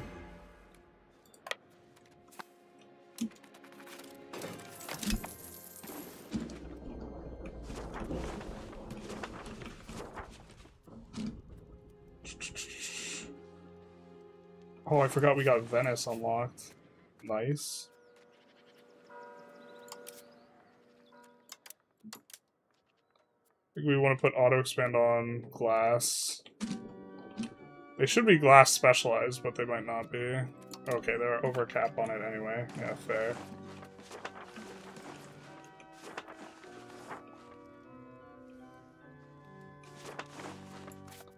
Although, do we want to downgrade Venice? Because it has Fortress Town, we might. Oh, that's gonna bop so many buildings.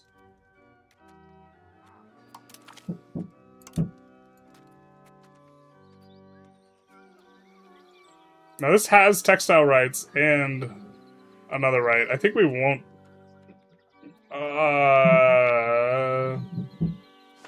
Does textile rights even make sense? It does make sense. I guess we'll keep that. Feels bad, man. Alright, so this will downgrade. And then I think we have cheap urbanization right now, so...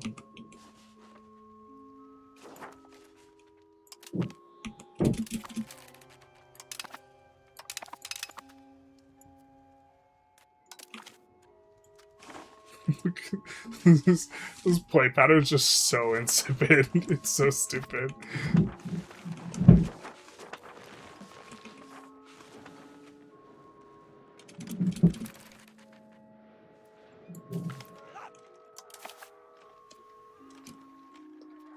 Let's take the mercs.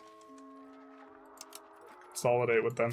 See, I don't know what happens when you consolidate with mercs. If it, like, in regards to which merc unit is which. And when you're, like, renewing payments and, like, this type of thing. Oh, this guy's a genius.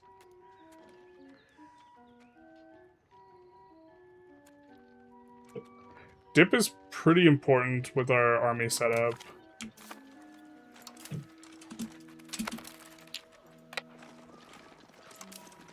We'll slow down a little bit. 1, 2, 3, 4, 5 days, and then we'll go with the second wave. This should be good. Subreddits with OK Buddy in the name is sarcastic version of the real Reddit when people discuss said topic. The real... Okay, buddy. The cinephile... I've never seen a cinephile subreddit. That's hilarious. Engagement bait could be described most social media nowadays. Yeah. I don't know, like, looking on threads and, like, someone's, like... People are, like, either obviously trolling or, like, they're asking a question where they, like, clearly don't give a shit about your opinion, but they only... Like, the like, average... I'm on threads, and, like, I occasionally just, like, post some thoughts there, and it's, like, not that big a deal, but, like, when... Like, people ask for other people's opinions, but you can tell they don't give a shit about anyone else's opinion. And then the people who all respond are just responding so that they get engagement, and they don't give a shit about, like, whether or not the other person, like, cares about their opinion or, like, actually answering their thing, or, like, it's just, like, the most performatively... It's, like, a performatively public, like, interaction that is just completely devoid of what like a normal human interaction looks like as a result of like the incentive structures surrounding social media, and you're just like watching it and you're just like, well, I guess I tell them what I think. Except you just like don't respond because it's insipid, but you know. I use the mod that doubles building slots because I find the numbers arbitrary. I think it's relatively arbitrary, but it's a pretty big... That's a pretty big balance change. That's not like the... I have to think something is really stupid to like want to make a balance change that big in terms of modding. How do you go about picking town urban rights in a province that offers a variety of production efficiency bonuses relative to goods? Well, there's some that like you have more difficulty finding prod bonuses than others. Like, generally there's, like, an abundance of, like, cloth modifiers, or, like, anything related to alcohol, though alcohol is not a common production. And there's, like, a scarcity of, iron modifiers. And so there's also, like, a scarcity of glass modifiers, so generally it's, like, you kind of tailor it, to what your needs are gonna be, basically. Like, we right now, this market is super underproducing tools. We wish that we had more tools, and so we even have some areas where we're starting to auto-produce tools that have no efficiency bonus. So if we had a place that we have the option between producing tools there, or like this iron place, this iron province, or actually maybe this iron province. No, this is a bad example. Can we find an iron province that has other stuff? So this province, the alum and the fiber crops can go into paper, the alum can go into dyes. You maybe make an argument for paper industries. No, we will like 100% just build a shitload of things that are related to tools here. In fact, I think we're gonna actually start integrating a little bit more stuff a little bit faster, and then dip core, let's actually get some of this stuff integrated so we can like get moving on. This probably has an urban right? Yeah, so get moving on getting rid of the urban right and then building the new thing, unfortunately. Everywhere is worse because of bots, yeah. I don't know. Except for outside. That's the thing that hurts Svanka. The real answer was in front of us this entire time. We're supposed to go outside. Only place that they can't get you with the bots. That internet manifesting, 100%. You can also cancel the buildings in the town you downgrade anyways. You could cancel. Oh, I should be. I'm trying to play. In the back of my head, like, play speed is, like, something I'm trying to pay attention to. Yeah, this guy's just gonna get eviscerated. He should just retreat rather than losing all these guys. Because these guys are just gonna single file. Even if they get on the front, 3 fronts with 2 flankers, there's no shot, Dot. No shot. Alright, so that's pretty big for us.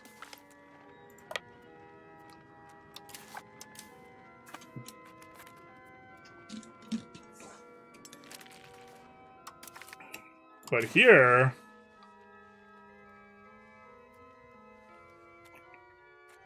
we might be able to transfer something over. Or kind of into transferring Aquilea. Because if we annex them, then we get their subjects. Their subjects in OPM, though. Maybe we're just not supposed to care that much. Their subject's actually not in this fight, though. And it would help us to get cleaner borders. And it would be kind of efficient on the antagonism, effectively speaking.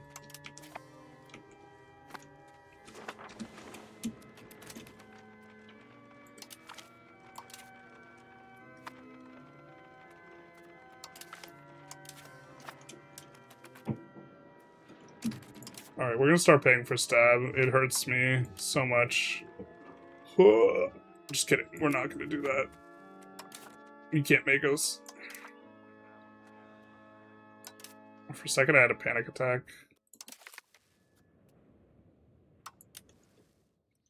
Actually, let's do that.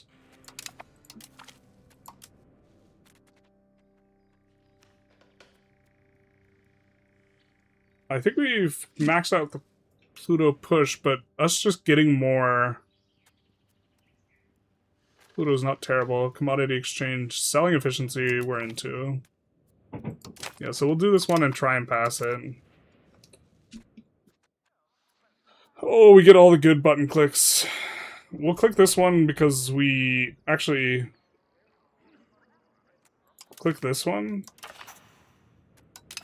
And then now the gain is actually going to be useful. What's the criteria for making an Italian administration center? It won't say why I can't make one in the Italian Wars menu. I'm not sure.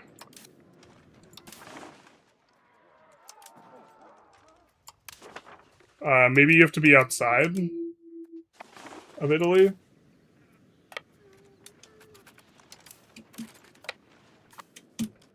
A little faster reinforcement there, because the reinforcing army is much bigger, but the general in the first army is much better, so... Just want to saturate the fronts, get in there, get the reinforcements. What's your opinion? Here's mine. Yeah, well, I mean, but it's like, they're not even trying to give you their opinion, they just want your engagement. They want your, like, clicks and your posts and this type of thing.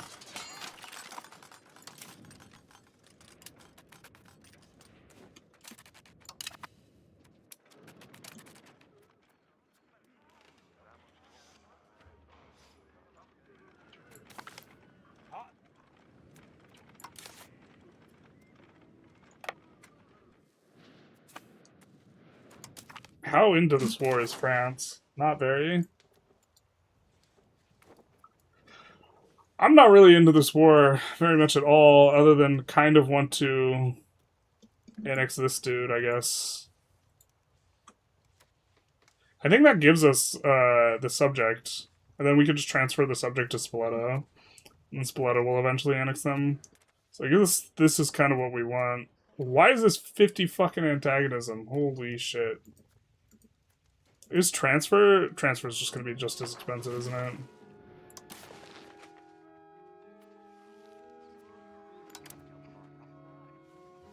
It's because we now have...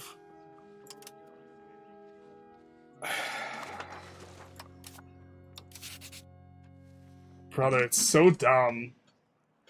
Hegemonies are...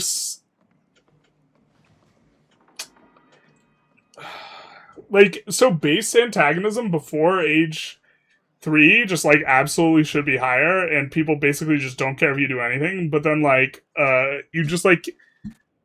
This is 3 locations. We just, like, can't take 3 locations, or we're just gonna, like, light the fire on the HRE. And, like, the scaling is just... The scaling modifiers aren't using efficiency modifiers yet for antagonism. They're still using, like, additive increase and decrease modifiers, and that's why, like, when you stack a bunch of, like, decrease stuff, it's just so ungodly cheap. Right?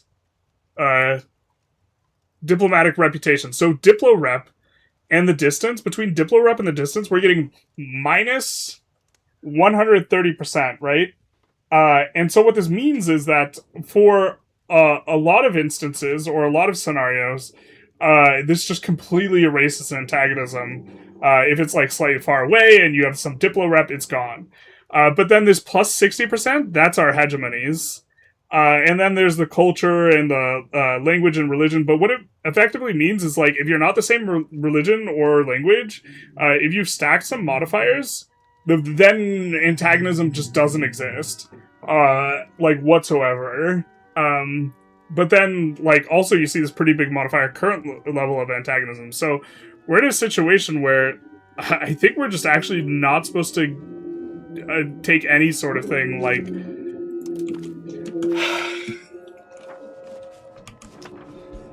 And, like, the scaling is booty. We could do separate pieces, and we could just try and, like, do peace deals where they have to give up stuff.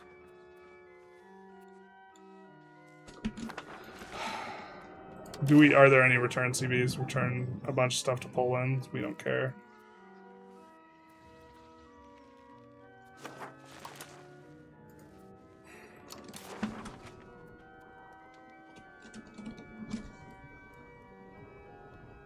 So it's possible to get 100 control on all locations? Yes. Yes, it is.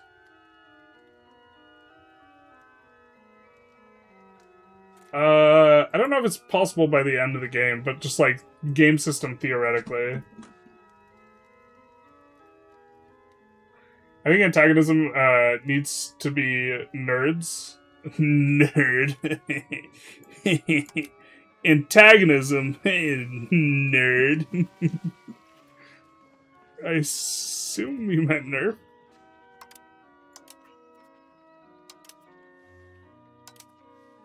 It needs to be buffed in one spot and nerfed in another. Release Toulouse, yeah. Let's go, baby. We really want him to annex Provence so we can release Provence so we can get in on him. Maybe we're just supposed to white peace his ass. God, we just hired so many mercs just to, like, win 2 battles and white peace him. 72% for current level of antagonism we feel towards Tuscany is pretty huge. Oh, I agree, but I'm just, like, it snowballs and then, like, it becomes, like, you can never rake it back type of thing. And that's, like, kind of why we're trying to put a lid on it. Just the thing is like, theoretically, you're just actually, like, not supposed to put a lid on it. You're, like, we can just uber antagonize these guys who are little, just, like, nothing burger things and not care, and that's, like, actually probably the way we're supposed to play. But, yeah. This, is when you set up a union member to take the antag for you. Don't know the best way. Yeah, but, I don't know. That's kind of, like, cheeky. Like, the...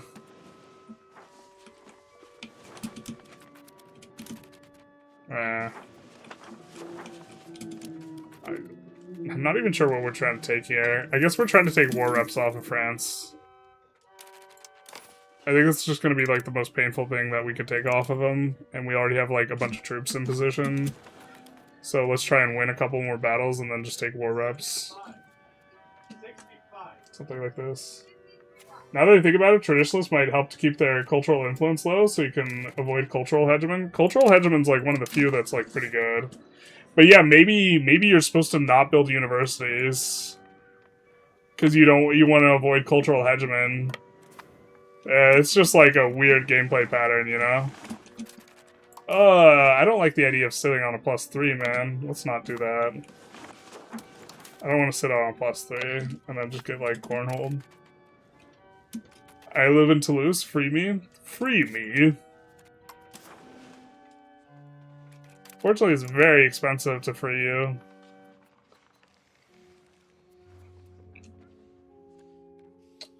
I think we're actually supposed to free Navarra. Or something like this. Be able to release it ourselves type of thing. So that we can return all the land to them later. Actually, we should just do that with Toulouse instead. We should just take, like, this and this.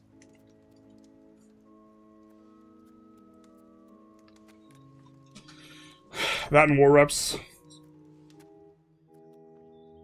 We don't have much antag generated, like, in this region, really, so that should work kind of okay.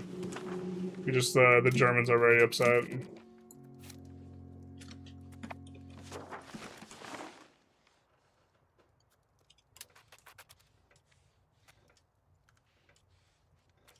So... Oh, it looks like Hungary is getting absolutely clapped.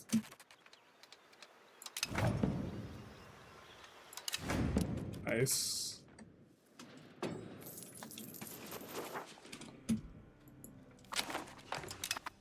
How many y'all we could siege? I don't think I want to split these guys up, though.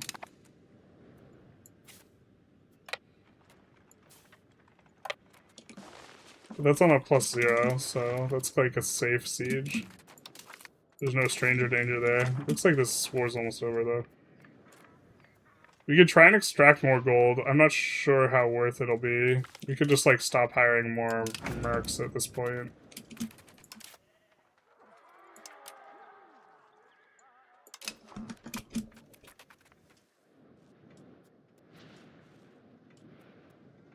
I wish we could set this to, like, continue to hire our...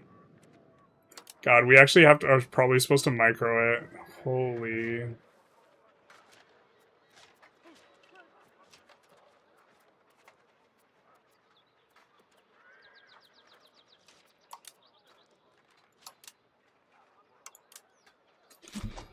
We're probably supposed to micro it where we look at the mercs whose things are about to expire and manually extend them.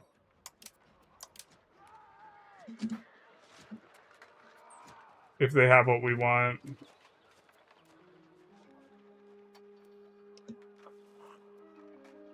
Okay, let's do that. I would like to be able to set up a heuristic. I want to extend the contracts and change the contracts to 10-year contracts for everything that has tier 3 units, but...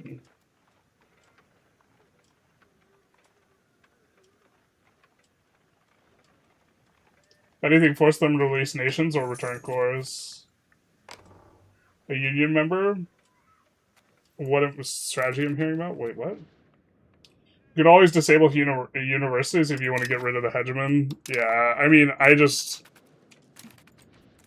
Oh, that's such like a feels bad gameplay pattern, but maybe that's the way we're supposed to play it, yeah. I think, like, if that's, like, the way to play, I'm just, like... I'd rather be frustrated than play that way, if that makes sense. It probably doesn't. I'm just being obstinate and stupid. Where, like, I'm just saying, hey, this should be different, so I'm just gonna, like... be annoyed about it, I guess.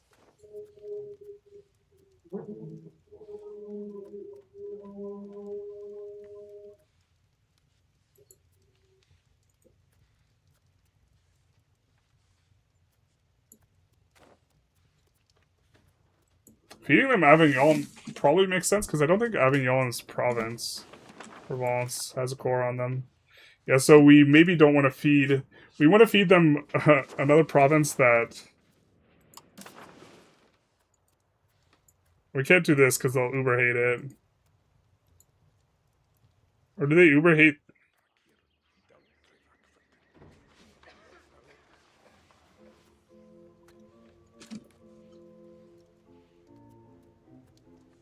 But yeah, we can... We don't want them to have their capital in Avignon.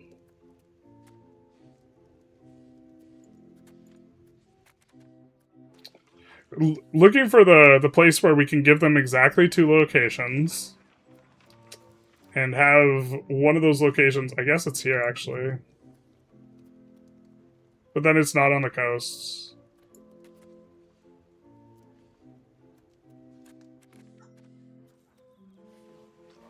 We want to give them,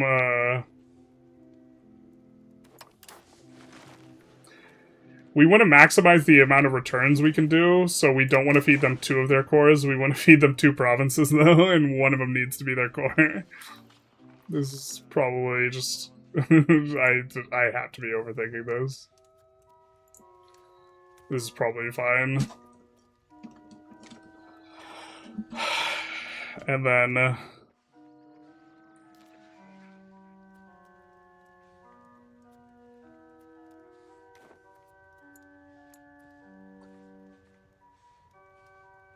maybe something like this is good for us, because then we can release Toulouse and Navarra.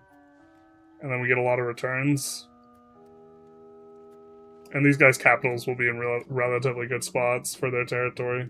Yeah, so I think this is what we want. And so we'll have to beat up France a little bit more.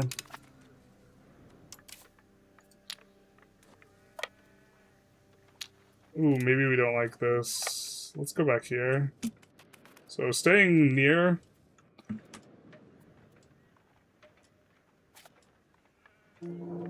Why don't you want hegemons? They give you an additional 20% antagonism generation, which is like a really big number. You're using a mod that gives them 5% instead of 20.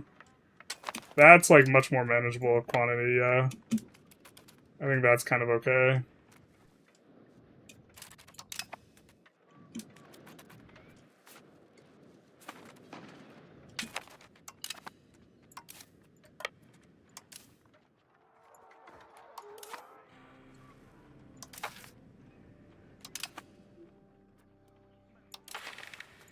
I should have made sure we could pass it. I think we can, though.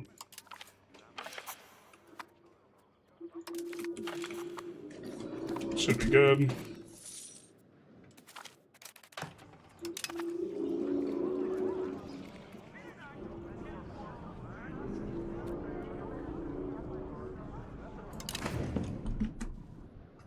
The only way to expand in the HRE is to ignore the little shitters. I mean, that's kind of what we've been doing.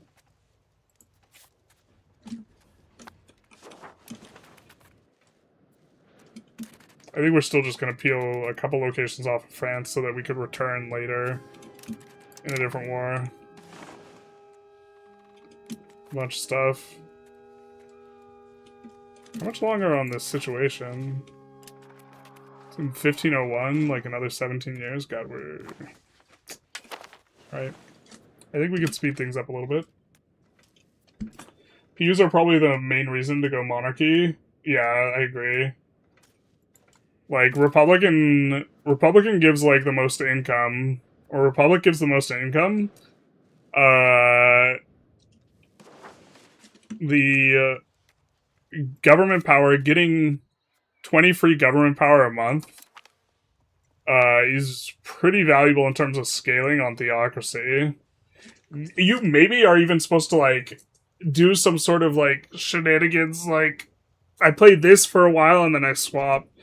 Because money's more valuable early, so, like, it's possible that any republic should start out as a republic and then swap to theocracy afterwards. It's maybe a little bit silly. We also may be supposed to be getting, like, more stuff going on over in some of these areas.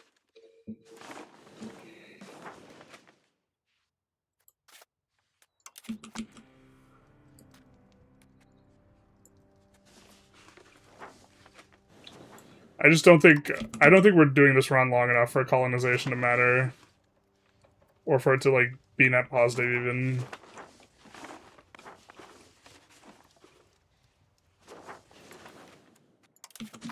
Guess we'll start a couple.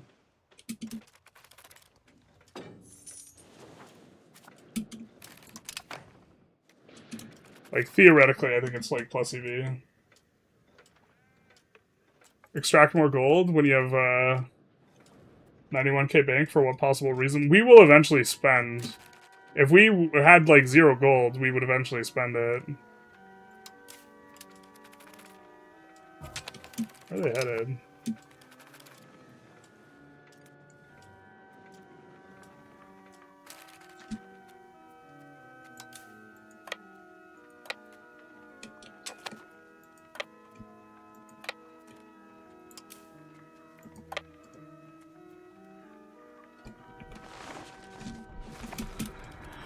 I kind of don't like throwing onto a +2, but since this is almost all levies, I think this is fine.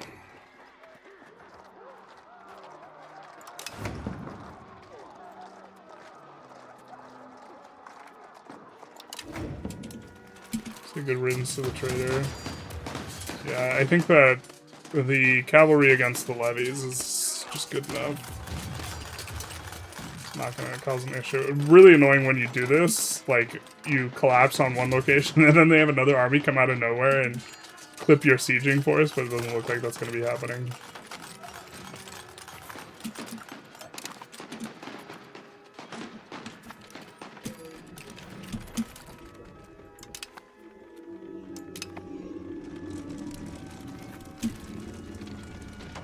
Oh, it's kind of happening. I think that's their retreat, though. This is bad for us? No. Oh, God. Not the retreat taking out our sieging force. This is real bad. Alright.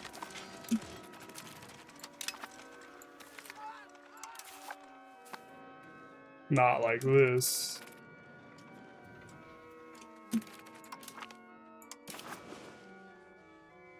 Close to accepting here. I think antagonism boost makes sense. Problem is hegemonies are not necessarily beneficial or sticky, which means it's optimal to cheese them. I think from a macro perspective, the other people who are strong should like stick their thumb in your pie, but I think that should operate on an axis that's different than antagonism. Like, I don't think the antagonism itself makes that much sense. But the fact that other powers, like, as you start to get powerful, like, start to be like, hey, wait a minute, here, this is, maybe a problem. Like, I think that should happen, absolutely, but, like, the mechanism should be a little bit different, I think. Is there a world where we want to unload this?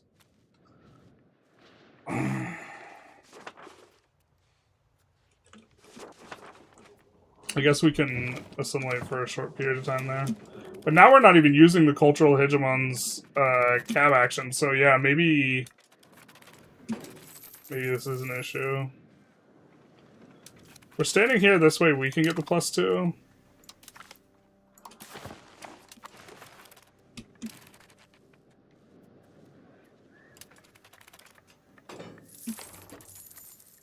Oh, I don't like this. I don't like this at all.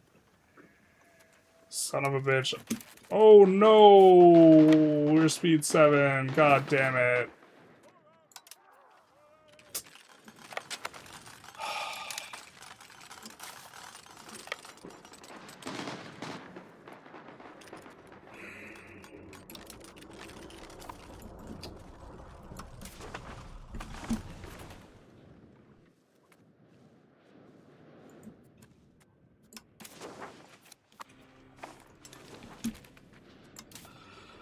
Oh.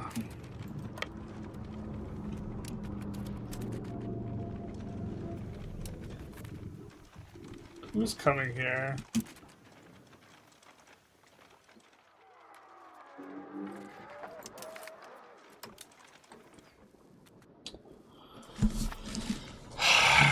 They don't get any war score from that.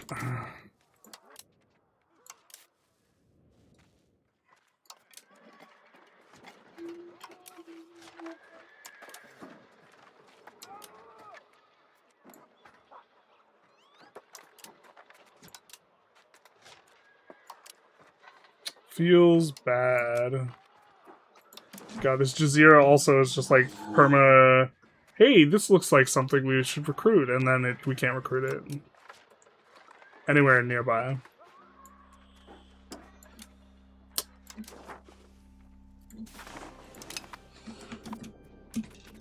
Wrecked by speed 7. You hate to see it. We don't even have the max from battles, so it's kind of rough. Finally get to use that emote? Yeah! Doesn't 20 free gov power as theocracy require keeping prestige at 0? It's a real cost in my mind.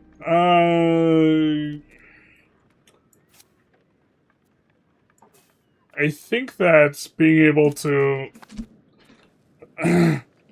That's fair enough. But you could, if you wanted to, you could pay for some amount of government power and just keep it stable and not do that. But I think that there's kind of a lot of value in just like being able to perma max out all urban rights always for like the entire game. But you are correct, it does involve giving that one particular up. Although we're doing kind of okay in the urban rights department. I do think that it's best in multiplayer theocracy because it has like the best combat bonuses. But not by a whole lot. I think that what we're supposed to do actually for us here, we're supposed to push aristocracy again. The trade building levels are so nice, though. It, like, allows us to have really, really high market access. But those you can, like, set up from a big Pluto push and then pivot.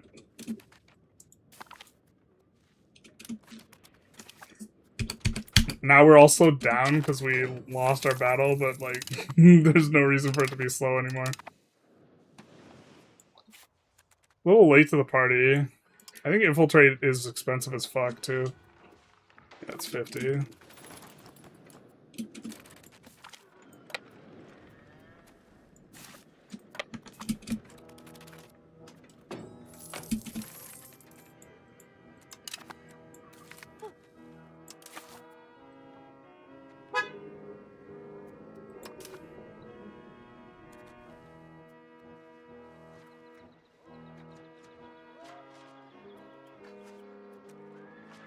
Can I not see you? Okay, those will give up.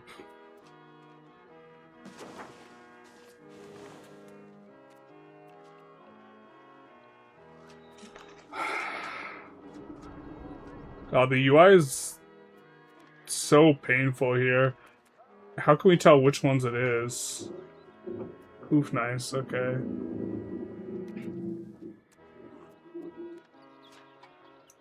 Early arquebusiers.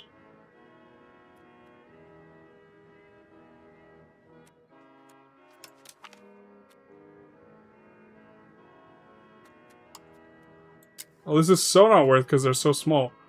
Why is the upfront cost so goddamn much?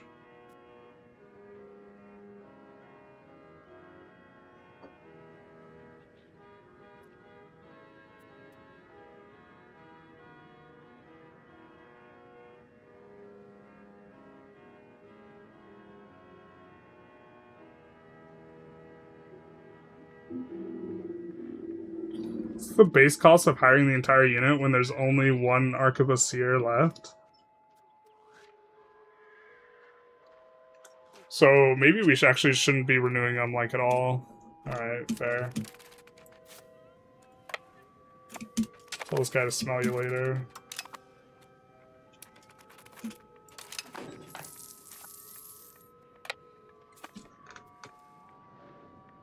$150,000 on a +0.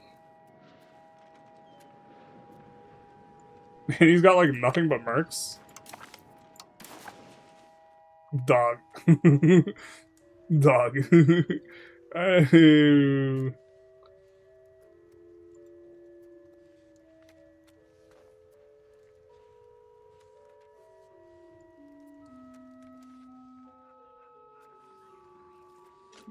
Maybe we should piece this guy out. He dumped so much money in. Wait, where does mercs go?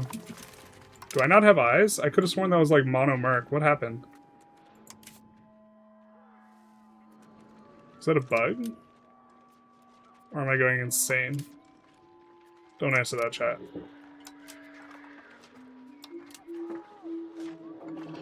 Okay, we're kind of able to tell, based on price, which ones are likely to have a bunch of tier 3s.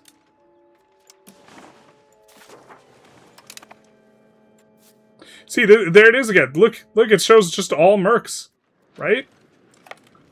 I'm not crazy. Is that mono merc or is it not? There's too much of these, like, things to parse through to, like, be able to tell.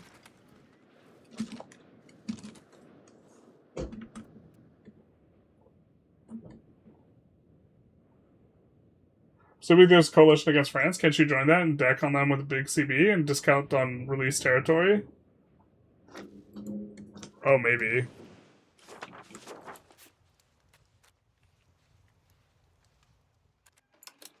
I don't think we could join the coalition if we have a truce with them.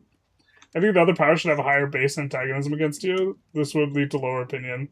I think that, like, the base antagonism should be higher, but the hegemon antagonism should be lower.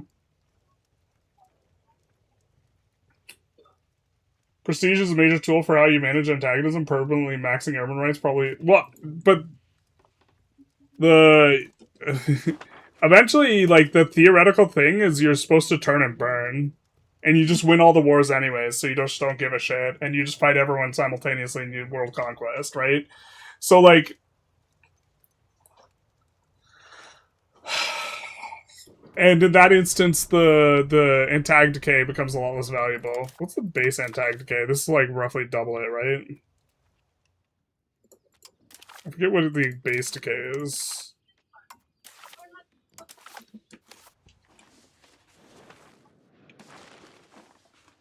Let's find someone who has a bunch of antagonism with us.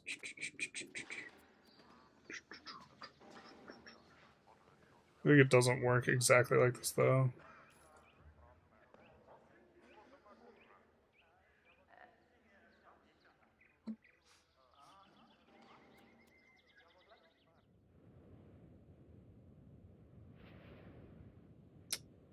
No, it's not going to show us the thing.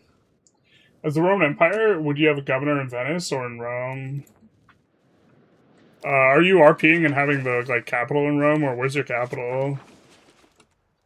We're planning on putting a naval governor in here.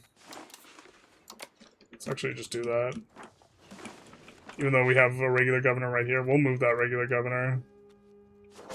Probably like over to here, to be honest.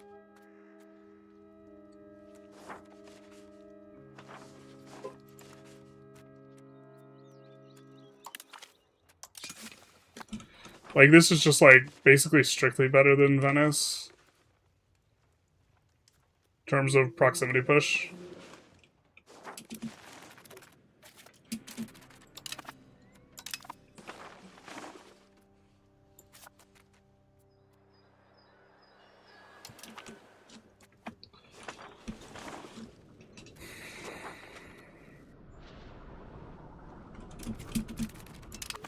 I don't know what that bug is about. That's so many mercs, though. It's like 120,000 mercs. And it's like, either we merc up ourselves, or we just piece them out.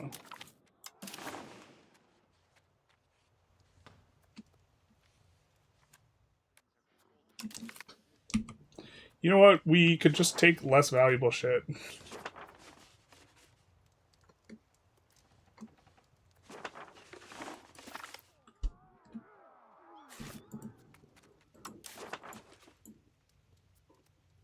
That's a less valuable one that we could release the guy with.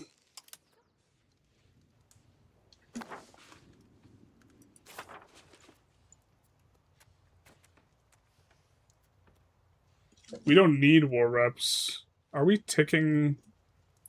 We're still ticking defender. Defender ticking.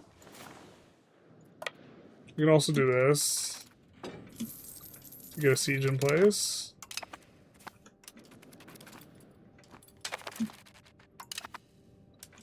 That didn't help us out.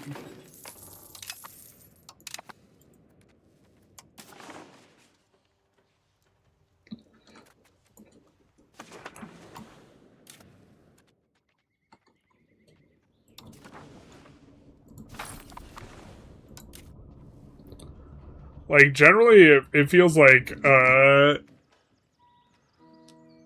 band of time where you care about antagonism is, like, age 2 and to some extent part of age 3 or most of age 3. But I think you just, like, actually stop caring about it after that phase of the game, so, like...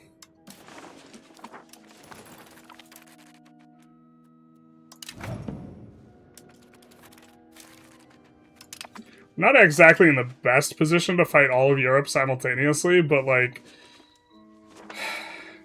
You can set it up so, like...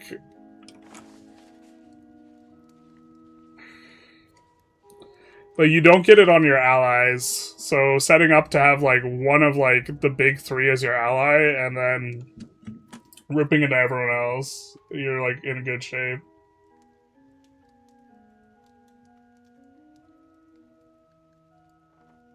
$150k, 1k mono mercs, yeah. Hey, True Grid, thank you for the $5, much appreciated. That's a good name. I assume that's a True Grit pun. Thank you, thank you. Much appreciated, my guy. A big nice. The experimenting with the new, like, thing that is in YouTube where you can, like, set goals or whatever. Thank you, thank you. I need to get an audio notification for that, for when I fall behind. Much appreciated, my guy.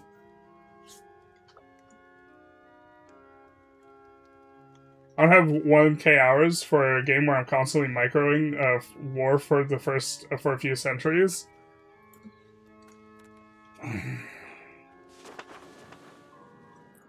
I mean, practically speaking, you you like don't need to expand a whole lot. We want war reps. Are we just being greedy pigs? We have 43%. I think we're just supposed to peace out here. I think this is good. We get to release a couple of guys that are going to be substantive, really substantive return land on. Have you ever tried bribing them, Rex? Yeah, it seems pretty ass. They're really expensive. It's better just to hire more.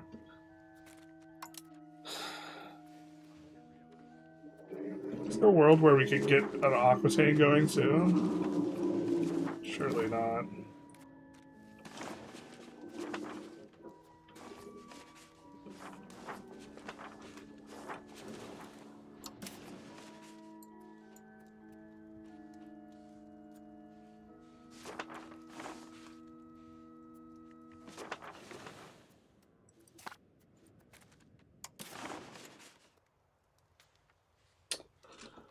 Oh, we could do this and release Aquitaine, and then if they rebel, they rebel.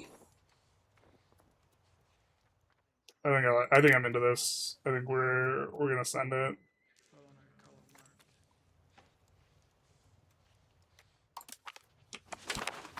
Because we've also, so like just in terms of like optimal expansion, we've been expanding way too much in Italy, but like we're doing that because like it's like themey or it's good for the stream or whatever, but like in theory, like we should be playing more small ball elsewhere. And we even brought this up, like we should have like subjects in the Teutonic Order, like we should have like chip-shotted like Denmark or whatever. We should be like trying to get a piece of this. We should have gone after like down here. Portugal's also doing hella stuff. We're probably just going to ignore the fact that Portugal's doing some stuff there.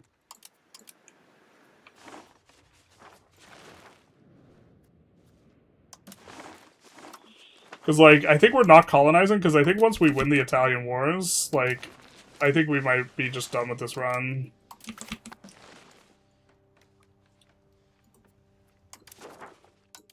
I don't know why I'm exploring them. Just because, like, theoretically, I think we're supposed to. I don't know. That, like, wasn't the place to explore from. Just looking to get them off, though. I forget which one of these is the best. I can't remember if it's... I think it's South Carolina. I'm actually not even 100% sure this is South Carolina.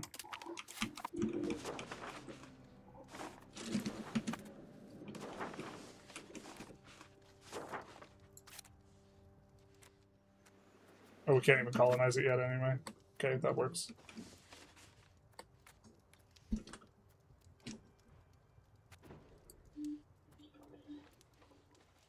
You can expand reasonably quick as long as you don't rush doing crazy stuff elsewhere like Generalist is. You should be doing stuff elsewhere, though. The elsewhere is so strong, because, like, the decay, like, is in parallel. We have a ton of, like, regional antagonism here, but we don't have that much regional antagonism down here. So, like, expanding down here, you can avoid the things. So, like, a small ball chip-shotty wars, like, where you, like, win 2 battles, take a province, and set yourself up to get subjects doing this. Like, this is the way to, like, expo. But, like, it's a massive, like, headache. And it involves, like, I don't like doing it on stream where we're like,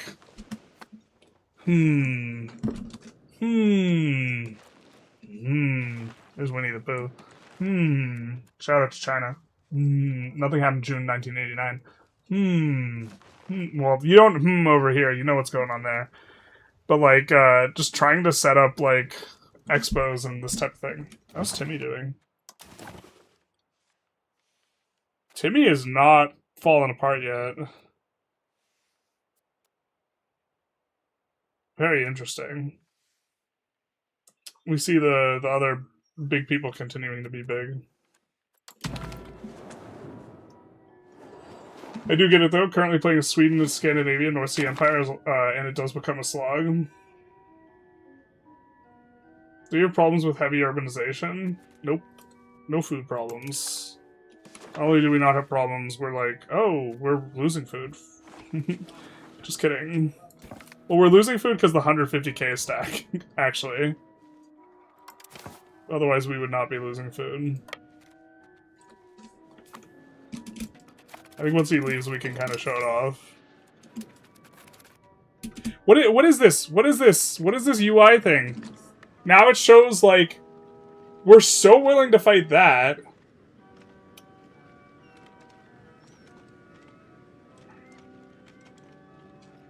I guess it doesn't matter because we kind of got an okay peace deal anyways, but we would have preferred war reps, but, like, the predictor of how many, like, we can't parse through all of this. So the predictors, or I mean we could, but like this is just like nightmare fuel. So I guess we could have just done the big ones and figured it out.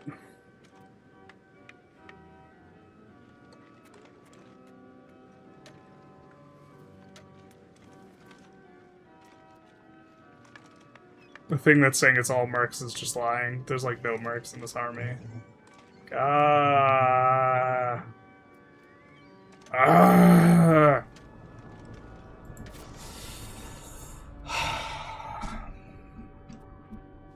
It was so terrifying when it was 120,000 mercs.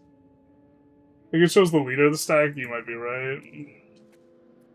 It should show the entire composition, but...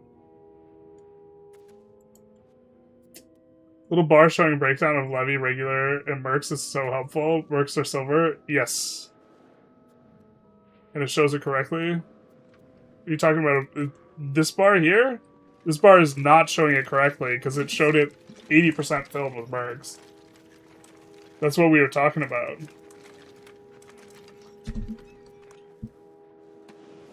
That's what we were crying about. That's what we're whinging about. It's just kind of been I think I've been a little bit whingy today. I need to just chill out. Okay. Gonna make urbanization decisions here. This is like sufficiently towards the back of the market that I'm open to the idea that we just shouldn't urbanize this. Open to the idea. Not necessarily embracing, but open to it. But I think the fact that it has enough pops there, whereas like twice the amount of pops as we could get employed in the clay pits, maybe it makes it pushes the needle enough.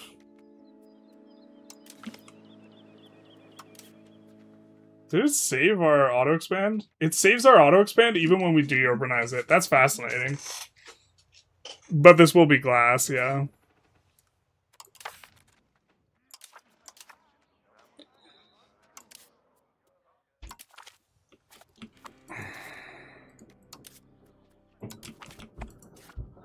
Doing that because we don't have enough money.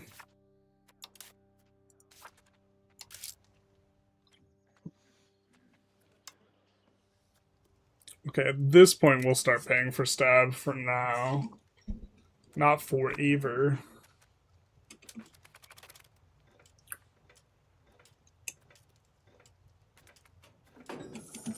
So what's left to form Italy? We're like, we don't have that many locations. We are hard winning this though.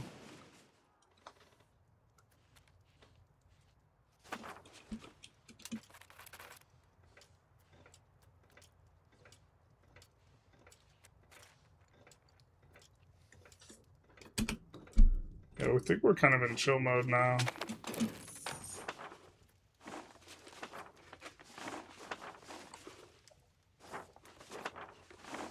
I think this level of urbanization is maybe okay. Well, yeah, we could urbanize this probably. How many pops we got also? matters. Yeah. The, like, close to the coast is going to be better, but we could breadbasket the other ones, maybe. Depends, we'll see. We have all of this. Now, the issue here, if I recall correctly, is masonry continues to be expensive.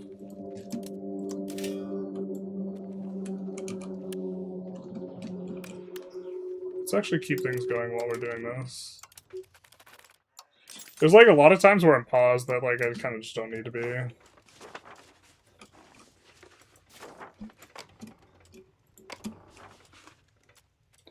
Having available, like, slots increases promotion speed, so we're just gonna... I think we have auto-expands in all these, but we're just gonna drop full stacks of the thing.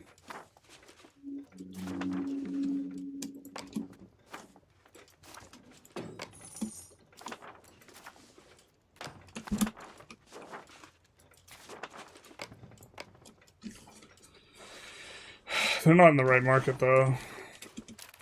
Oh... The Naples market's going to be very sensitive, as small as it is, but that's either... I'm not sure if that's good or bad. We could add more buildings to make the market bigger. I think long-term that's not exactly where we want the market anyway, though. But we'll pull in this. Just the upgrade to city will also move it along, so let's just do that. Even though the masonry is expensive right now.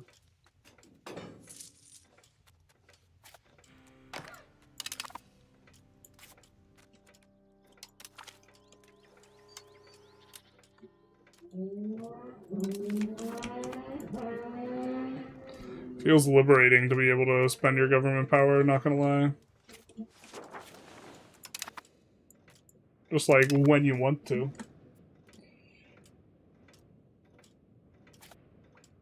Why does Ragusa have so much pull? Didn't realize you rebuilt Naples. Yeah, we rebuilt Naples. It's because the rebuild. There's like there's nothing in Naples.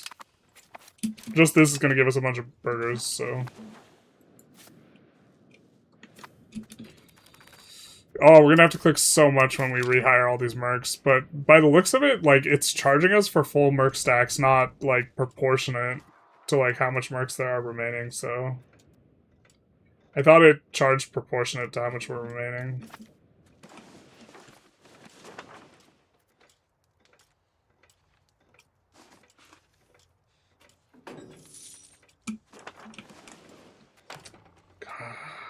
It feels like we shouldn't have access to this many governors, man.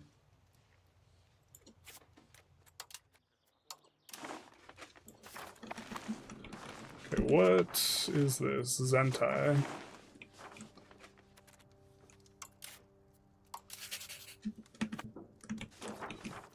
Who's this guy? Still a million. He is. We made this subject relatively early. There's one issue. So he's got spiritualist instead of humanist.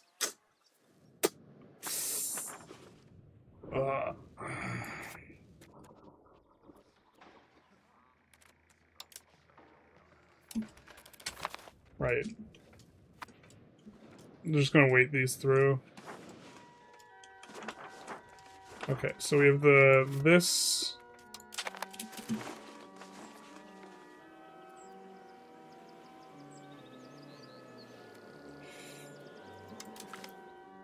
So stupid. This game is so dumb. Ah! And there are unique buildings here in Rome. It's got Granary Town, because plus it's got artisan rights. I guess we'll just keep the artisan rights. Leather and furniture. Okay. We don't have inputs for this shit. God, it's so bad. It's got unique buildings, though. I don't know if we get a chance to rebuild these, is the thing.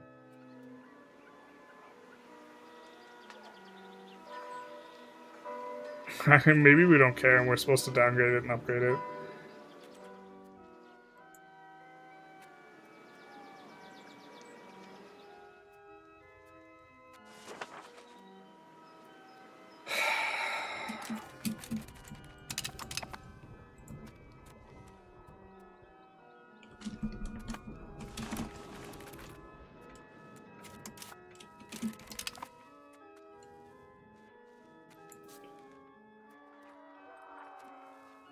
He's from the peasants. That works for us.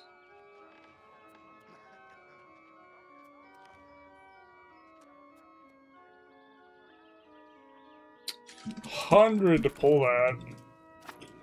We'll be trying to keep our eye for our parliament where we could get in. You should be annexing a subject to Italy. You're right. We're currently not.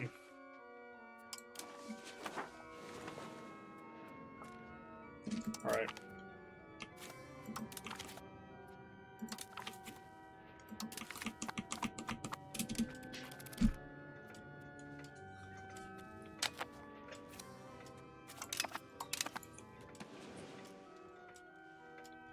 Maybe we'll annex this guy.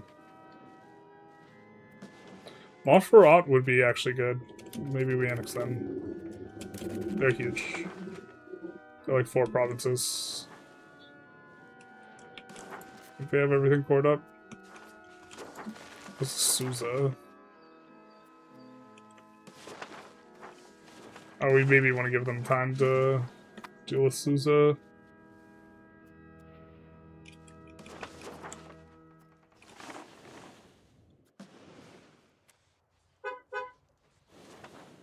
It might be these guys. Not the coolest annex, I guess.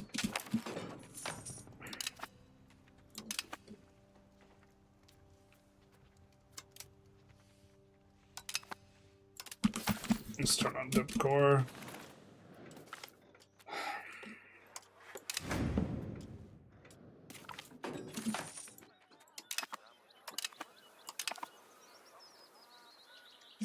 Opinion of Sultanate. We gain opinion of them. We gain a renowned gift. What the fuck is this?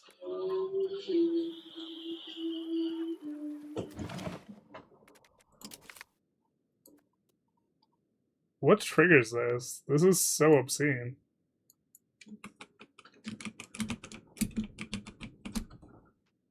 I just saw a 0.5 0.5 prestige until the end of the game.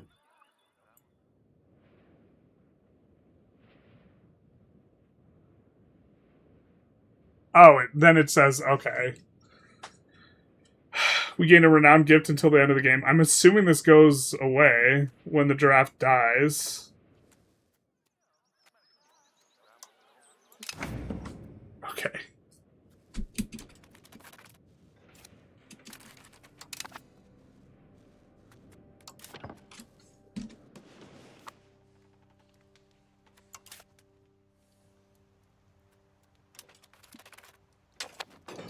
God, we're paying for all of our sliders. What have we become?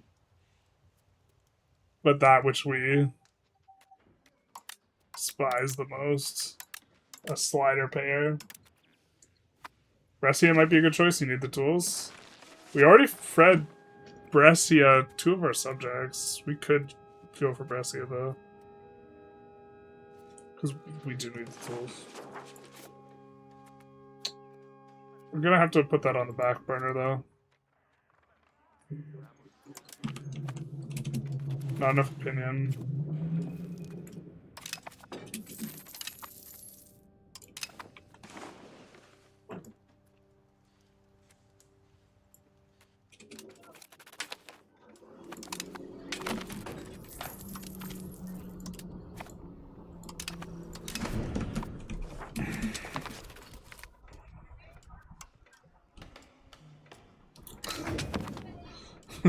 It's such a stupid event. To the end of the game. It should just say it until the giraffe dies. I don't know. There's like... Alright, fair enough. Alright, we get Bermuda, boys. That means we can do a lot more things. Which isn't gonna matter, but we can do them. The scaling, like, cap, you hit the cap so fast on the scaling cost of, like, colonies that it's just, like, super absurd. Like, the number of colonial charters, I think it caps, it's like an efficiency modifier and it caps at, like, 100% or something. Or maybe it caps at 50% and we're already at the cap. But it's very nearly just ignorable.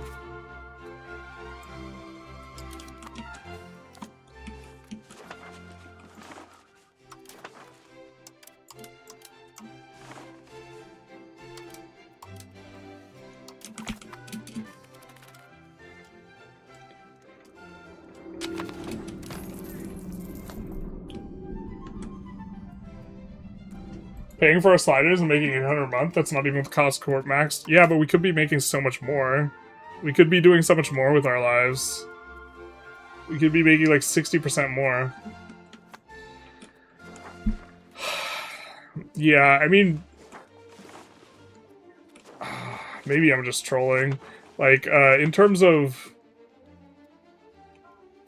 I don't remember urbanizing this. That's probably okay, actually. Yeah, no, I do. It's because it had 36k pops. Yeah, okay, fair.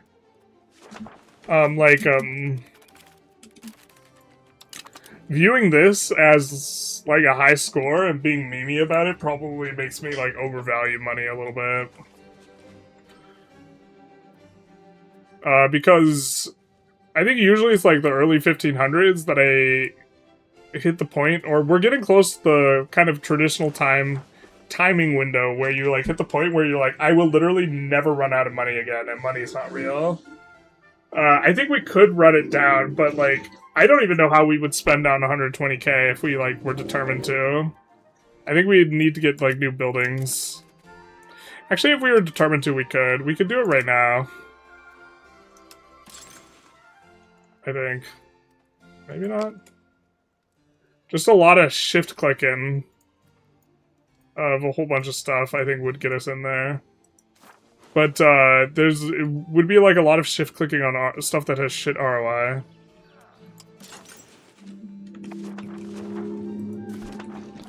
Oh, we should just have that there.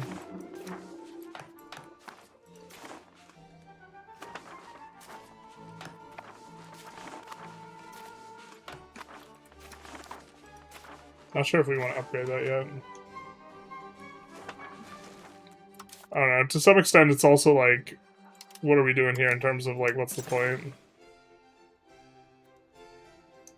We have a decent collapse on this price, yeah? There we go. It's gonna build it in subjects. It is gonna build it in subjects. Building in subjects is maybe not the worst, but we just assume not.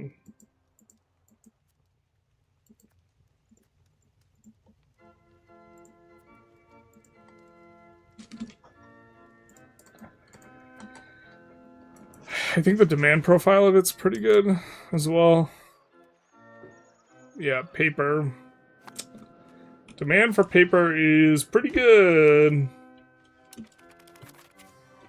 We could be producing more of it. But see, there we spent like 15,000, so like... you kinda can spend the money.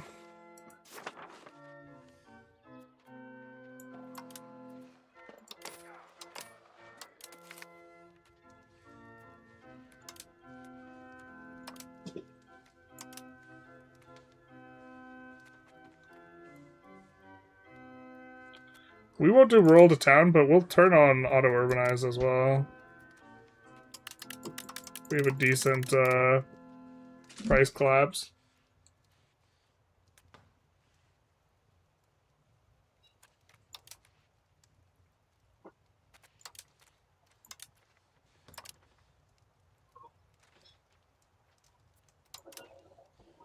We'll start building hospitals everywhere. Since we started this run, we changed our philosophy on some of these things a little bit, so actually let's kind of maybe put in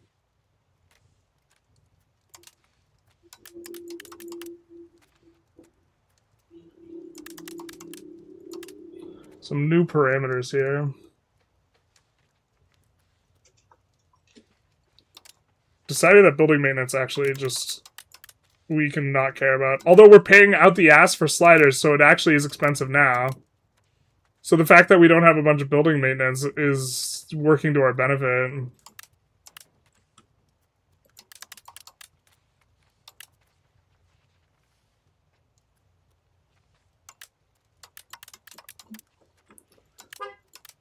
I think 25 is kind of goodish.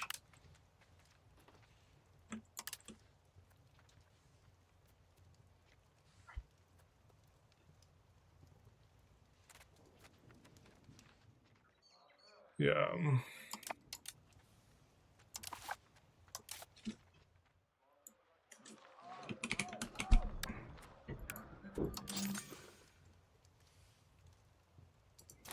I wonder if we could intentionally... An interesting idea is maybe intentionally making our subject be cultural hegemon in front of us. Especially if we want them to culture convert. No, wait. We can't make it so they culture convert to our things.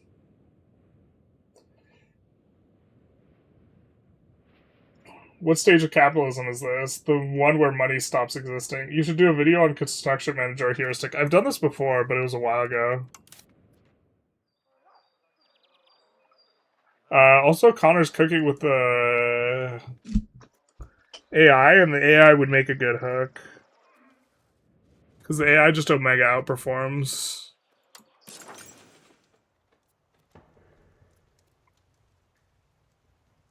What's the base PM on this shit?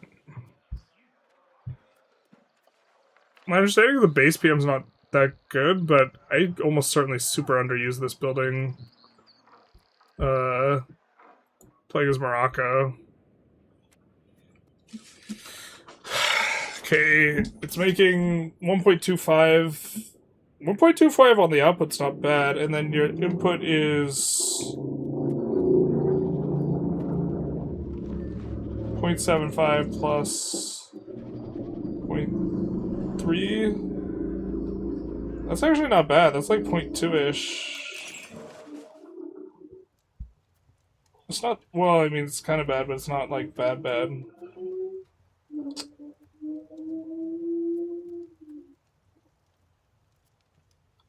do believe this requires rural, so it's going to be only, and we only would want it in places where we're going to keep it rural.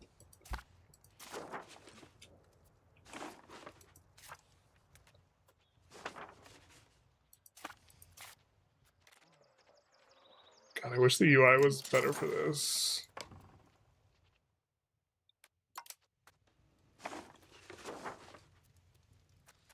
Not sure if we want these to breadbasket.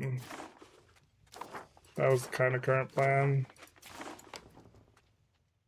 Rest in peace. Building sheep for actual food. You'll be missed.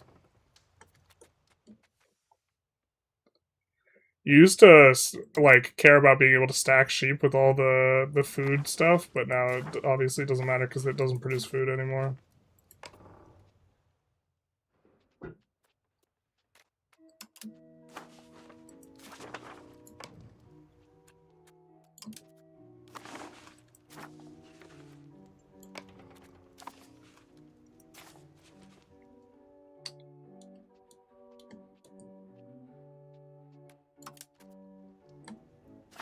These will work pretty well, and we're mainly textiles right now. In theory, we should maybe do the textile procedure. We also... someone asked about our food earlier. We're plus 3k on the food once the infinite armies aren't here anymore. I don't think subjects can be hegemons that are not great powers. Oh yeah, that's a good point. You're right. You're right.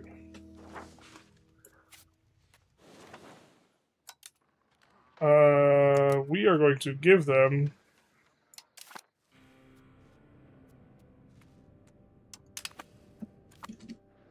I was wondering if it would just go through anyways. I didn't think it would. Fortunate. These guys might make their own market. That's not the end of the world, because there's kind of like a dead zone, but...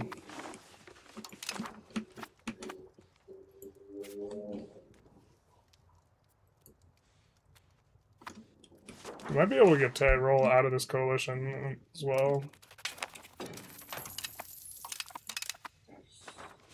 Alright.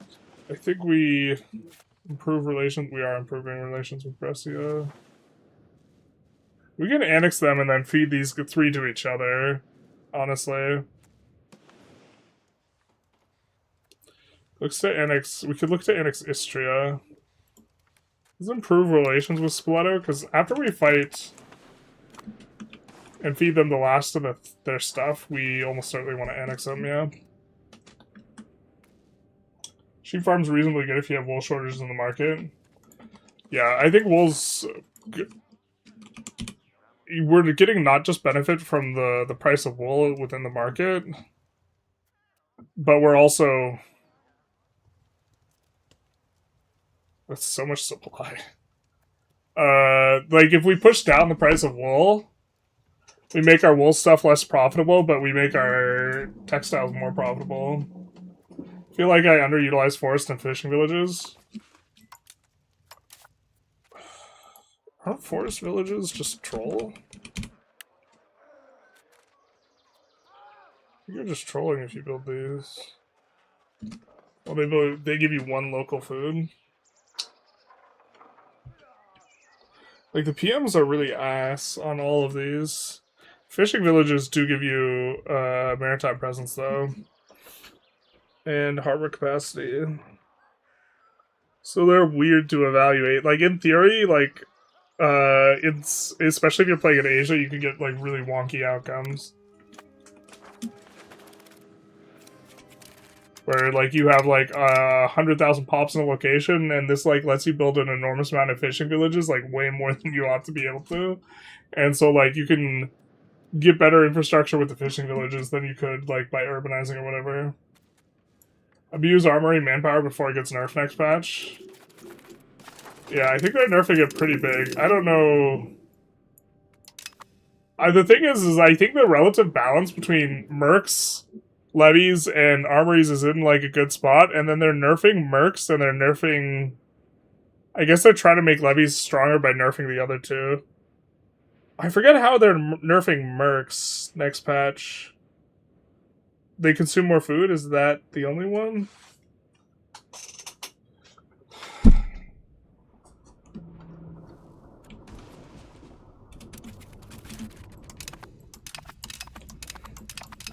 Yeah, long term, I don't think Naples is going to be the spot where we want the market center, though.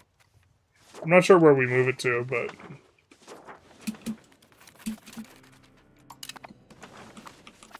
Naples seems not ideal.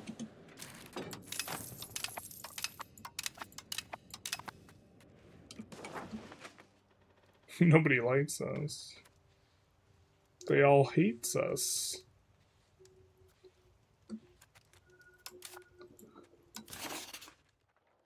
I wonder how much this cares about how big, whether it's quantity of coalition or it's just size of coalition.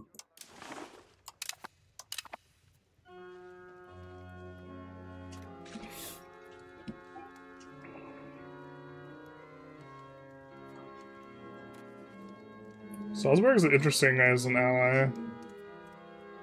And we won't have to worry about antagonism with them. What's their culture? It maybe sets us up to also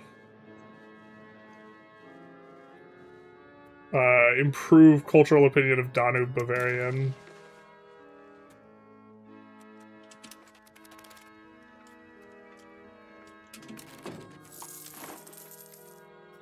That's right. Forgot that we had done that.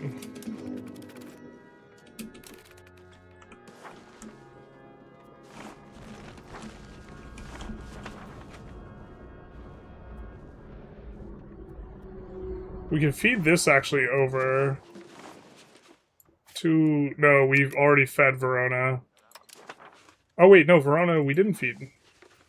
Feed this location.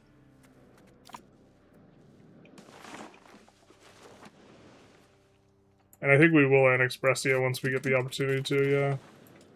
Which is going to be a little bit because we transfer that, but that's fine. See, look, we spent 30k. We spent 30k so fast.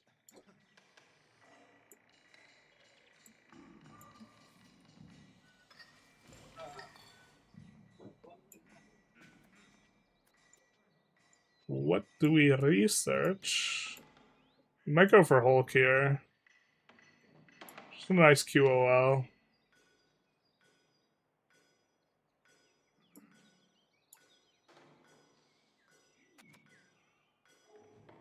I'm looking in the wrong age, huh? There's other shit to get in here.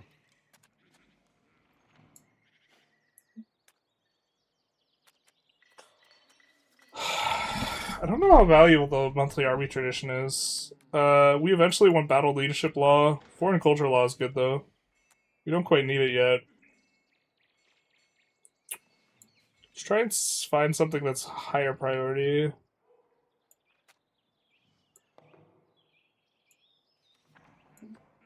Efficiency of cabinet's kind of nice. Preaching missions for subjects we make.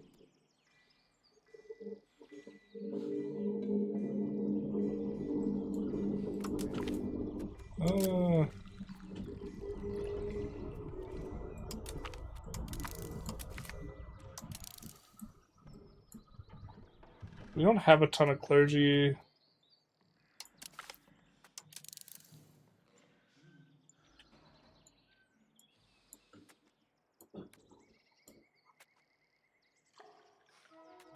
Oh, we should have gotten this forever ago. Monthly diplomat's also strong.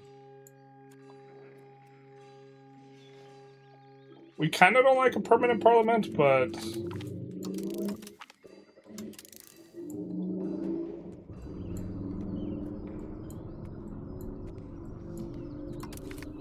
Trade capacity's nice.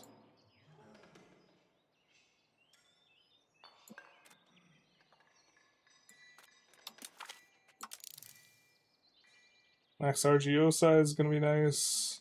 I think we'd maybe go for Carrick.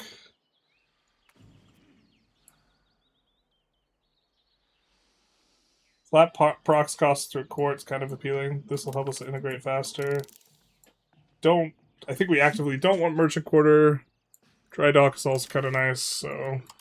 Okay, we have a bunch of tech that we're picking up. Do we already research...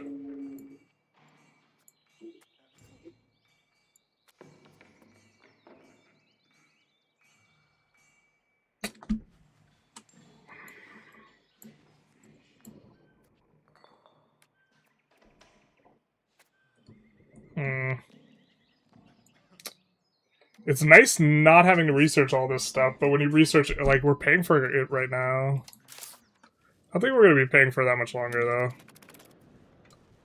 We're going to have to figure out a way to spend down, like, 100 Republican tradition, though, that's effective.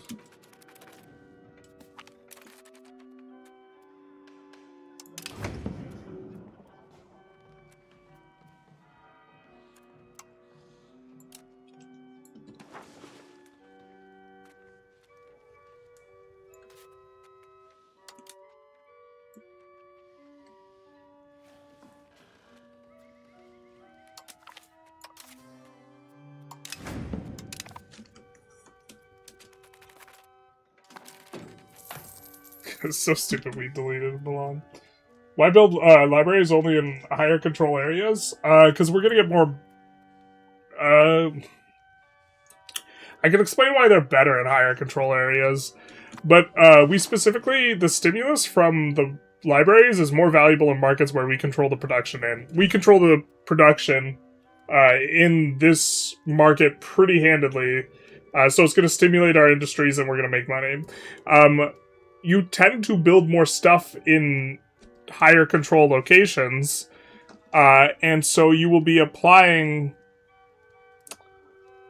I think libraries are... Everyone gets... Actually, libraries get everyone. But the universities, you're applying to a bigger proportion of pops. That's not the case with libraries, right? Libraries are generic literacy. But you do get, let's see, literacy bonuses. If I recall correctly, prod efficiency, you're getting specific... So development is more valuable in areas where you're building a lot, and you build a lot where you have areas of high control, and you're getting more literacy on your burghers. You're also, for peasants, getting... Not peasants, laborers. Where's the laborers at?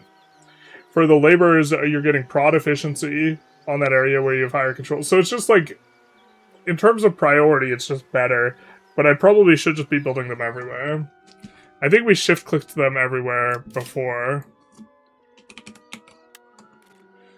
But when I initially had set this up, yeah, you can see they're basically everywhere except in the new places. When I initially had set this up, I hadn't yet done kind of the analysis where I wasn't sure And I was concerned that as the game goes on, you maybe reach a point where the building maintenance puts you underwater. Like, where the building maintenance is actively bad, right? And if building maintenance can get actively bad because the cost is increasing, then you maybe want to be slightly selective and not just build them in the middle of nowhere.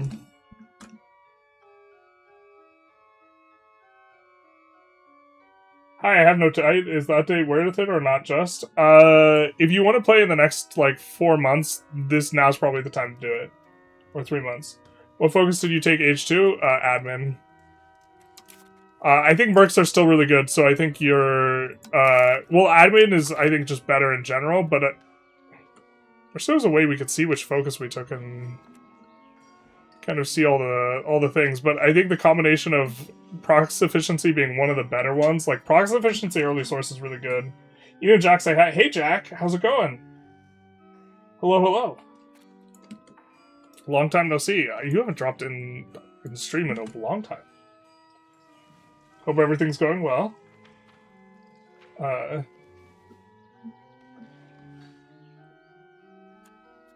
You should keep the Republican tradition and look to spend the stab. I'm gonna spend the stab soon. I don't want to go under -50. How long on our parliament? Maybe after our parliament, we see if we can roll the parliament, 8 parliaments, because there's a few parliaments that'll make revocation cheaper, and if we can roll one of them, great, and if we can't, then we pivot. Right, we were also planning on fixing this, and we didn't yet. Super. Let's bring this over, and then...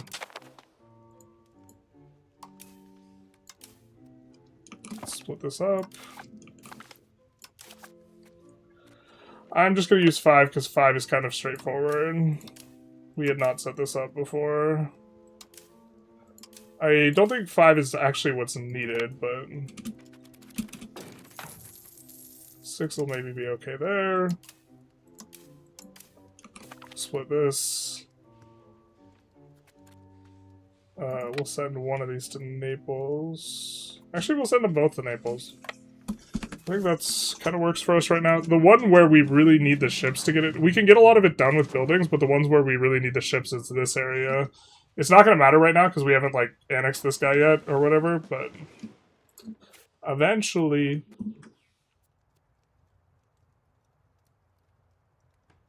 I mass build theaters because it's nice demand for good. We have to not be paying for sliders for the demand to be valuable. The demand's, like, 100% not going to be valuable. The demand's going to be net negative with the amount we're paying for sliders. There's, like, no way for it to be positive. With this, we could bust out the spreadsheet and show the math. But this is also one of the reasons why I'm aversive towards this, is because this building maintenance is actually costing us a lot of money. Instead of, like, positive money. 21% crown power is so low? Yeah, I mean...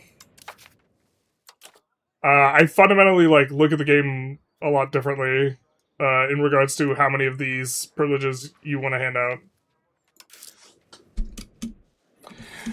Like, you're fundamentally, like, looking to play tall in the way you approach the game, or a lot taller than how I look at it. I think that wide is a lot stronger. But that does make any sort of crown power modifiers we can get pretty good. That's, like, one of the reasons, like, that we can increase, or decrease the cost on our next parliament of some of this stuff.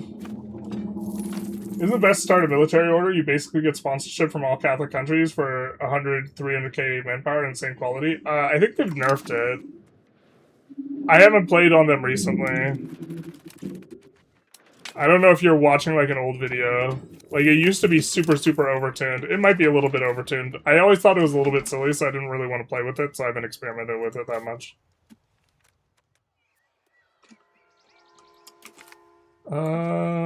Let's do some of this stuff. Why are you paying for Republican traditions? All your campaigns and you always keep it at 0? Because we want to pay for stab because we want to take a 100 stab hit. But in general, yeah, I think you shouldn't pay for it. We're also at the point, though, that we probably never run out of money. And so this is a little bit of let's call it an ongoing discussion between chat and us right now, is that, where's the one we want to revoke? This one's the one we want to revoke. But we're waiting until next parliament to do it. Actually, do we have a crown power guy? The crown power guy in charge of the army. Like, at a certain point, like, if you have, like, unlimited money, and you will never run out of money again, then your treasury is effectively a money incinerator at that point. Is a argument you can make. And I kind of think of this as a high score, but there's, like, nothing objective about that. And so intentionally racking up a ton of money is just, like, theoretically, like, bad. If your goal is to, like, world conquest faster, at a certain point you just, like, shouldn't care about, like, how much is in your thing. I'm chatting this scenario, yeah. And I don't really mind kind of changing things up a little bit, but I'm pretty sure we're going to stop paying for this Republican tradition. But also, we've accrued a bunch of Republican tradition. We've accrued it to make stab cheaper. We're not going to pay for the stab either after this. But we can spend, I think we could spend 100 Republican tradition at the very least, giving out urban rights. Because we have, like, a lot of potentials just sitting around, so we will at least get value. Played it right now, just start the game with 20 or 40 gold sponsorship. You can ask for 500 every year when you're at war. Yeah, it's pretty good. Selling art's also really good, and we're not doing that either. I think if the military order is just, like, insane, like, I'm just, like, not, I don't know. It feels weird to me. I didn't have much interest in playing it. Is the strategy still to urbanize everything, or unfavorable terrain and bad RGOs? You still care about terrain and RGOs. This is our current level of urbanization, and we're not throttled by money. So, chat is not embodied. What do you mean? Yeah, everyone knows that chat doesn't have bodies. Terrible.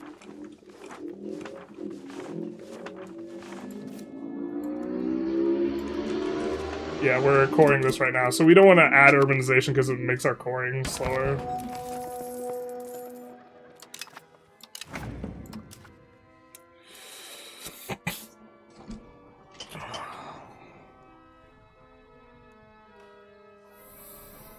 On a temporary basis, absolute power of the president would be better.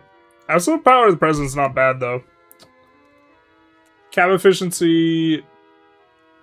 Efficiency of cabinet plus 20% is not going to be as valuable to us right now as a cabinet seat, but eventually it can be once we have enough cabinet seats. Kind of weird. Uber short term, we actually want crown power for saving stab on the revoke, but then we would kind of want to get off of absolute power of the president. This will give us more trade income too. We don't really have that many modifiers for crown power.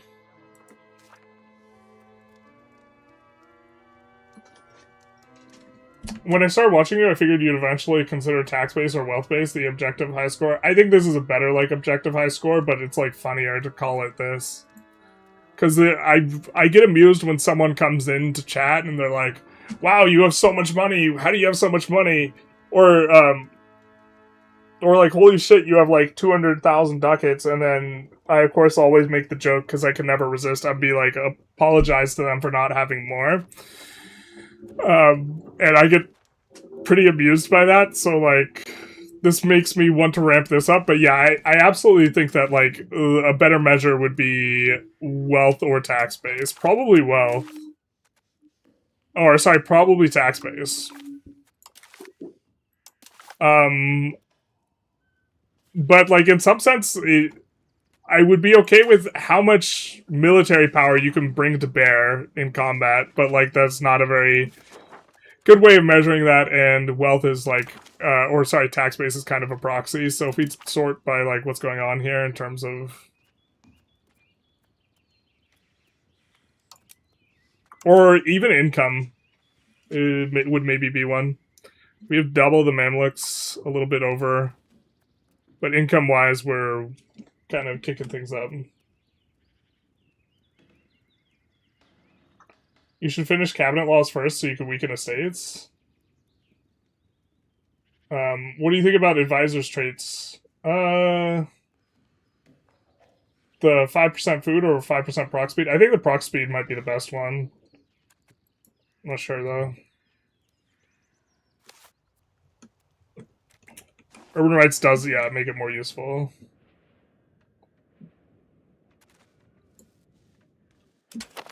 We're all bots. The truth hurts. The truth hurts. Can't even pass a Turing test. Terrible. I wonder if are we accumulating Tuscans? We are net accumulating a ton of Tuscans. What's our pop growth look like? 174. 1%. Yeah, we're nowhere near getting a mega.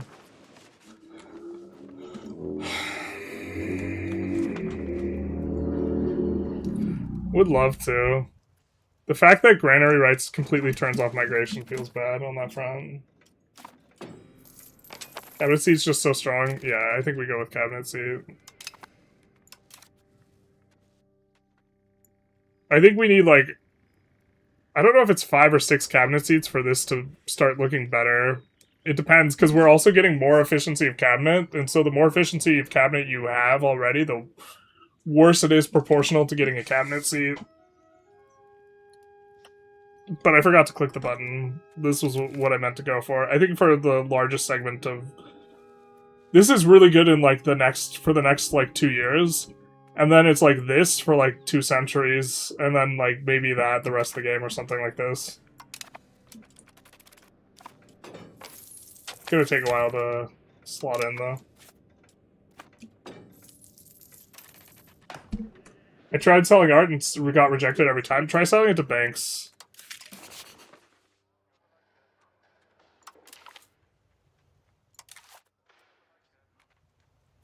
Forget how to do this in the UI.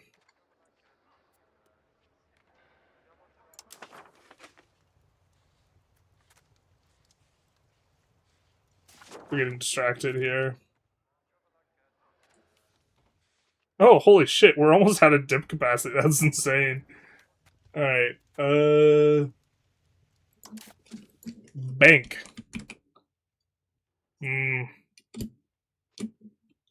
Medici.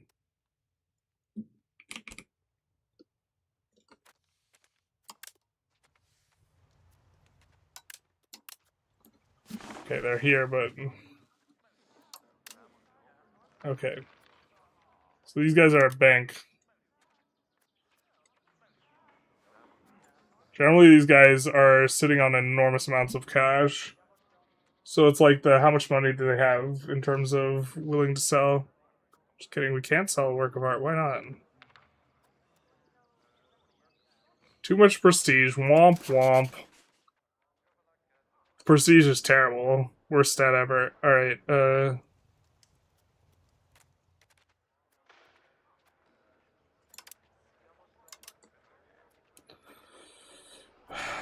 There's not a lot of people we could sell to. We could try and sell to Austria. But generally they will reject when they don't have money, is kind of the thing. Theocracy gets access to education law that gives 50 flat conversion. Not insanely OP, but quite nice to have. Yeah, so the fact that it lets you just... this is one of the... Like, Theocracy's got a lot of really strong things going on. One of them is just being able to flip everything your religion, but, like, I think Sunni you actually like to have Dhimmi. So...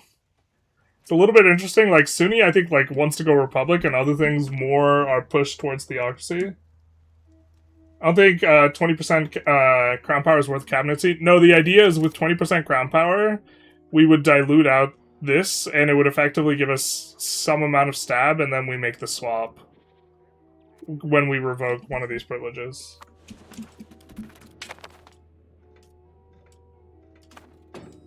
You've changed my mind. Now I'm a treasury high score believer. Like, the value... Treasury's the funnier one. Because... yeah. I thoroughly enjoy, like, someone coming into chat and they ask, how do you have 500,000 ducats? And you're like, oh man, just had a bunch of expensive wars. Fighting was really rough, you know, kind of broke down the treasury a bit. You know, my bad, guys.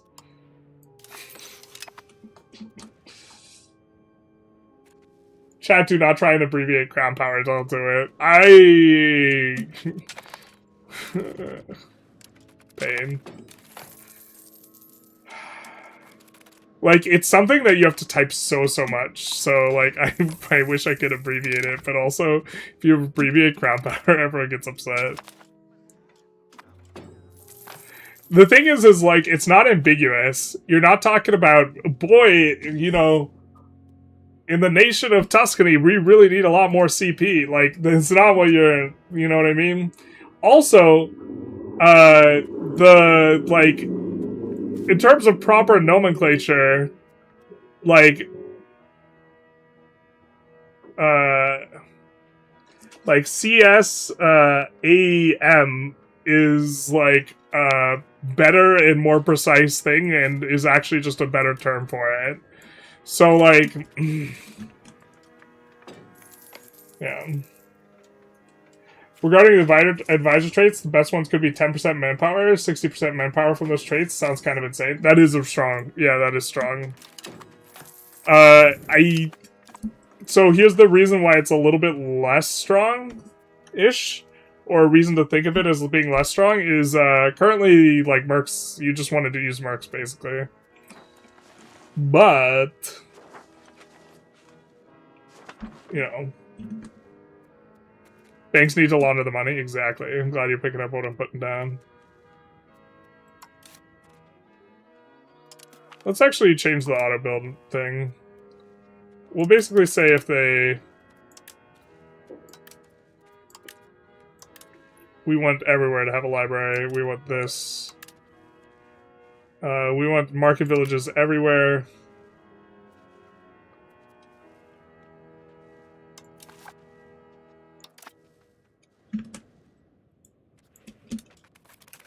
Raise our lower cultural opinion to dump prestige. We could do that.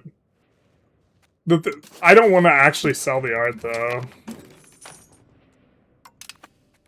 Okay, moment of truth on our parliament. Conduct a census is not what we needed to try and roll cheaper. But it is good for the purposes of getting stabbed, so... This gives us pop growth, though. I don't know if this gives us more pop growth than... I think minus 5% pop food consumption probably gives us more pop growth than conduct a census, but I'm actually not really sure.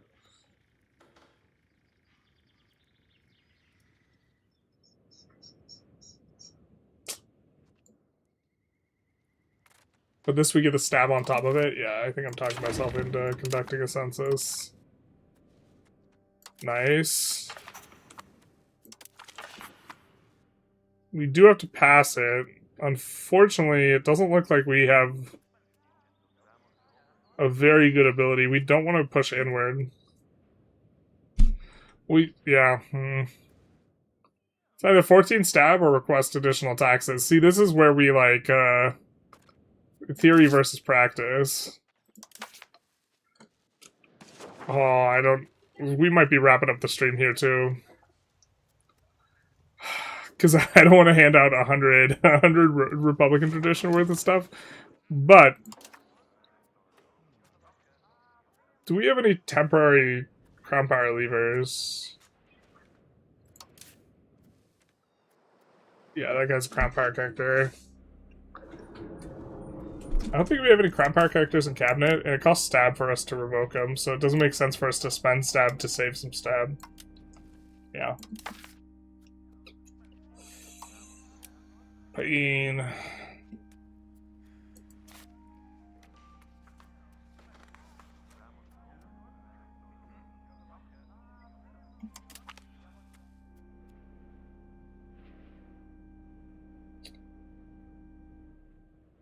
Oh.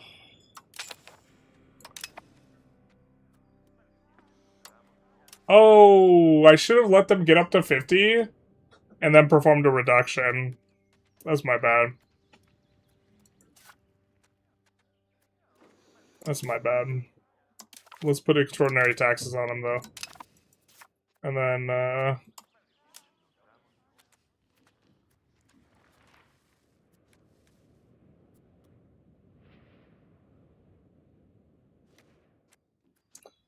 this is a good rate. The thing is we often get just so much satisfaction equilibrium on these guys anyways, but it's actually the max is 59%. I think we are kind of okay being a little bit better than that.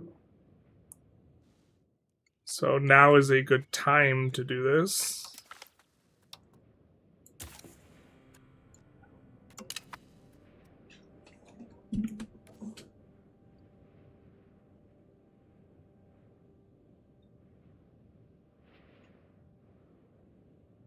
CROWP. I'm not familiar with that as an acronym for it. Still feel bad about the abbreviating of South America. That was Stone Temp as well. No, that's fine, that's fine. Don't feel bad about it. It's just like, I assumed you didn't... Generally, when people... Yeah, no, I was assuming that it was not coming from that place. I'm like trying to be sneaky about it. Manpower should be much more important in multiplayer. In single player, procs is the best one, maybe for minus 1% interest per loan. The thing is like... Loans feel really bad because the time at which they would ideally be best, you have a shit interest rate, and by the time you get a good interest rate, generally you like don't need the money anymore. Kind of surprised you haven't been sitting at 100 prestige. We could be more active about clicking buttons to be there.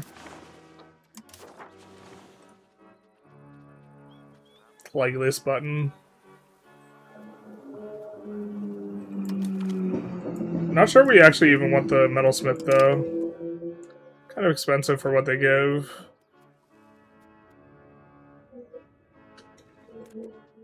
I don't know, the construction speed one's the one that's like really bad and just completely not worth it.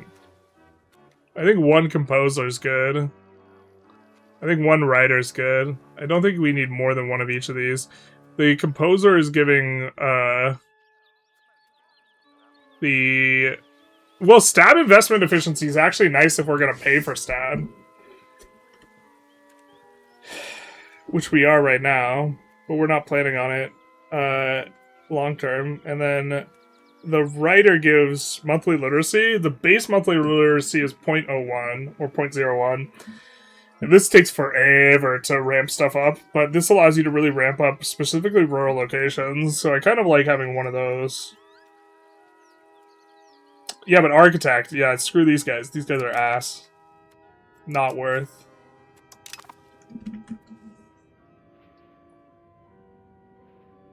Yeah, CSAM is the correct abbreviation for what is going on, that immediately associate the CP abbreviation with that. Huh?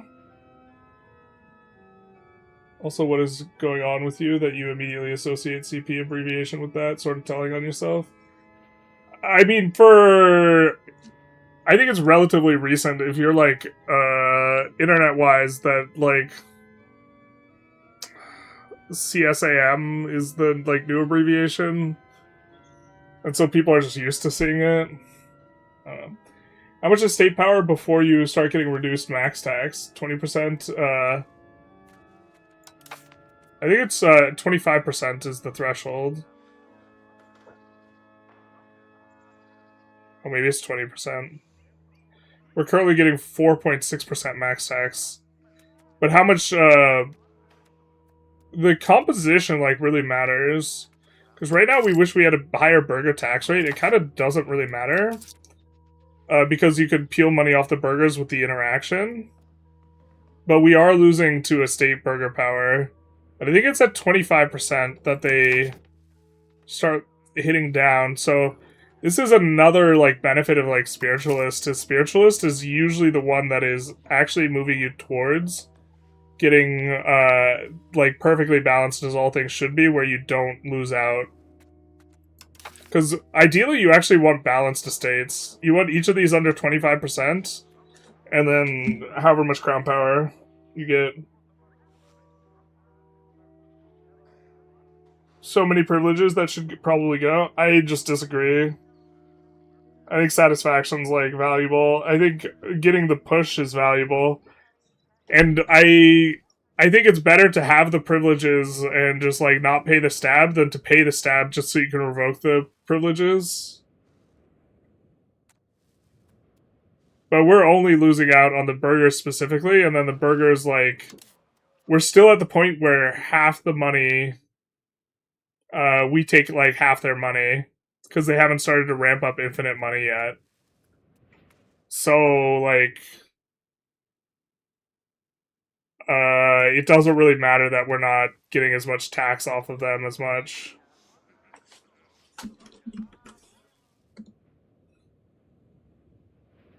If you get to 100 and won't have positive natural growth, you just won't pay for the slider, right? Well, you pay for whatever is... Oh, if you have natural growth? Yeah, we don't have natural growth. Our break-even is here. So the slider has cost. Or are you talking about the culture investment?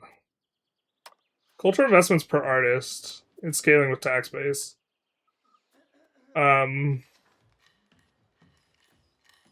People buy art if it's over 40% notoriety, but the buy price seems unrelated. There's some 70% stuff will sell for 300 and 41 for 2.2k.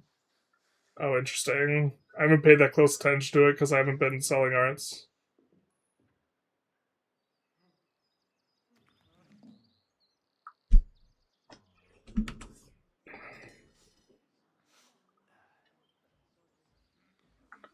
Advisor traits are one reason for theocracy to be better. Hiring advisor. Yeah, theocracy, yes. You can't afford to just, like, roll infinite of these guys. But also, you're still allowed to use a slot. They took away the ability for you to just, like, do it for free. But you could still go Admiral Regime. And with specifically Theocracy, you could roll the .002 dev guy every time. So you can make... Like, Theocracy, that's like a huge, like, boon to Theocracy. So... It's actually a little bit unclear to me which gov type is best.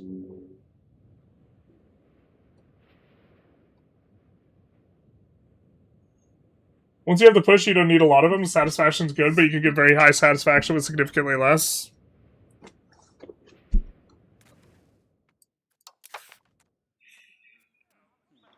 I mean, a lot of these look like if the revocation is free, like, I'd maybe be into it.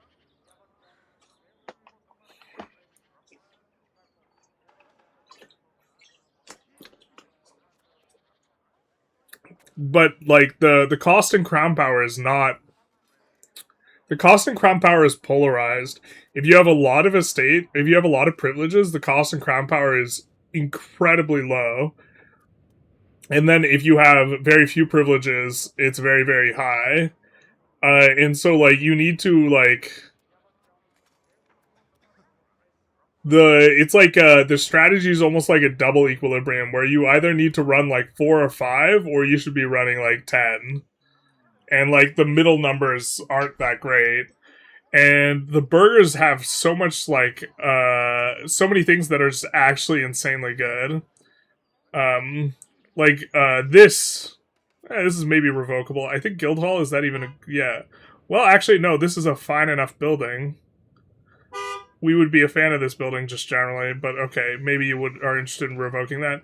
Building construction efficiency, that's going to pay for itself. Like, whatever income decrease you're getting from 20% power. Trade capacity, you want that. Okay. I think that will pay for itself.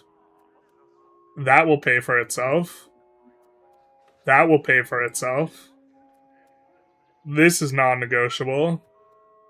This you could choose not to have. This might actually pay for itself. This is non-negotiable. This is like one of the best generic privileges in the game. And then, okay, could get rid of this. We did this so we could max out plutocracy push, but if we were gonna revoke one for 100 stab, I guess it would be this. But like, over the course of a campaign, like, I'm not sure that we save enough. Like, the event horizon for making more money by virtue of having more crown power versus the cost of getting the stab to do this is like... Oh, that's kind of rough. Also, you, like...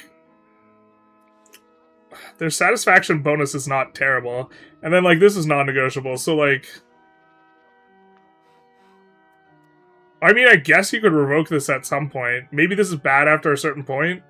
Them building roads is really nice. That's, like, one of the better money sinks for them. Instead of a bunch of nonsense buildings. I think that's gonna, like, net be good. So, like... Out of all of these, we saw, like, one or two that, like, maybe you want to revoke. And then, at that point, like...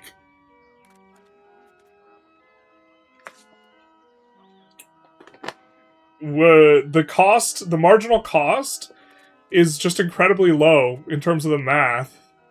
When you have, like, plus 300% modifier, like, adding another 30% doesn't do a lot in terms of changing the ratio from crown power to burger power.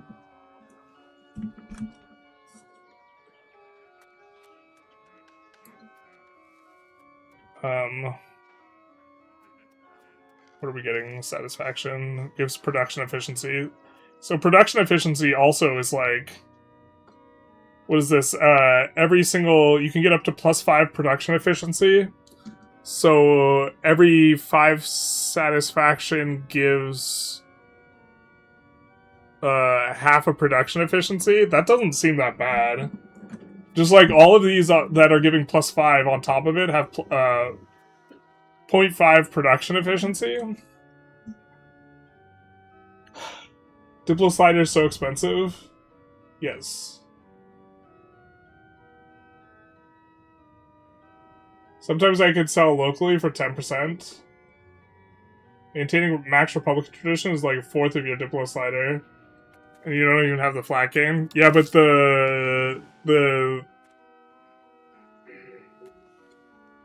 yeah, it's true. What modifiers do we have to make this cheaper? The cost court. Number of hegemonies makes it more expensive. Yeah.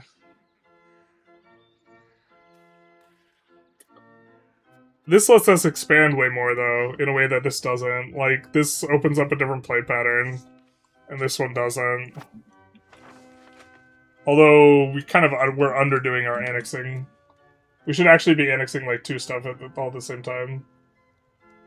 Can you have Novgorod's election system with Merchant Republic at the same time? I'm not sure, but yeah, the value of going theocracy is just way lower with Novgorod, yeah. I'm pretty sure you can, because you start out Merchant Republic as Novgorod, and I remember using the succession, so... The burghers definitely you would have to keep. They're all huge econ buffs. Clergy, commoners, nobles, less so. Okay, but these guys aren't over 25%, so it's much less of an issue. Clergy give a very good bonus on their satisfaction, and our equilibrium's exactly 100. And, like, Nobles, you, like, absolutely, like, want to cut them the most. But we could go through them. We have quite a few artists.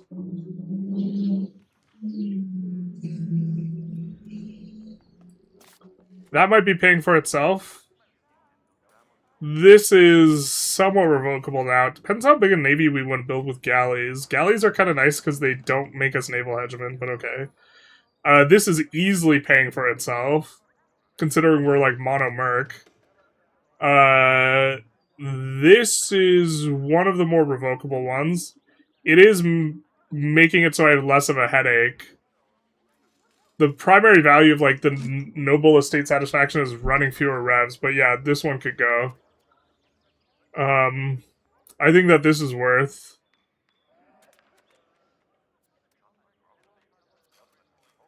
And then this one's kind of good early on, but it's only 20%. Like, if you want to do the perma rev your nobles meta, then like I guess I'm like more on board with this. The maintenance efficiency on this is like gonna kind of pay for some stuff.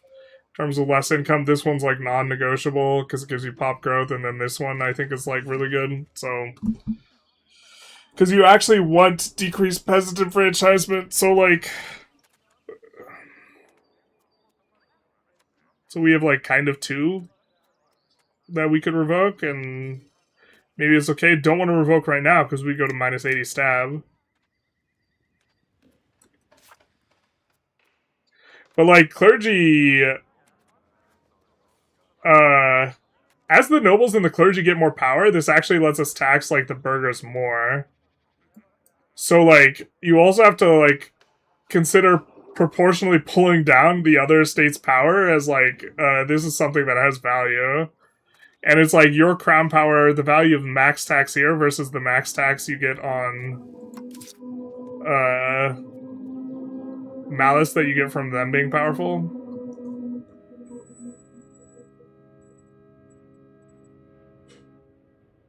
You also probably start earlier and don't let burghers get to 40% crown power when it's crazy expensive and tapped. No, yeah, I mean, I forgot that we had something that we wanted to revoke until they had 40% power. Is it worth not taxing burghers to get the prod efficiency? No, I don't think it's worth not taxing them, but it makes all the things that you give out to them way better. Fort 1 def goes.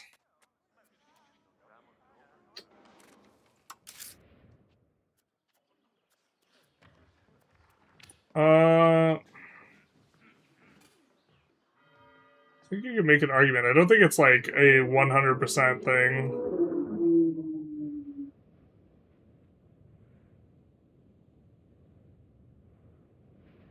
Which would increase this cost by 33%.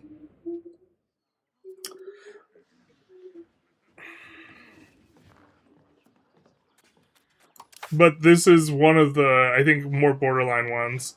This is like the most clearly can go one, and maybe we do revoke this once we have enough stab. But other than that, it's like relatively lean. It depends how many galleys we run.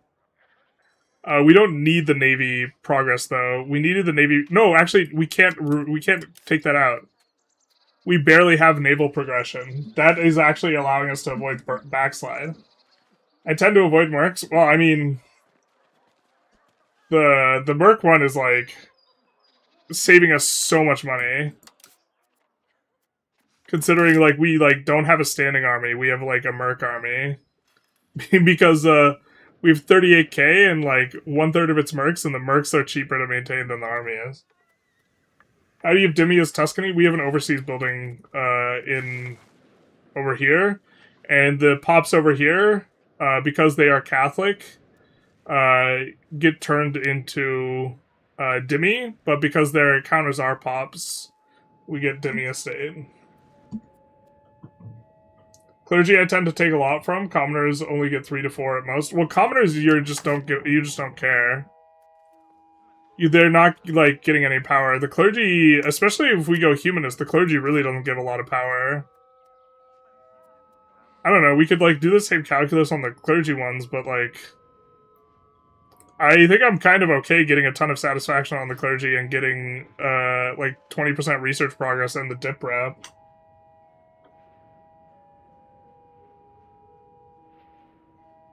Taking out fort will remove land push. Oh, that's fair. We could remove both fort and this.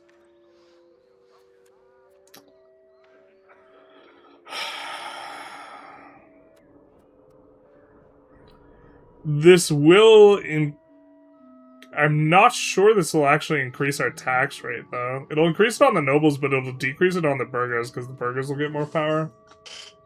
I think.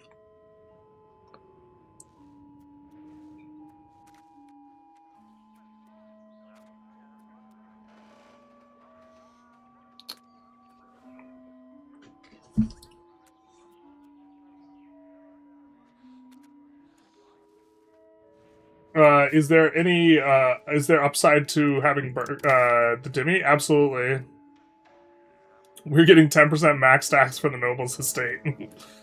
That's, like, kind of a big deal. We're also getting progress towards humanist and culture capacity, and more progress towards humanist. So we basically were able to push humanist as a consequence of this. After that, I think it's a little bit rough in terms of stuff we just get, like, free value off of. Tolerance of heathens, I guess, but we actually want our heathens to get upset, because I think we want to flip Dhimmi. Or, sorry, we want to flip Sunni. And so, we're going to have some Sunni pops over here, and they're going to maybe eventually start a rebel type thing. You get max tax from all estates, so it offsets it somewhat? Yeah, no, I agree with that, but, like, for us, it's like,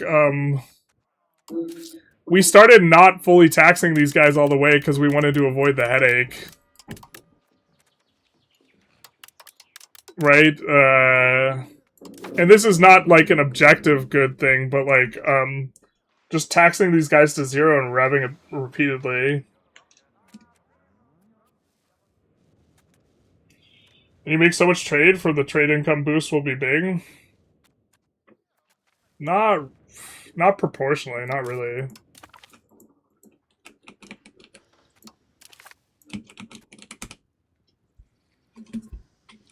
We already have so many of the modifier. If we gain 2% crown power, we would gain, like, 4% relative to how much we're getting right now.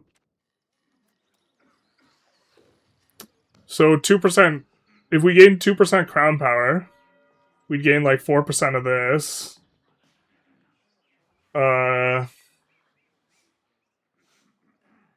What's 4% of? It's like 32 ducats. Is my math on that right? Or 35-ish ducats. Not quite 36.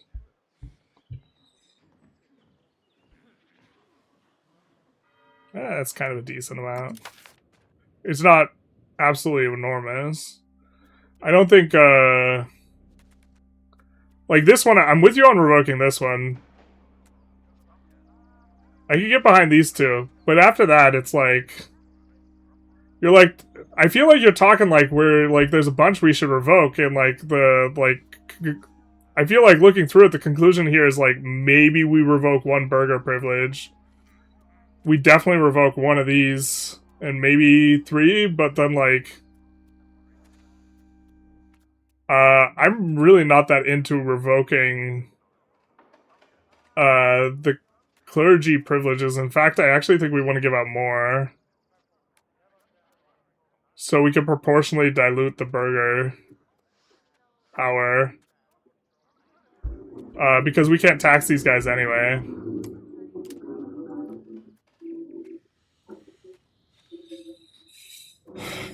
Oh, there's nothing good for us to get.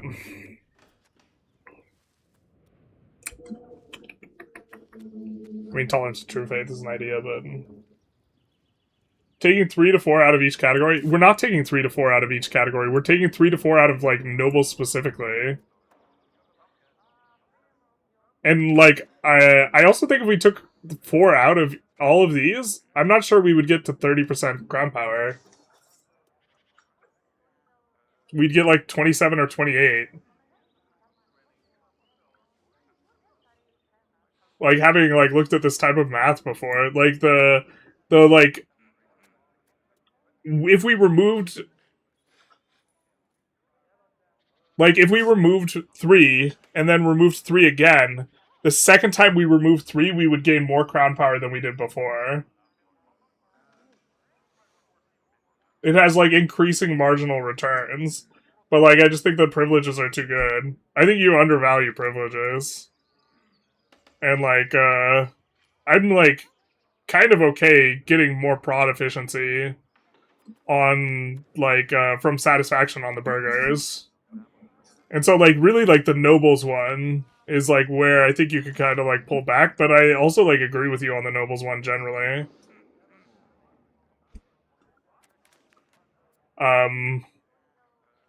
Although I kind of think that the thing about this is eventually I do think you want to spam forts to stimulate the ecos, so then eventually I think handing this back out is good, but I think this one's really marginal. I think this one we handed out to avoid a rev, and this one could go.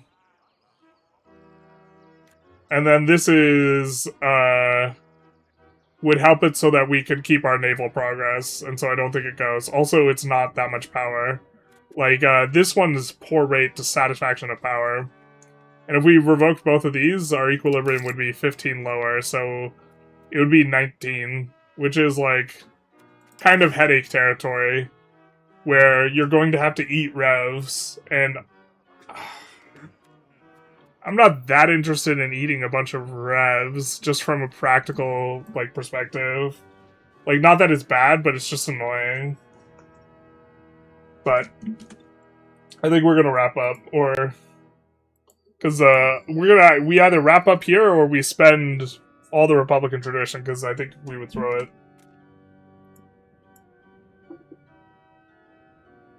How's your local equilibrium down to 19 with those? Well, this is giving 10. This is giving 5. Oh, I did the math wrong. It's minus 20. So sorry, it's down to 14. That feels really low? I mean, this is what we're currently taxing them to, man. It is really low. That's what I'm saying.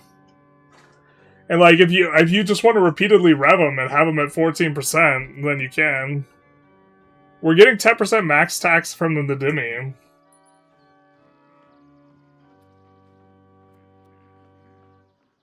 Our nobles max tax is, like, over 50% here.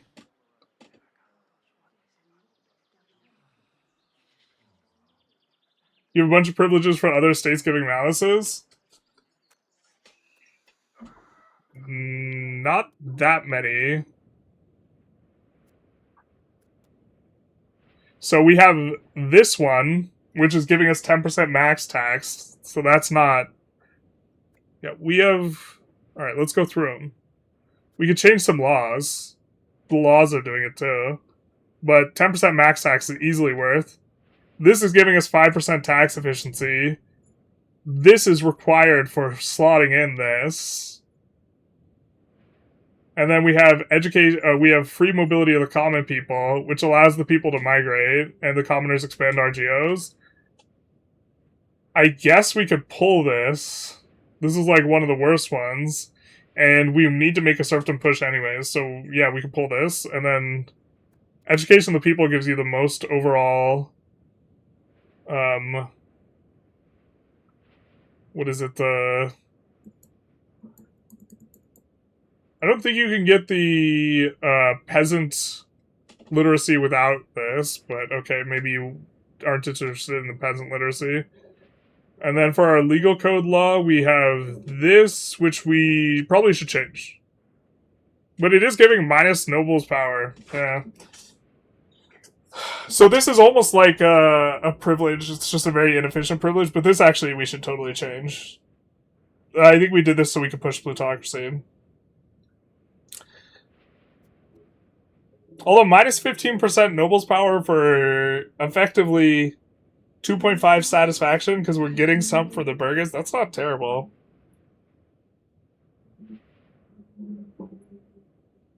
Negative stab giving a bunch too? Oh yeah, that's true. If we didn't have negative stab, it would not be so low.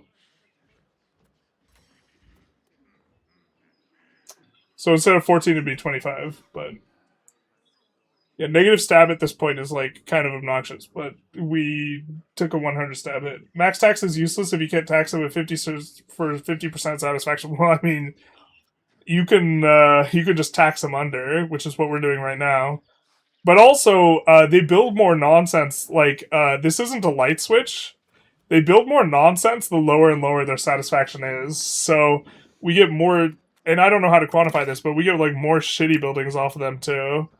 And this is something I wish I knew better how to investigate, but we'll get more of, like, noble mansions. Like, if we take privileges off of them, which... These are additive with the other modifiers. So...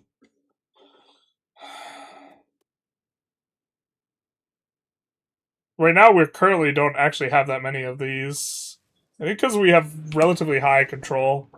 They don't build them in, like, low control or high control areas, I don't think. Or based on when we've gone to delete some of these. When we look, like, places where they have highest control, it filters a lot of them out. Or did they change this? Maybe they changed it?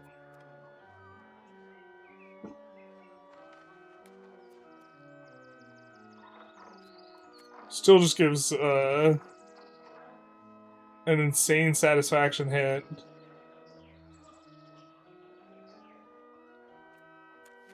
If you're at 0 satisfaction, can you just manually remove all this shit, though?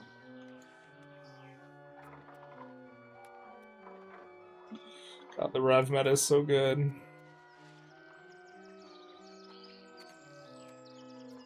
But I don't want to... I want Revs to be bad, so... I want Revs to be a lot more painful for you than they are, so I'm kind of more playing as if they are bad. And, like, you don't want the nobles, like... You can support, like, 30%, but once you start going under 30%, you start, like, provoking Revs a lot more easily. Clergy building local shrines despite it being 97 happiness. They probably don't have anything else to build, and also, it's not the case that, like, 100 that they build 0 of the shitty things. They just build, like, less of them. Why do you go decentralization for vassal play? Yeah. This would have been a run that we could have maybe gone centralization. Has he won Italy yet? Yep. So if we remove stat penalty, isn't your equilibrium, clergy equilibrium like 115%? Yeah, that's fair. I think that, the clergy... I'm uncertain that clergy power is actually decreasing our tax. Really a whole lot, because it's diluting burgher power, too, in addition to, like, crown power. And they're not particularly powerful, but yeah.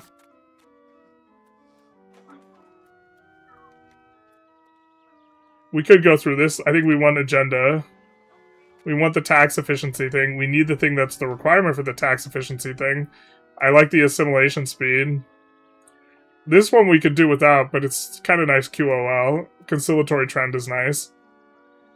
This is, actually good now. It used to be, the cost of declaring the war, and now it's actual war score. Stab investment maybe pays for itself? I don't know. This is stimulus, so, like, this is one of the best ones. I think efficiency of cabinet 5%, and this is kind of okay.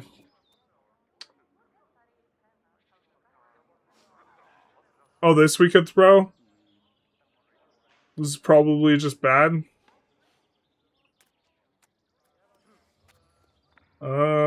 Yeah, we could get rid of that. And, religious literary rights would maybe be okay with getting rid of that, too.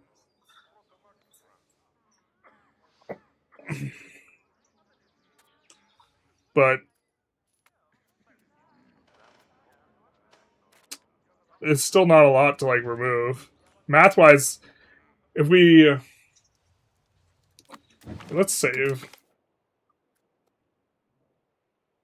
And just show the thing. Like, I think, like, with where we're talking, like, we're removing, like, 4 total privileges or something like this, I don't think it, like, generates really that much more crown power. And we can, like, just take a quick look. But, like, the total, like, reduction we would be getting if we remove, like, we remove this, and then we remove a couple things from here that are giving, like, well, we would maybe have to restart. But, like, if we... here, let's revoke this and, like, see what the crown power is at. Or let's let this have a tick. Sure, whatever. Okay, we're at 18%, 23. If we revoke this, and this is plus 100%...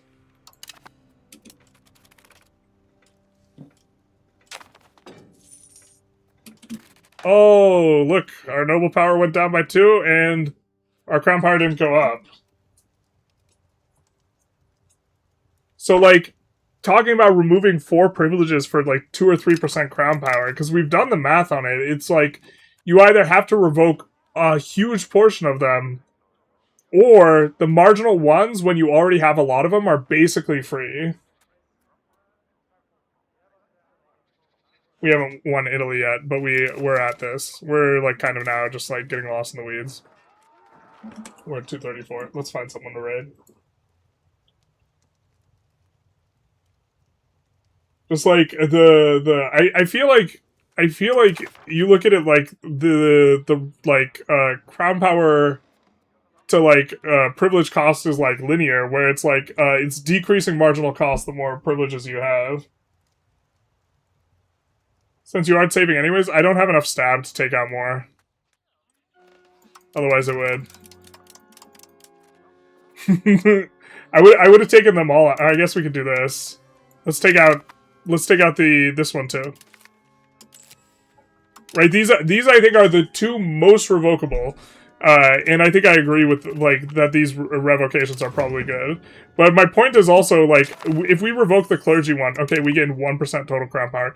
If we revoke the clergy, like, 1 or 2, and the burghers one we didn't like very much, the thing is we gain, like, 2 or 3% for revoking, like, 5 privileges, basically. I also go centralization, so I'm used to having 40-ish crown power. Yeah, the more crown power you have... the more crown power you have, the more expensive everything is. Right? Adding all these privileges is more expensive when you have more crown power. But, like, we could do it in the other direction. Let's just add a bunch of shit. Okay, let's add, like, 5 privileges. It's not going to be that expensive on the crown power. What matters more is, like, if you have crown power modifiers than, like, the estate power modifiers. But let's add 1... 2.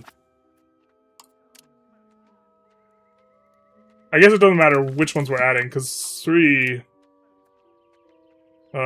Military orders, sure. 4. Let's add back in what we took out. 5.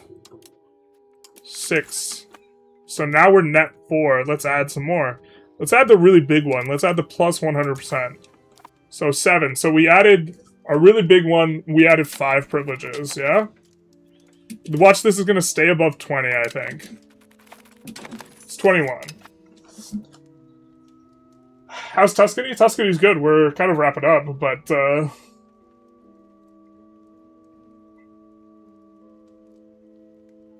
it's going pretty good. We're in a good shape here.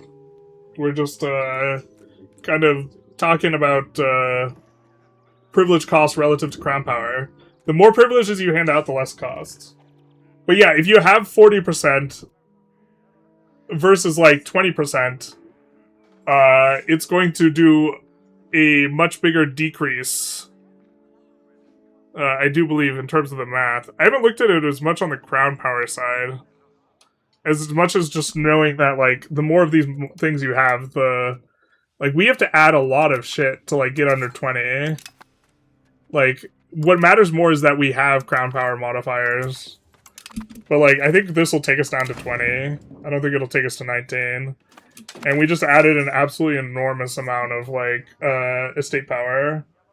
Crown power gives you a ton of bonuses, but, like, values, you need to plan ahead on whether or not you're going to emphasize it. Yeah, I mean, well, I think going centralization is, like, a serious cost. Because, like, being able to get CBs all over the place is way more annoying with centralization. Like, you can't have that many subjects. And, like, we have... And we've saved a ton of antagonism by using return CBs, and then we have this subject is giving us claims. This is going to be a subject giving us claims if we can wake up. This subject's giving us claims. This subject's giving us claims. You know, this subject was giving us claims. Basically every single subject we've made has given us claims. If you go centralization, you lose that, so... But you have more crown power, it's easier to pass things. And when you pass things, you can pay for more fabricate CVs. 20 to 25% is not insignificant over the course of 100 years or whatever. Yeah, but my point is like, we had to slot in a ton just to... Well, first of all, from 25 to 23... we had to slot in for this. I think like 9 or 10 privileges. 2 of them are plus 100 power, and then a plus 75 power. Like, it took a lot to like move the needle.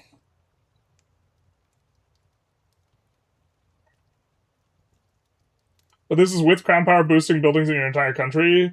And fairly high control, mass urbanization with counting houses and local... Yeah, but I don't know. That's like the situation where... That's the super swimming in, man.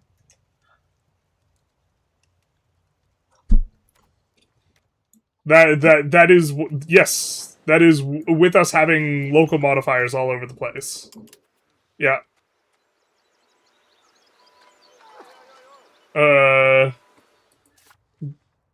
The centralization is absolutely bonkers in the early game. If that's like, very, very strong.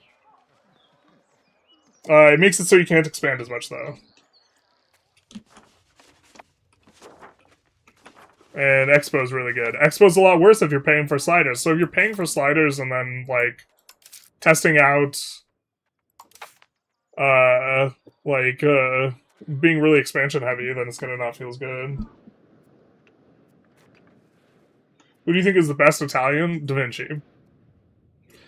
The best to start as? Verona's got some strong content. I imagine it's like either Venice or... I think Venice has the best content. Naples just has the most power, but is kind of weird. Being able to dev provinces Naples is kind of an interesting idea, though.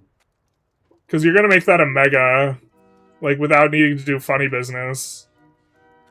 Making megas up here is going to require a lot more funny business or time. And you could dev it up. It's kind of... We've been deving up here because it's just RP, but...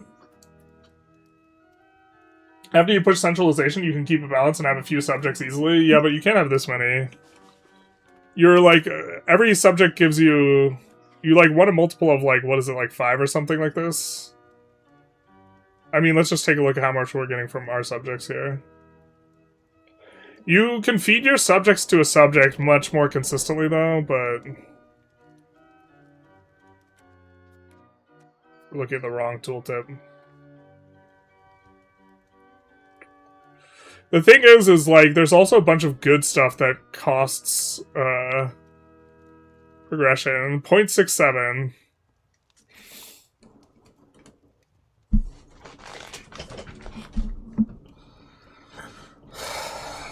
So it's like, it's not like, it wasn't like, if you just put in all the laws and stuff that was good, you naturally have a decentralization push. So you need to choose a couple laws that are maybe not so good, this type of thing. I think you expand differently, fewer but larger vassals, and you annex more quickly to offset the difference. Yeah, funny business. Funny how? Funny like a clown? Not just crown power, but 20% procs never stops being good. Yeah, no, and it's exceptional in the early game. I agree. Like, If I could just snap have 100 centralization at game start, I would stay on 100 centralization for a hot minute. But the problem is by the time you push it, like, decentralization starts looking a lot better. By the time you get 100, usually it takes like 40 or 50 years, and this means you're not pushing something else. So that means you're delaying a cap eco push or a land naval push. If you push centralization first. I mean, if you're gonna push it, I think you push it first.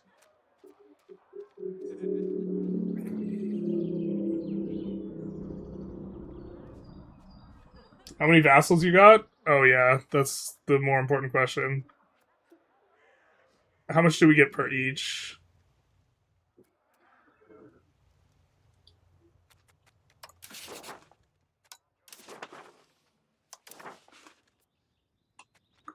We have 28. 27 of them are vassals.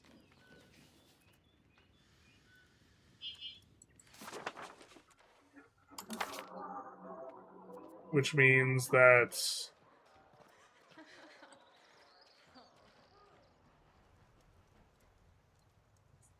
math, each one's giving us 0.025 trend or something like this. So that means that if it's 0.025 and you care about 0.05 breakpoints, this means you either get like 2, 4, or 6 vassals if you go centralization or something like this. Random Goodfellas insert? Yep. Communalism is in there too, especially with the lead up to Black Death. Cap Econ can wait. I agree Cap Econ's like the one you wait for. I think land naval's the most important to push, yeah. If you're pushing centralization, I think you push it first and then land naval. Communalism's complicated because it's like more timely. So like you also have to look at it as delays your land naval. I still want to experiment with like going centralization, but I think it gets a lot better if you're trying to expo through personal unions. Because then you're like getting to play with subjects without having to play with subjects, right?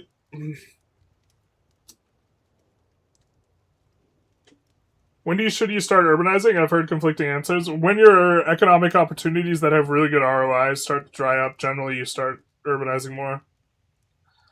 Which either gives you more opportunities because you can now build the good production buildings in that new urbanization where you're having a bonus from the RGOs in the province, or just by virtue of it being urbanized, you're adding... Well, you can also add like marketplaces, but this is one of the buildings, but you're also just adding additional... you are adding additional... When you upgrade to city rank, you're adding additional promoted pops. The promoted pops are going to demand more stuff. And this is going to help, and also, most importantly, this patch, it just gives you a monstrous amount of pop growth, because granaries. And so, the extra pops are going to demand more stuff. And will give you extra max levels in places, and this type of stuff. Pops are just very strong, so...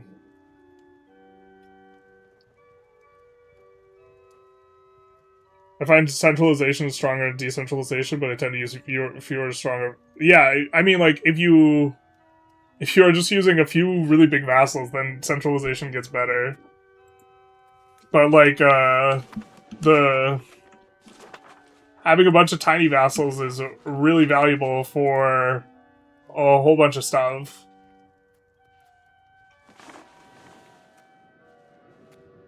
Centralization is when your expand's more limited. Yeah, I think centralization's better in multiplayer. I just think it's, like, not as good for blobbing. But yeah, I mean, if you're going monarchy and you're doing PU stuff and this type of thing, then it starts to look a lot better. I don't know. Well, I think we're gonna see if we can raid anyone, though. In our specific context, though, I don't think, like, revoking privileges gives us a whole lot. And maybe we could have gone decentralization, but so much of our antagonism and being able to expand low antag has been to do with us using a lot of returns rather than just taking provinces. I guess maybe we haven't done it like everywhere, but also a lot of our CVs have been this way. And we're not even like pedal to the meddling at like in theory what we should have done with one of our parliaments very easily has been just annex Biz, because Biz has all this. You know? I'll play Maker's stream. Let's maybe raid him. Raiding twice in a row, but he's also playing EU5. Usually I like to split it up a bit.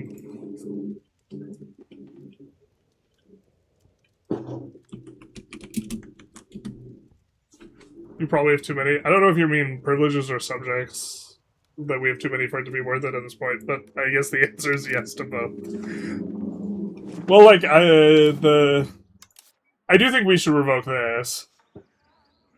But, I also don't think it's, like, omega huge. And if stab weren't as free as it feels, I think just, like, leaving it in is, like, not terrible. Like, I don't think it's an omega pun. But, yeah, both, yeah. Have a good night, man. Good night. I think centralization and decentralization, I still need to test more with centralization. It's been a hot minute. But it used to be just on every single run. I've probably done more runs centralized, but that's just... Like, because before release playing 1,400 hours... And they were all centralization. Anyways, we'll conclude the stream. Thanks for coming out, everyone.